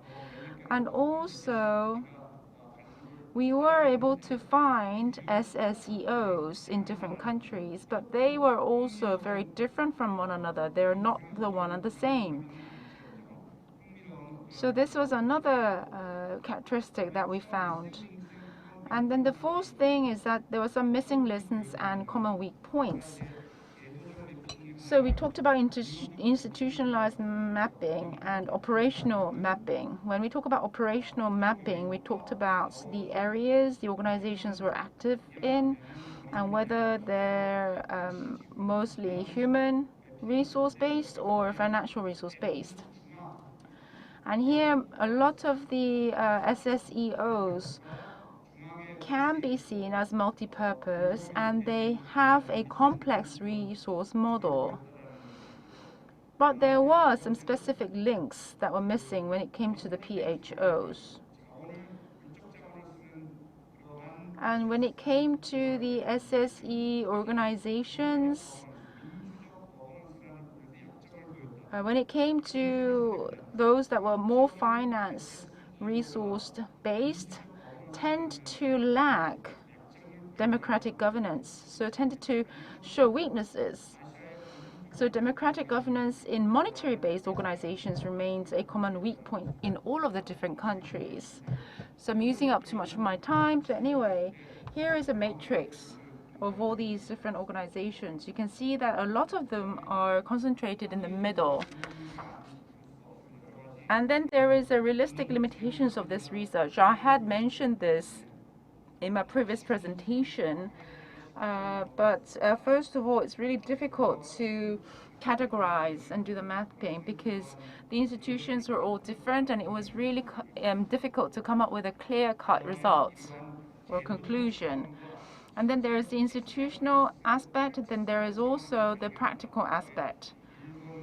Remember Japan and in Korea, the co-ops and the Southeast Asian co-ops were categorized differently. Some co-ops were categorized as PHOs, and in other cases, they were categorized as the SSEOs. So we do recognize that there were some limitations.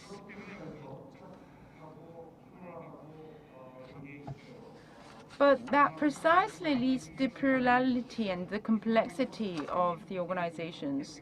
So under these circumstances, how are we going to find policy implications? We have already heard from the Southeast Asian colleagues. There are about 4 different aspects: mainstreaming, transformative, community building, and civil society strategies. There are about 4 different strategies that the social solidarity economy can adopt. And so, of course, there are many differences for each of the countries. But nonetheless, if we were to mainstream the SSE, what can we do in the different countries?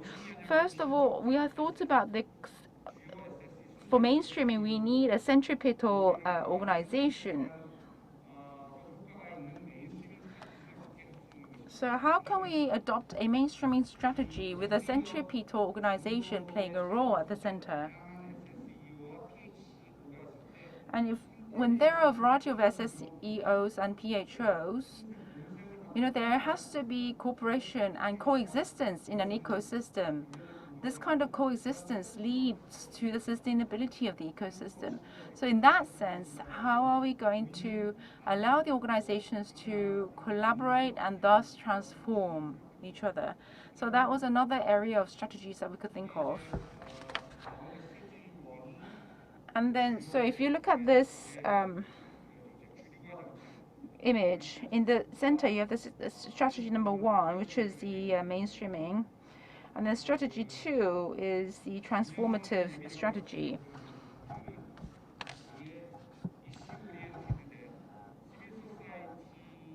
So this is a matrix bringing together different strategies. So remember the x-axis and the y-axis I had talked about in my previous presentation. Here you have the main field of activity, community-oriented, complex, and issue-oriented. Main source of establishment with the main resource is a human resource, complex, or monetary resource. And then depending on the two axes, we have strategy 3 and strategy 4. Now I'll turn the mic to Dr. Mirai. So I'll talk about the policy implications a little bit in further detail. So if you look at the slides, you'll be able to understand this better. So anyway, going back to the mainstreaming strategy for SSEOs. So the strategy basically involves the strengthening of a centripetal institution among the SSEOs for promoting the multiplicity of SSE and the public awareness.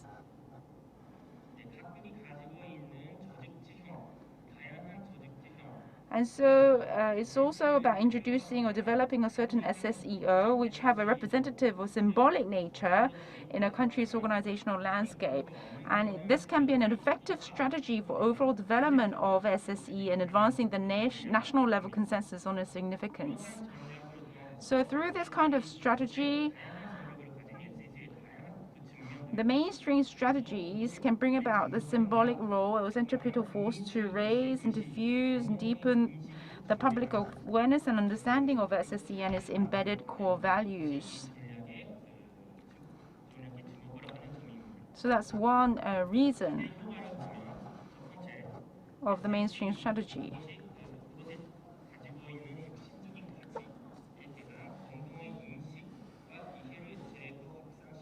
Yes, so we'll be able to raise and diffuse and deepen the public awareness. The second thing is that there can be a spillover effects for developing the multiple aspects and dimensions of SSE. Thirdly, network, coalition, and synergy among the SSEOs can be enhanced. And fourthly, SSE organizations and promotion of decent work can be further developed. The spillover effect, I think, is quite important in the expected effects. So there was a mention of 2015 SDG. The social solidarity economy also considers the SDGs to be important, and it was a very good opportunity for the SSE to leapfrog forward. It also gave a sense of objective. So this is a spillover effect from the SDGs. And SSE has an overarching effect.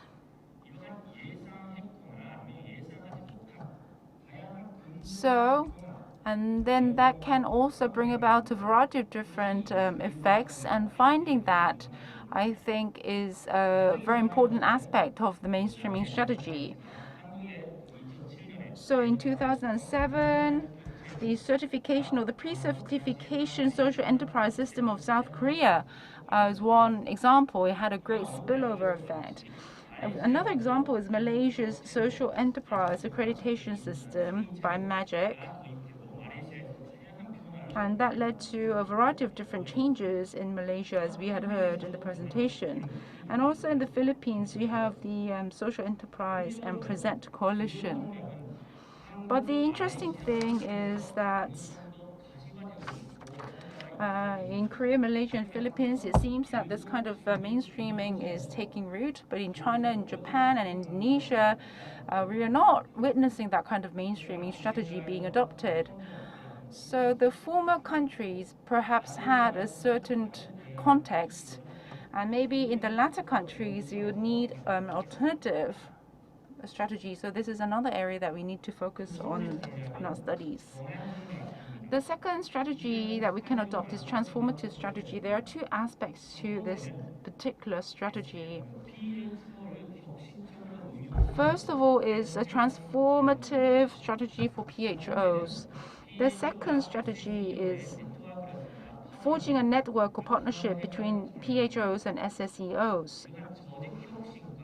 So this kind of organizational innovation is possible, and also the operational innovation is possible. And that would enable the transformation of the ecosystem as a whole. So this is basically the important part of the transformative strategy. So I think these examples were seen in the different presentations. And there were very interesting examples from many different countries.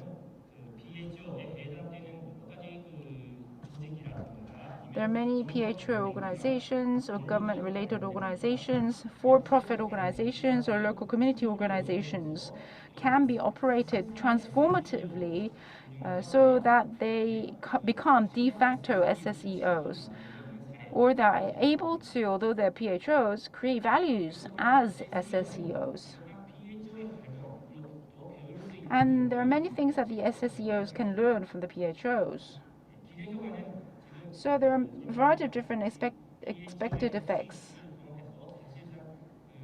The active and the positive and the innovative role of the PHOs can have tremendous potential in the development of national SSE because of the diversity and the total size in organization ecosystem. There are so many more.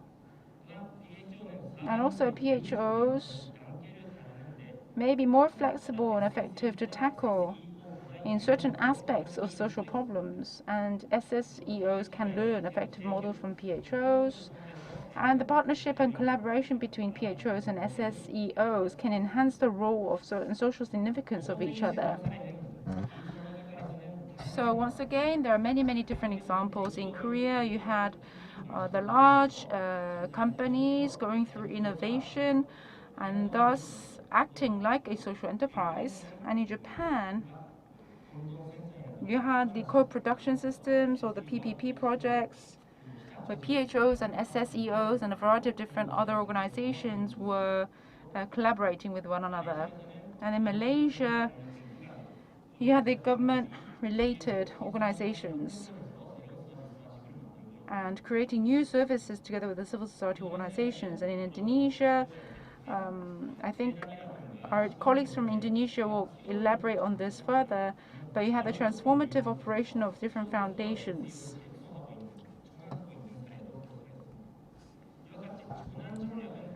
So anyway, there are many different examples of transformative strategies being adopted, and it can be adopted in many different ways. The third strategy is the community and local SSE strategy.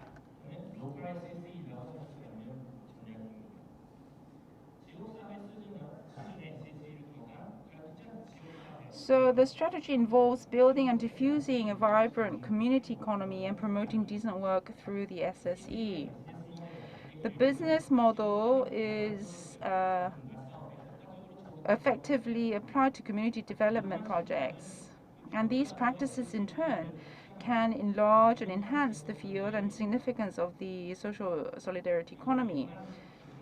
And these inter-community learning and regional support system can be effective tools for strengthening the community-based local SSE. So, and there are also expected effects, promotion of linkage of decent work and community revitalization, for example, or the improvement of informal economic sector and informal employment. Solidarity, human dignity, and active citizen, and other types of core values can be materialized. Because these values, in most cases, are articulated on the local community level. So now there are many best practices and examples. In Indonesia, there were innovations of BUMDES and village revitalization movement. In Philippines, Malaysia, and Indonesia, you have the microfinance institutions that are playing a role and helping many people to improve their lives. And in Japan, there are various machizukuri projects. In Korea and in China, there are many different rural community co-ops, and they're able to create value on the local community level. Last but not least, you have the civil society and service innovation strategy. So this strategy involves innovation of the civil society and services through the SSC to respond to people's various needs and social diversity. And they can also be effectively applied to the CSOs in the different fields. And these practices, in turn, can enlarge and enhance the field and significance of the SSE as well. And so, once again, SSE and CSO go hand in hand. They grow together. Expected effects are that expansion and enhancement of the potential of the SSE through the development of the civil society. And also civil society organizations and non-profit organizations, social co-ops can produce a unique service innovation model that cannot be realized by conventional for-profit enterprises or social enterprises. And also, CSOs are especially important when realizing and promoting democratic governance and active citizenship. So in China, there's civilian-run non-enterprise units system that are leading to social service innovation. In the Philippines, you have the multi-dimensional NGOs and people PO system with income-generating projects.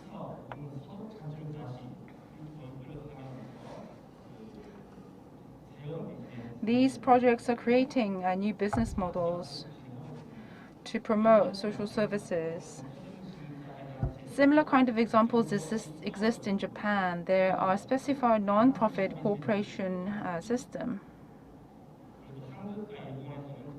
And in Korea and Japan, social entrepreneurial activity of consumer cooperatives can also be seen as an example of this particular strategy. So these are the 4 different strategies that we discussed. So we have come to the conclusion that these 4 strategies are important, but there are others that are important as well. First thing is a human factor.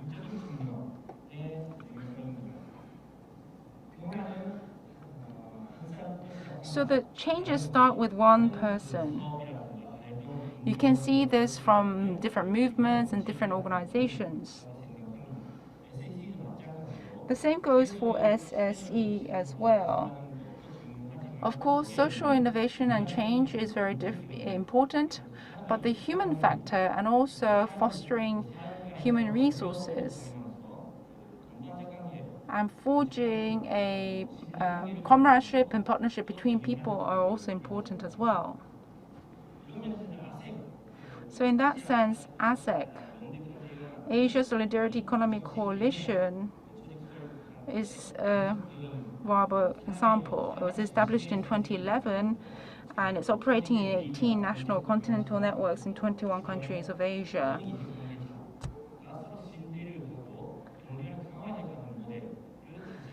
So the ASEC has a model of human and value-based SSE organization and movement. This human factor sometimes is overlooked in the institutionalization process. So this is very important because this kind of human-centric perspective is essential because it's indispensable to both the management of a highly complex organization ecosystem and also the operation in practice. The second is a cultural factor. There is also common value in Asian countries. Malaysia and Indonesia Gotoloyon, the sense of solidarity is there in their cultures. Well, of course, it was there before. Nowadays, it's a little bit difficult to institutionalize. But I think yes, we need to think more about how to revive this. And the same goes for Japan and also Korea as well. They are the traditional kind of culture that promotes social solidarity economy. I think there are three key words here. We do it together, we live together, and we respect one another. This kind of culture can be found commonly in the six countries. I think these values are very important in reforming the informal sector, because when it comes to informal economy or informal employment, there are a variety of different types in different countries. But if we are able to forge solidarity based on these kind of values, then I think there is a lot of room for improvement. So, of course, it's really difficult to institutionalize this kind of informal sector. So, I believe that this kind of culture is also very important for us to emphasize. And only then can we integrate the informal economy into the SSE. So I've been talking about 4 different strategies and 2 other kind of considerations that we need to make. So basically, of course, each individual strategy is important. But the more important thing is that the 4 strategies or the 6 strategies are balanced. So we need a more comprehensive or overarching kind of approach. So here we need 2 different types of approach. First of all different 4 strategies have to be balanced. And then the institutionalized tasks and then the uninstitutionalized tasks have also to be balanced.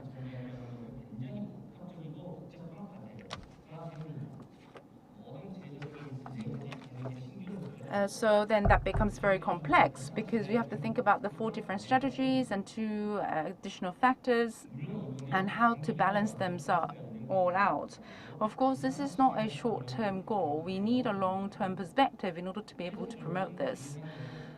So what becomes important here is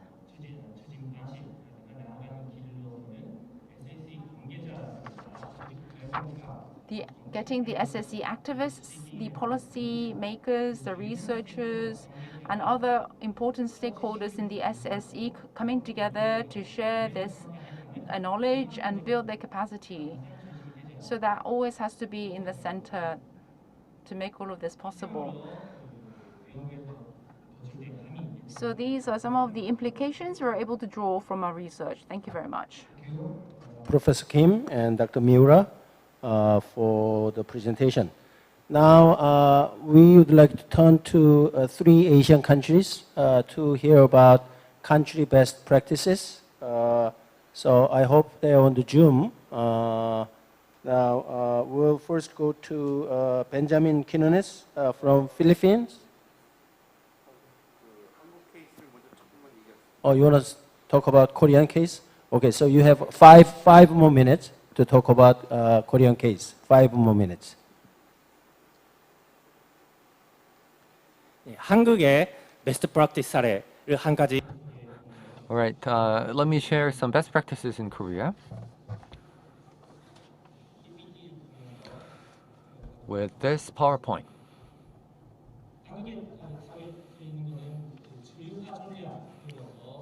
So there is the mainstreaming strategy going on. The certification system is a such example. So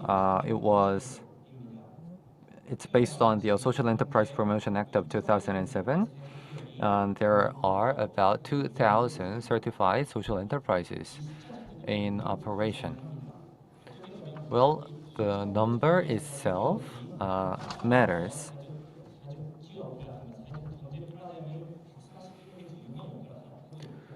So the government system and the legislation are playing a big role in expanding the social enterprise sector. And this great change started with the first group of 50 certified social enterprises of 2007. So in the mainstreaming strategy, what really matters is the ripple effect. So let us take a look at the ripple effect or spillover effect of the certification system.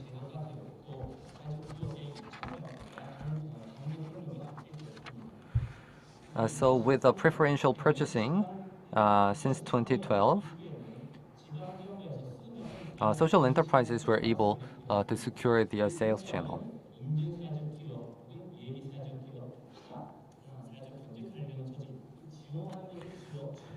And many local governments established a social economy support center that support various types of social economy organizations and residents of local communities to learn about how to establish and run social economy organizations. This led to the creation of GSEF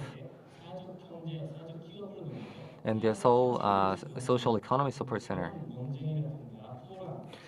And there have been many forums and symposiums organized to discuss social value and so on. And based on this discussion, the Framework Act on Social Value and the Framework Act on Social Economy have been put forward. So in the discussion, the limitations of the social economy organizations were also pointed out. And there were also many discussion about how to overcome the limitations. For example, transforming the certification system to registration system and providing more active support.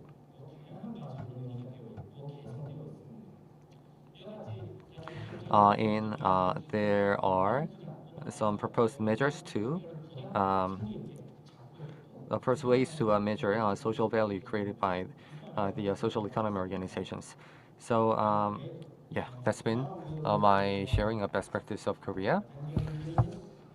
Philippines. Benjamin, are you ready?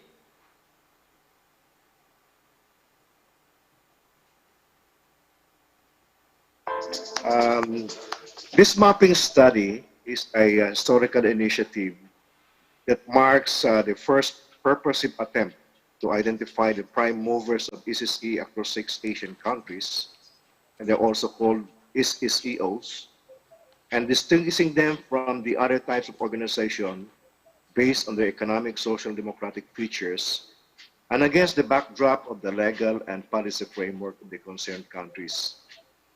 This study, in my view, will motivate policymakers and researchers to probe, validate, scrutinize the study findings, and thereby render the debate on SSE vibrant and thought-provoking.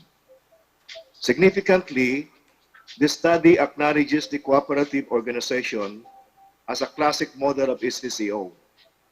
Although some types of cooperatives have mutated and drifted from the original design, the phenomenon of mission drift can be attributed to what the mapping study calls human factor, which refers to responsible and resilient leadership and edifying ethical values indispensable to both management of the highly complex organizational ecosystem and the substantial operation of SSE organizations in practice.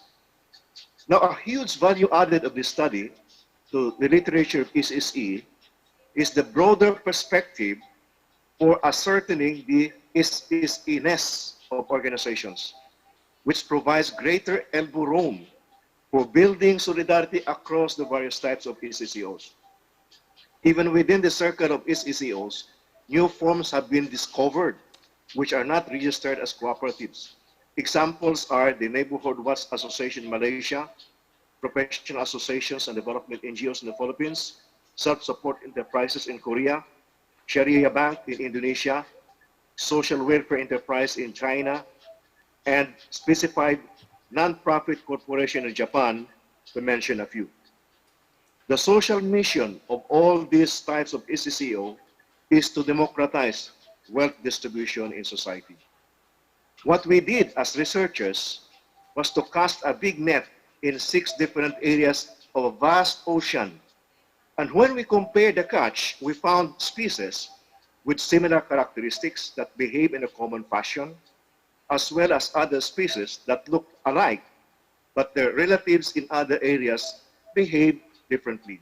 So for example, while labor union and workers association that operate a for-profit business are classified as SSAO in the Philippines, generally labor union or trade union is classified as hybrid organization in Korea, non-SSAO in China, and in Malaysia. Workers' associations that also register as cooperative in the Philippines to operate for-profit business have opened a pathway for the transition of informal workers to decent work in the formal economy. So this brings us to the heart of the matter. What strategic directions can be derived from the mapping study? Professor Kim and Hiroki already mentioned 4 main strategies focusing on strengthening ECC in Asia. To these 4 strategies, I would like to cite the importance mentioned by Hiroki in his last presentation, focusing this time on how this massive amount of data and information generated by the mapping study could be put to good use. Who will use it and for what purpose? In other words, information sharing, dissemination for the purpose of increasing awareness and understanding of SSC for the purpose of strengthening the movement in these countries. So I will mention 4 strategies or directions insofar as this information campaign and dissemination is concerned. The first is in the field of capacity building. ILO is in the forefront of the global campaign to acknowledge and capacitate SCCOs as dynamic and vital partner for achieving the SDGs. ILO now can go to the governments in Asian countries and say, sir, our family tree says we have relatives in your country. We would like to invite them to join the ILO SCC Academy. The government will ask, who are your relatives in my country? And where is the family tree? Well, ILO can then give the government a copy of the mapping study and point out the types of SCCOs in the country that belong to SCCO. In Asia, when you tell people you have a relative who is a native of their locality, their hearts warm up to welcome you. Second, in the field of research, the UN Task Force on Social Solidarity Economy, perhaps in partnership with SNU, can make use of the typologies used by the mapping study for purposes of selecting samples of various types of SCCOs in Asian countries for more in-depth case studies. UNTF SSE and other research and academic institutions can also conduct studies that might validate, elucidate, if not sharpen, the results of the mapping study. Third, in the field of international policy dialogue, will the Korean Social Enterprise Promotion Agency, GSAF, and SNU will they play an active role in this area?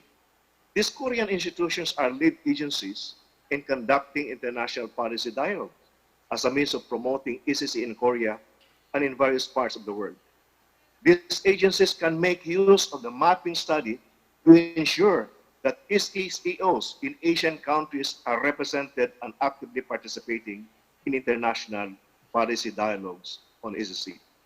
Fourth and finally, and this is my last statement, in the field of information campaign and networking, the Asian Solidarity Economic Council, under the chairmanship of Dr. Denison Jayasoria, and with the strong support of ASEC partners in several Asian countries, is actively involved in regional policy and advocacy forums, such as the ASEAN People's Forum and the UN ESCAP Asia Pacific Regional CSO Engagement Mechanism. ASEC is the convener of the Convergence Space on Transformative and Solidarity Economy of the ASEAN People's Forum. Perhaps in collaboration with SNU and GSAF, ASEC can make use of the mapping study to rally various types of SCCOs identified in the mapping study to be part of the ongoing dialogue and networking process at the ASEAN level. ASEC can make use of the SCC Online Academy to disseminate the findings of the mapping study, as well as enjoin local research and academic institutions to further substantiate the mapping study with local case studies of various types of SCCOs. Thank you very much for this time that I could share my views. Over to you, Mr. Moderator. Thank you. Great, thank you. Now we are going to go Dennis Jayasuriya from Malaysia, also to hear about country best practice from Malaysia. Okay. Thank you very much for this opportunity. What I was asked to highlight is the social enterprise system. But I was really taken up by Dr. Ben's overview and recommendations. But my mandate is to highlight just the Malaysian example. The Malaysian example is innovative. It is new because it was just launched in 2014. The document that I highlighted before, which is the Malaysian Social Enterprise Blueprint, is an important document that provides the policy framework, space, financial allocation, and the political mandate to execute this. I think it's only for the first time that in Malaysian policy description, they describe traditional for-profit, not-for-profit organizations, and then identified social enterprises as business enterprise which creates impact on social and environmental dimensions with financial sustainability. Unlike South Korea, it doesn't have an act, but uses the existing legislative framework and its true accreditation. Conceptual-wise, it draws the impact on wealth creation and impact on society and environment.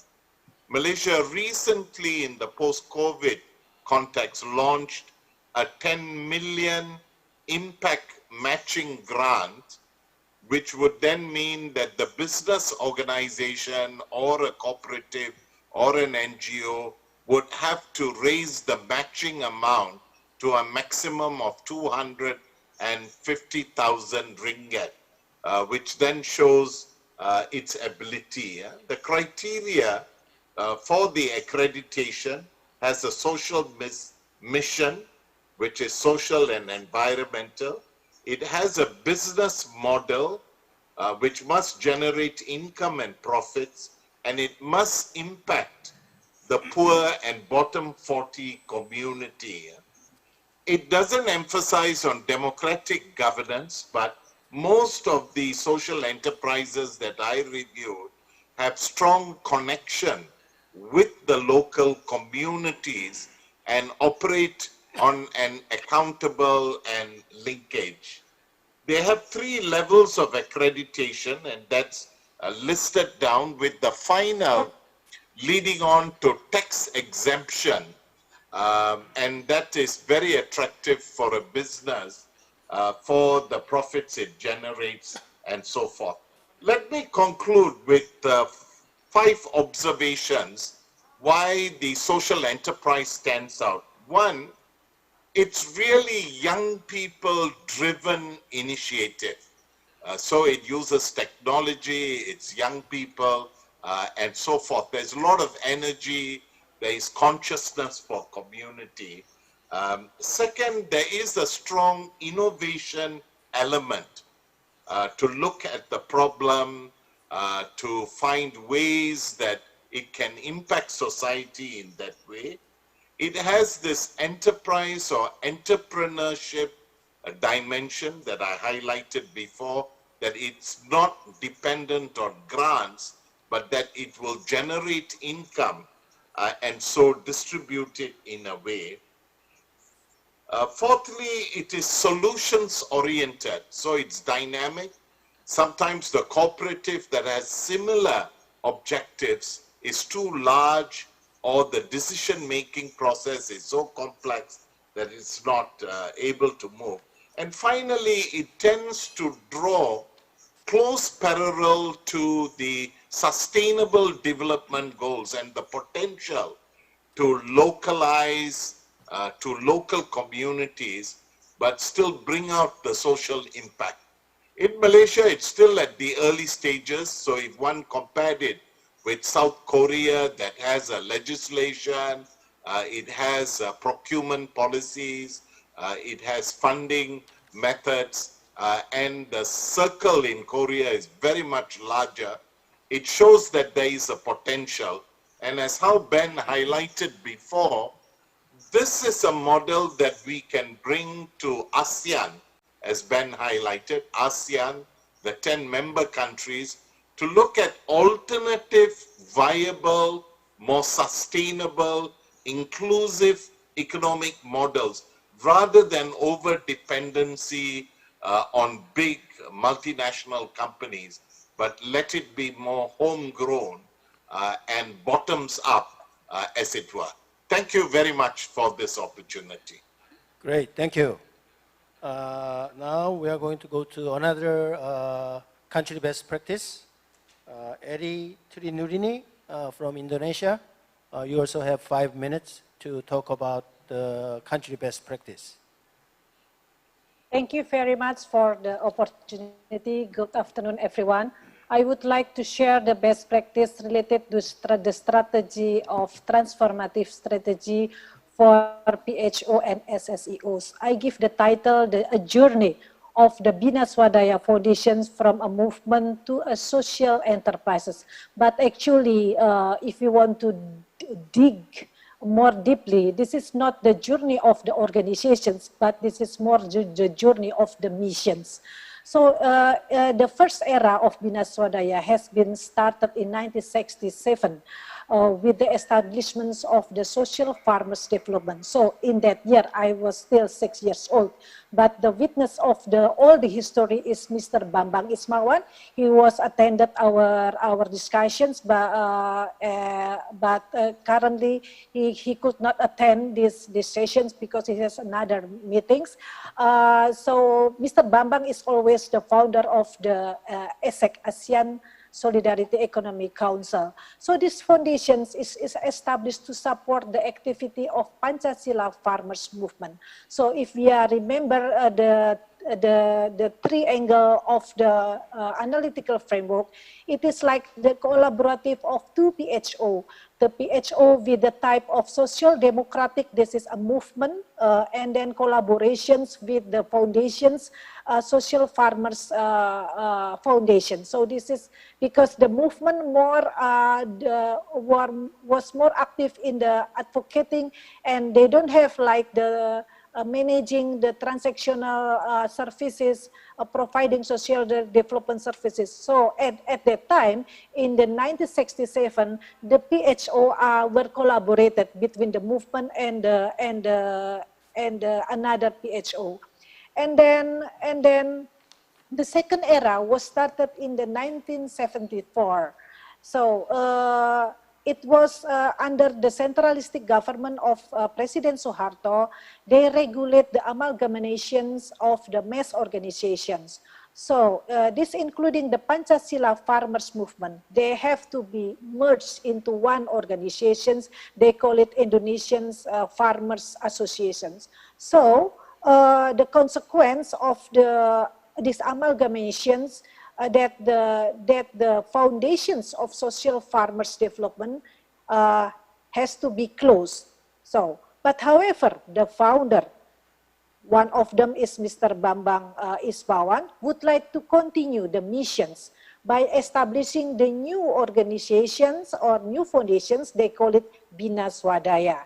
So we can see that the transformations in the second is not driven by the internal, it is more driven by the external, the government regulations that merge all the movement into one organizations that has the consequence of the foundations as well to transform into the new foundations. And then the third era, it's began in 1999.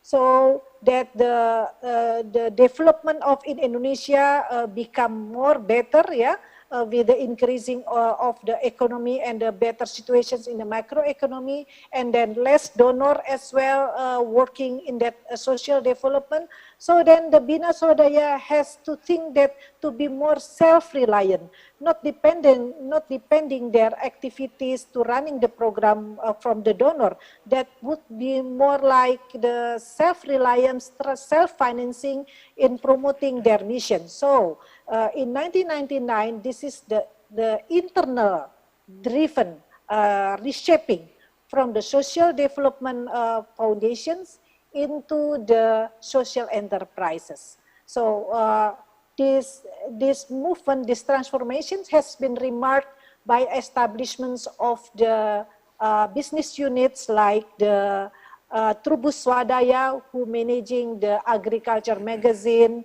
and then creating the credit-led microfinance, small bank, etc. So, though it has 2 times transformed or reshaping, but since the beginning, the vision and the missions of the organizations remain the same. This is to eradicate the poverty through the community empowerment. The reshaping and the transformation has to be done to ensure the implementations of the social mission and the economic sustainability. So how is the governance? The board of foundations now is carrying 2 roles actually. At the first, managing the business, and the second is conducting the policy dialogue. The decision-making process in the organizations follows the deliberative mechanism. The executive board members of the foundations is reported to the advisory board, who hold the high-level decisions-making. Bina Swadaya now is become the 53 years old, and it has inspired so many social enterprises in Indonesia. So, according to the sustainability report of Bina Swadaya in 2019, currently the Bina Swadaya is running at least 3 movements: village revitalization, social solidarity economy, and microfinance. And then the number of employees reach 137, 26% of this are women. The outcome reported that at least in the last year is 5 SSE or PHO institutions has been formed, as well the 358 self-help groups across Indonesia. So the journey of Bina Swadaya is going along the government regime and development phases Indonesia. It's driven by external as well driven by internal motive to reshaping and to transform to the new form. But the challenge, however, now the challenge of the Bina Saya is to adapt to the new era. That means with the pandemic situations that we are shaping more digitalized to bring our missions to through the new technology. And the second challenge is the capacity building on substances and management skill to all our staff. As mentioned by Hiroki, that the individual factor, that personal factor, human factor is very essential in bringing the missions across the generations. So this is the challenge, how to bring the Bina Swadaya for future years, for the next 50 years old. Thank you very much for the opportunity and listening. Thank you. Great, thank you. So far, we had a presentation on outlining several major strategies for strengthening SSE in Asia, and also country best practices from 3 Asian countries. Now we are going to turn to discussant, who is going to also discuss on some of the policy implications for strengthening SSE in Asia. First, we'll go to Lawrence Kwok. Now, considering the remaining time for the panel, unfortunately, I can only give you maybe about 7 minutes to talk about your thoughts on the issue. So we'll first go to Ms. Kwok, please. Thank you very much, Professor Lee, and also thank you very much for the organizers of this very important conference. I would like to start to congratulate both ILO and KoSEA as well as Seoul National University to bring these important research outcomes. I would like to start my discussions first about these 4 strategies that has been presented by main authors, Professor Kim, as well as Dr. Miura Hiroki. I would like to start not from mainstreaming strategy, but I would like to start first from transformative strategy. I think that the essence of the values and principles of social solidarity economic organizations are really in their capacities and potentials to demonstrate transformative impact. And I think that certainly in order to make this transformative impact generated by social solidarity economic organizations, we need data, statistics, and this kind of research. And I think from that aspect, I would like to comment and share my comment about definitions and concept of social solidarity economy, which has been debated by all authors. I think that probably we have to come out from this paradigm between profit-making enterprise and organizations and non-profit organizations.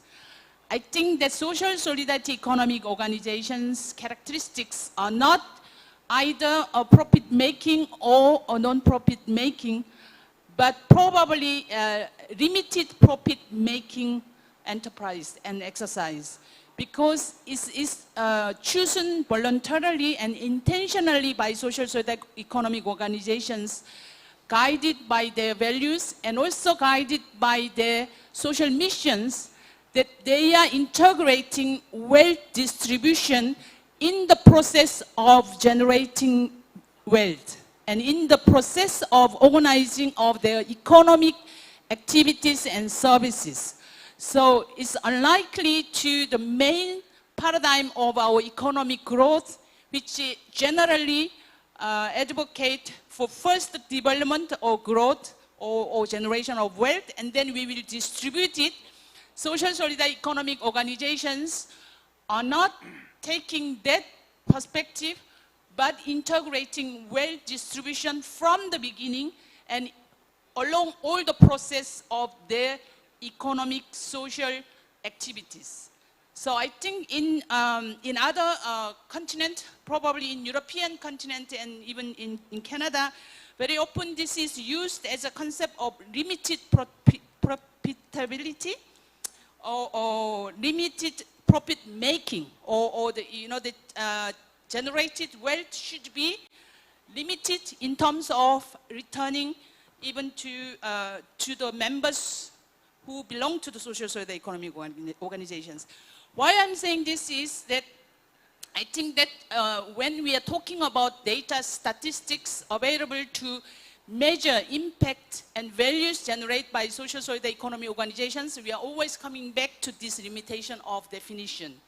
And I think both by national government and even by UN organizations, we do not have other categories than profit-making organizations and non-profit organizations. And we do not have a proper criteria who will really put values and principles of social solidarity economy at the core of our concern. So I think that probably we would need to revisit this concept and definition, at least what characterizes social solidarity economy different from profit-making or non-profit organizations. I think that whole debate of SSE organizations and PHO, I think could also probably reorganize. I think if we could revisit of this. So when I was saying that transformative strategy, for instance, I think many other people have mentioned that if we are able to measure what social solidarity economy has contributed in terms of transformative character of SDGs implementation, for instance, we made a very concrete case study based on the statistics and data of Seoul metropolitan governments and social economic organizations operating in Seoul. It is quite interesting that they are not only working for the one objective, but at the same time, they are contributing several objectives to be met. For instance, it was very interesting actually the case study that we realized with UNIST on the localization of SDGs through SSC, that SSC organizations are at the same time working to eradicate poverty, but also to reduce inequality by generating decent work and employment. And by doing this, they are building more human, sustainable, and inclusive cities and communities, and reducing gender inequalities, providing good quality of social services, and so on, so on. So, you know that we were, by ourselves, very surprised that in fact the impact they have generated cannot be only measured by statistics or quantitative, but has to be qualitatively measured, or even more integral criteria of what really render in terms of essence or the value of social solidarity economy. So that's why I think I want to propose first that we would need transformative strategy showing that what social solidarity economy is all about and how those organizations are transforming our society, our economy, and our communities in concrete context. And I think by doing this, certainly we have to come back to that issue of community strategy. I think that because of this research was focused on laws and institutional structures and regulations, I think probably we have not insisted enough during this research. But one of the very important criteria and principle of social solidarity economy is locally rooted.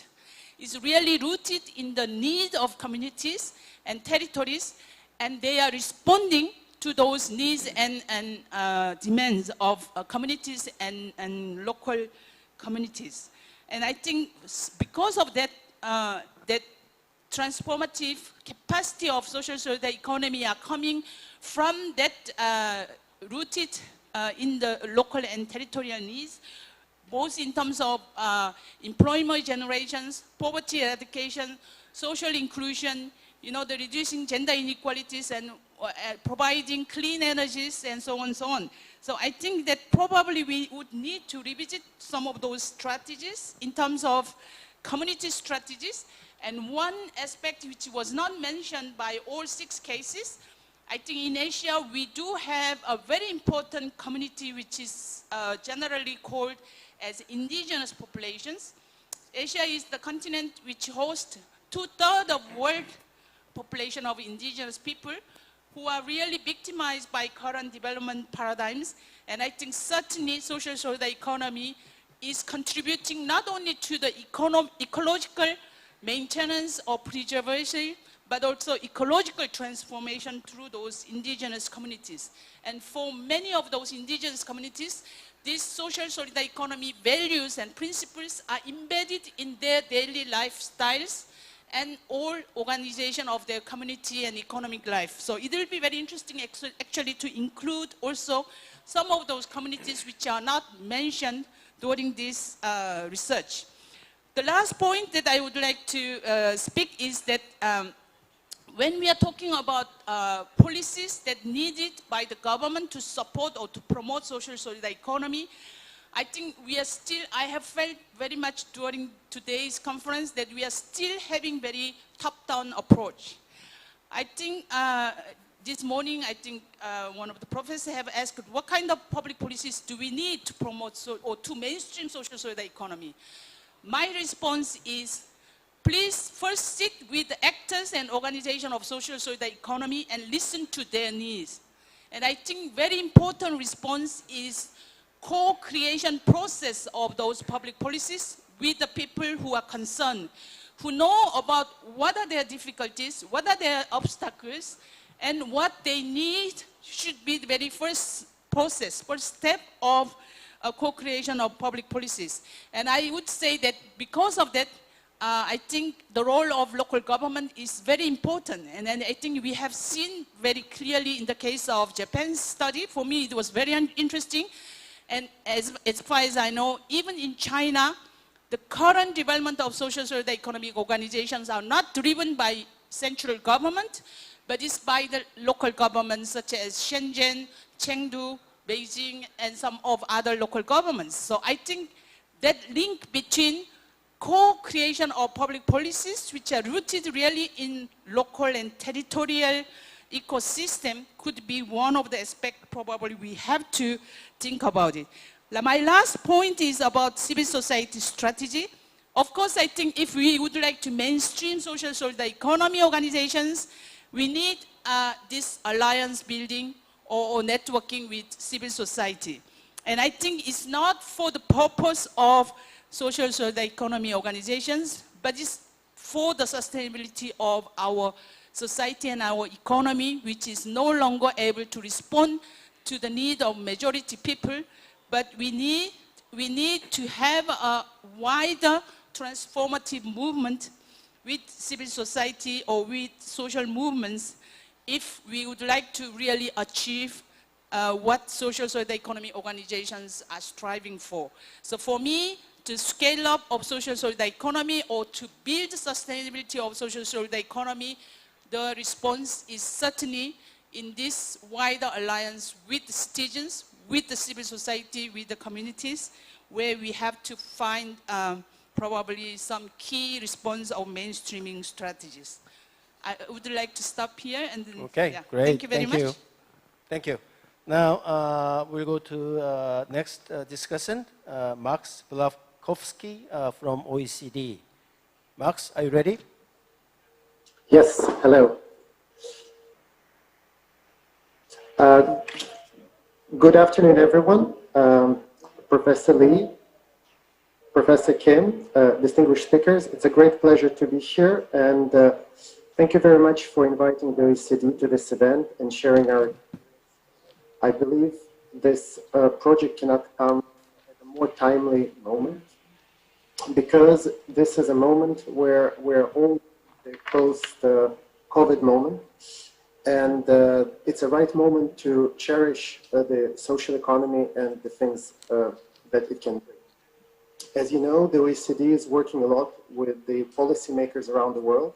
We also work in Asia, and we work also with countries which are not members of the OECD.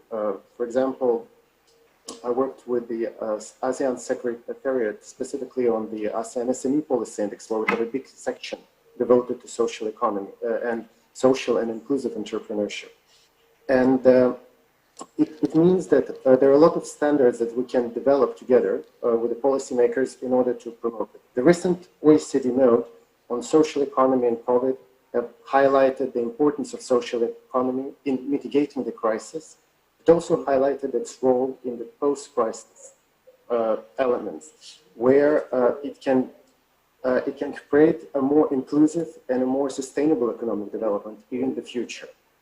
And working a little bit with Asia, of course, you all know much more about Asia, but we understand that this is a very particular part of the world where it has some specificities.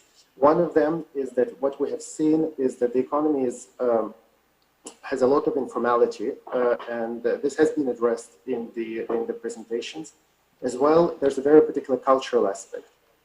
Potentially the fact that there is potentially more compared to some of the regions funding going to the social economy.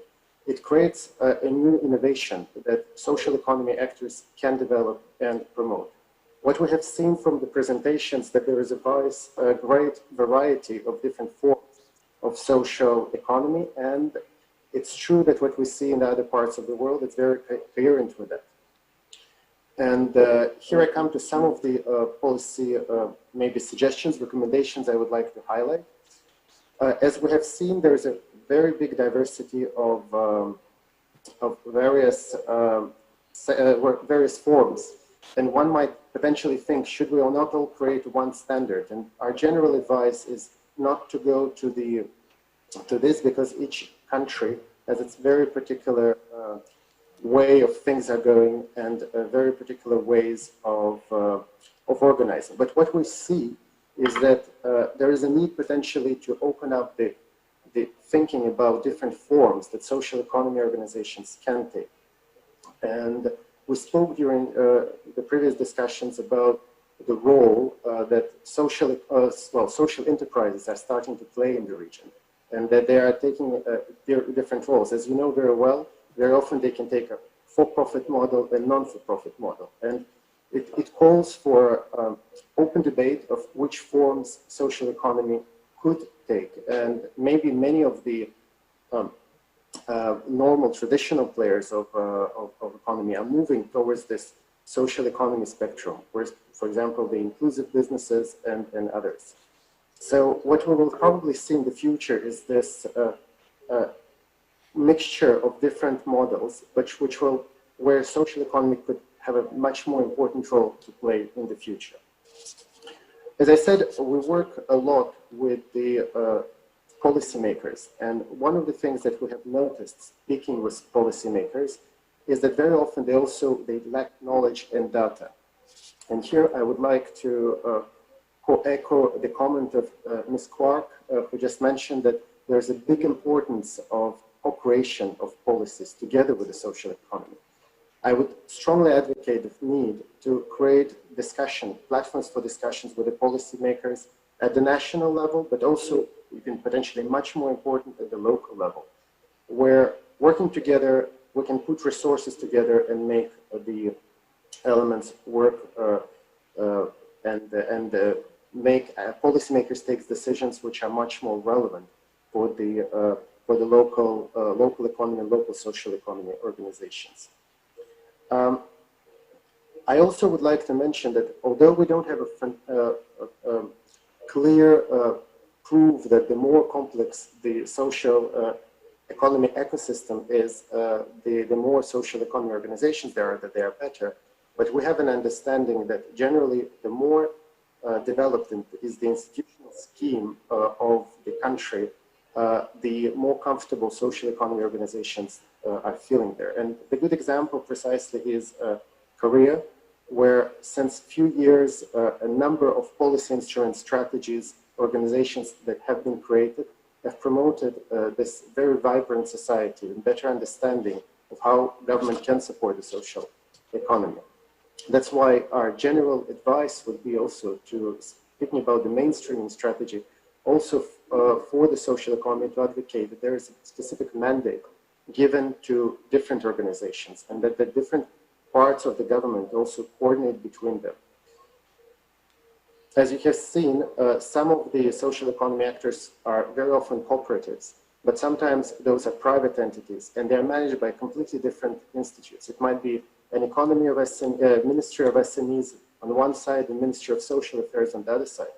So these actors have to communicate, and that's why there's a need for platforms for collaboration of a variety of stakeholders and have a clear mandate who leads under which things. We have seen that it has worked very well, for example, with the cooperatives, where we have seen a lot of things.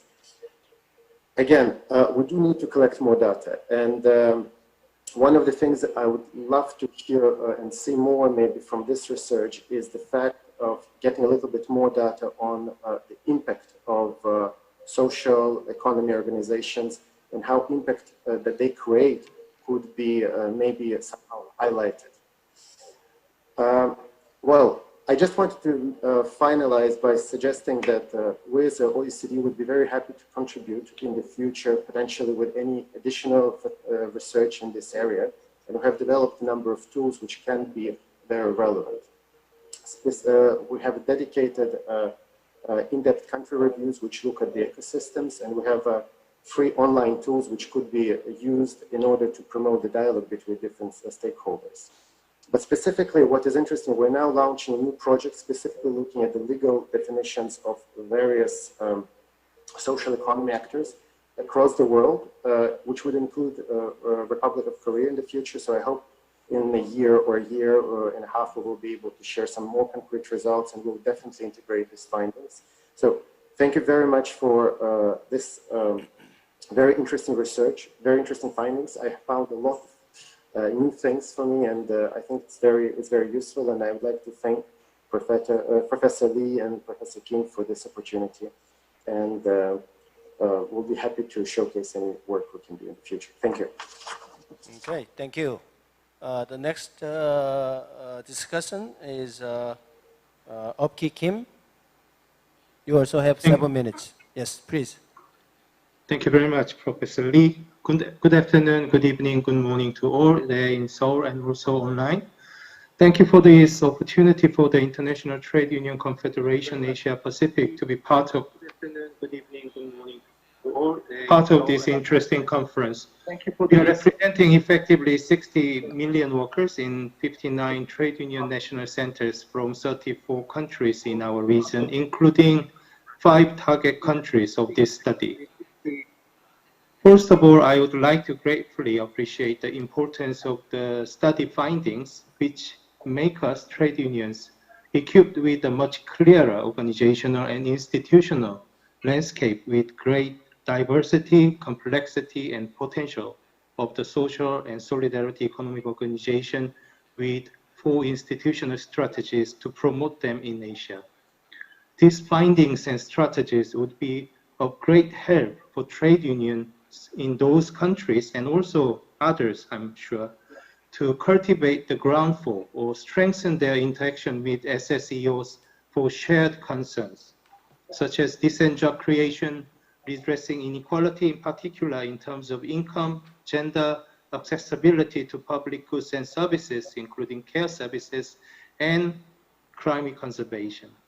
All these are requested for sustainable, inclusive, and resilient development with social justice and democracy being upheld. In particular, in the time of unprecedented global health, economic, and social crisis, today's discussion, as the Max already mentioned, is very timely as we should build back better in post-COVID-19. I have 3 points I would like to share today with you. First, I would like to highlight the strengthening labor market institutions, including the cultural norm and practices, is an integral part of successful implementation of 4 proposed institutional strategies to promote the social and solidarity economy in Asia. Current challenges and vulnerabilities, which has been well accentuated by the COVID-19 crisis, have been built in our system for many years under neoliberalism, increasing informality, precarity, or vulnerability in employment, consistent and increasing violation of human and labor rights, inadequate social protection, and ineffective or even non-functioning social dialogue, and weakening of the provision of the public services, and so on.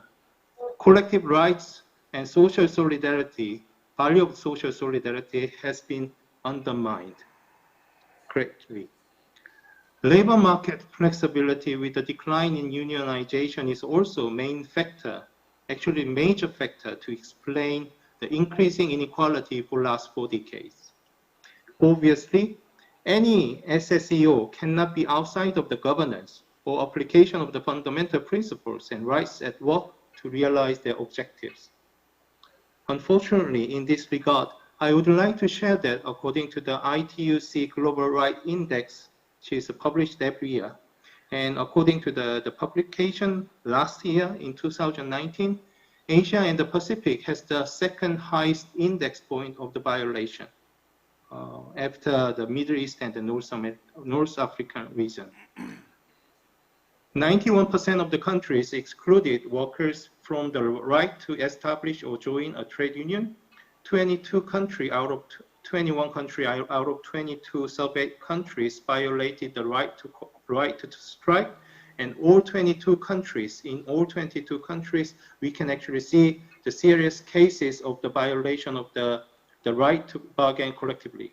So I would like to emphasize that the fundamental labor rights are not only for economic justice, but also for social justice with free, democratic, and grassroots trade union movement for all. In order to mainstream SSEOs, transform other organizations to SSEO, and to further trade unions' interaction with SSEOs, we strongly believe that labor market institutions based on the fundamental principle and rights at work must be strengthened.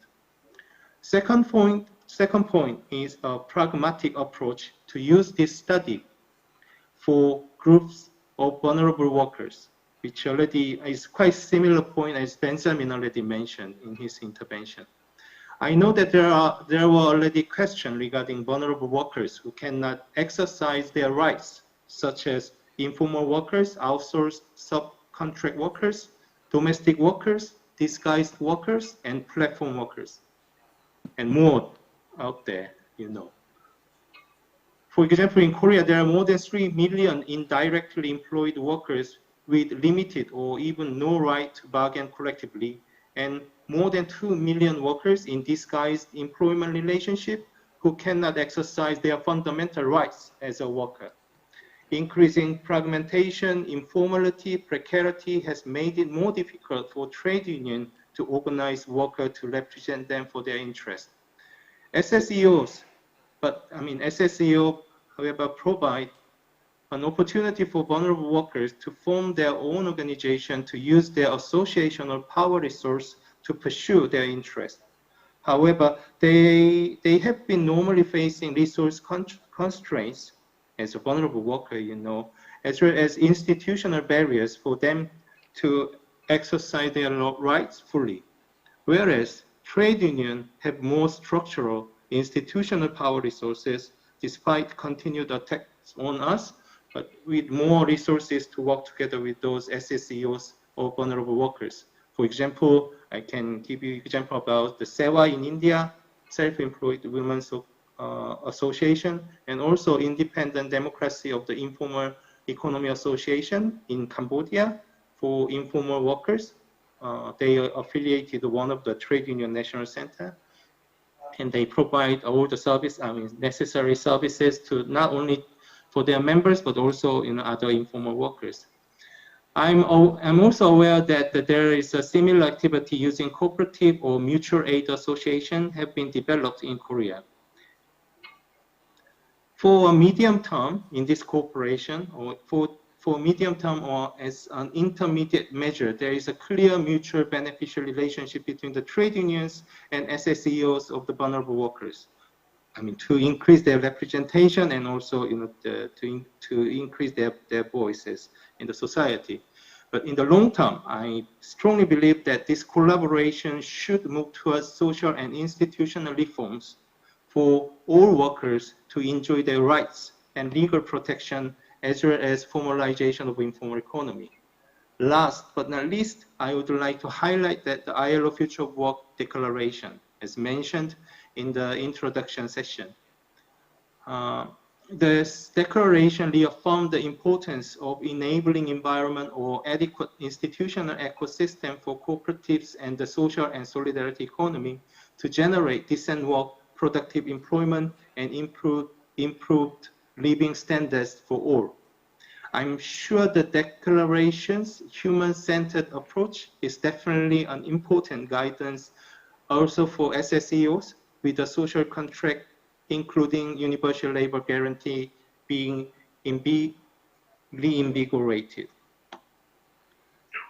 Future changes in the world of work will surely impact on economy as a whole, which means that there will be more and more solidarity and cooperation between trade union and SSEO will be requested and needed. In this regard, the trade union, as encouraged in the ILO promotion of cooperative recommendation in 2002, will continue our cooperation to promote SSEOs. Thank you very much. Thank you.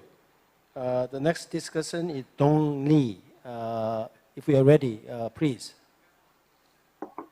Yes, I'm working as an employer specialist based in Bangkok.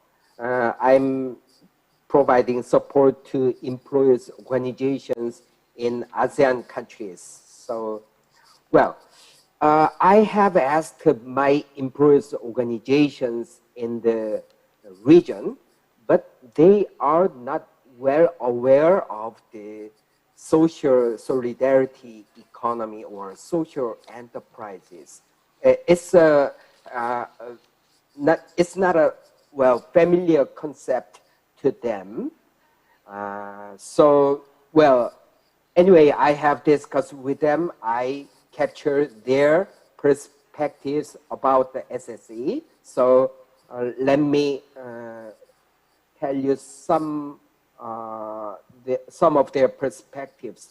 Well, because actually they do not exactly understand the concept of social solidarity economy. So it might be wrong, but the first one is they think that the social solidarity economy is the gray area between the government and the market. So the government, they think that the government should not transfer their responsibility to address the market failure to social solidarity economy. And social solidarity economy should address the problems that the government or the market cannot solve on its own. And secondly, social solidarity economy should be encouraged in line with the principles of the market economy. We have mentioned about the preferential procurement system in Korea, but overprotection through the government's subsidy or incentives of tax or financial benefits would hinder fair trade and fair competition in the market economy. Well, also, many employers are thinking that social enterprises can be regarded as enterprises in the greenhouse, which cannot survive for long without external support or protection. Another point they want to make is that the social solidarity economy or social enterprises should have more strict rules and regulations on transparent management or transparent governance to assume more social responsibility. And also, social enterprises should contribute to attaining the, as many has mentioned, the sustainable development goals more than any other private sector enterprises. And well, one thing they raise is that the social enterprises, they think they are tax consuming or tax dependent enterprises.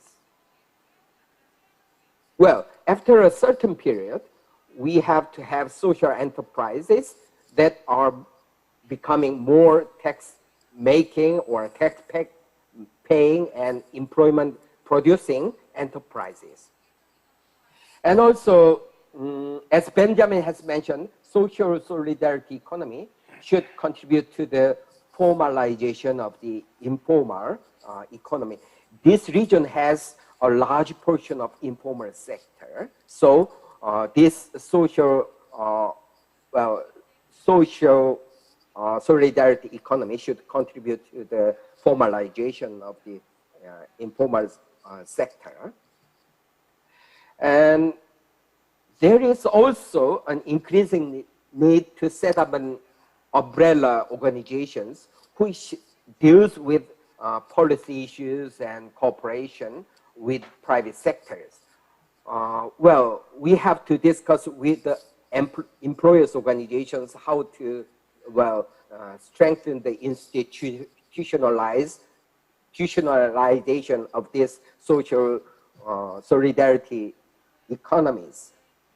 Well, to sum up, I have to say four things. First one is, as I have mentioned first, we need some awareness raising exercise through the public or the employers. They do not fully understand the concept of the SSA and social enterprises.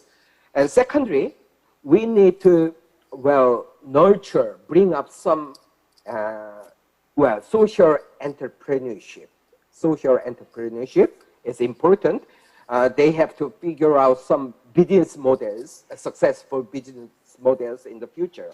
And also, we need to link this social enterprise or social solidarity economy with digitalization and new technology and fintech, something like that. It will be very helpful for them to set up and to survive in the future. And well, as Ibu Eri said, the Indonesian Pancasila, we need some kind of dialogue. Dialogue, how to, well, set up, how to institutionalize, how to strengthen. So social dialogue between employers, workers, and also governments, how to strengthen or the, well, this SSE, still from 2017, we studied about social solidarity economy, but still we are not familiar. So we have to discuss between our social partners how to make it, how to address the problems, challenges we are faced with. Thank you very much. Thank you. With Mr. Lee's last comments, we now have exactly 4 minutes until the planned 5 o'clock conclusion. And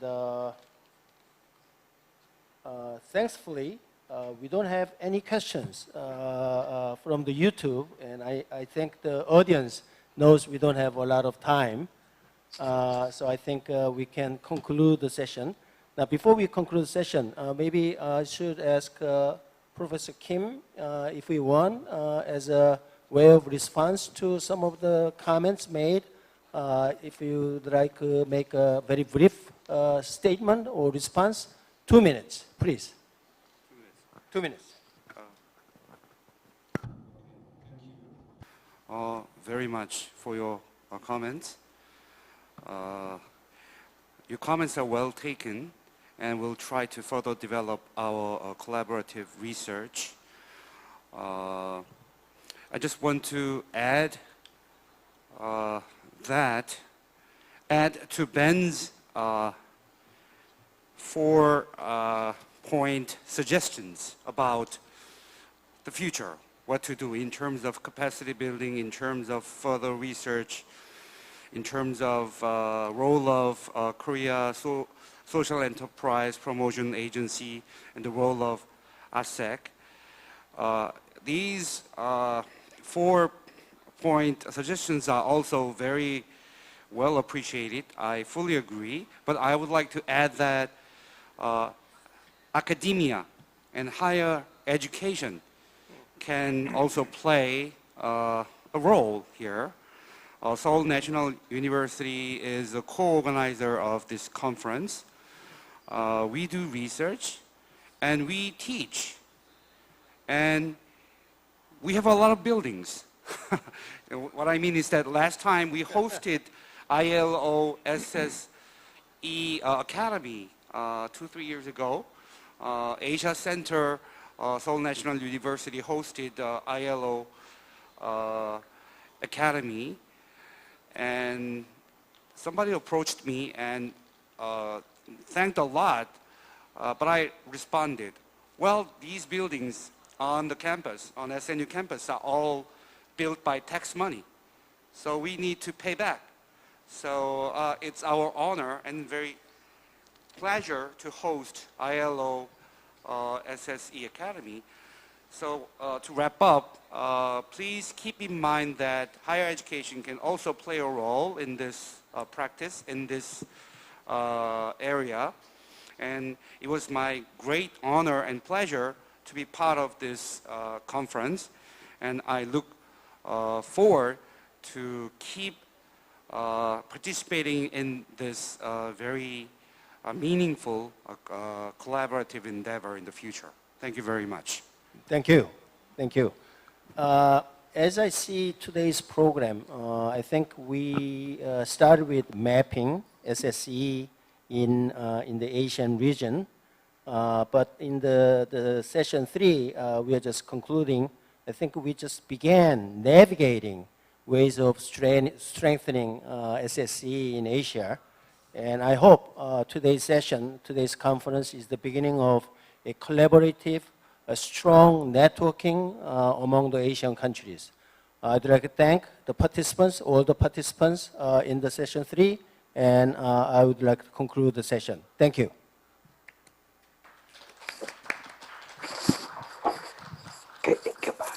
네, 오전부터 숨가쁘 Thank you very much. This concludes today's conference.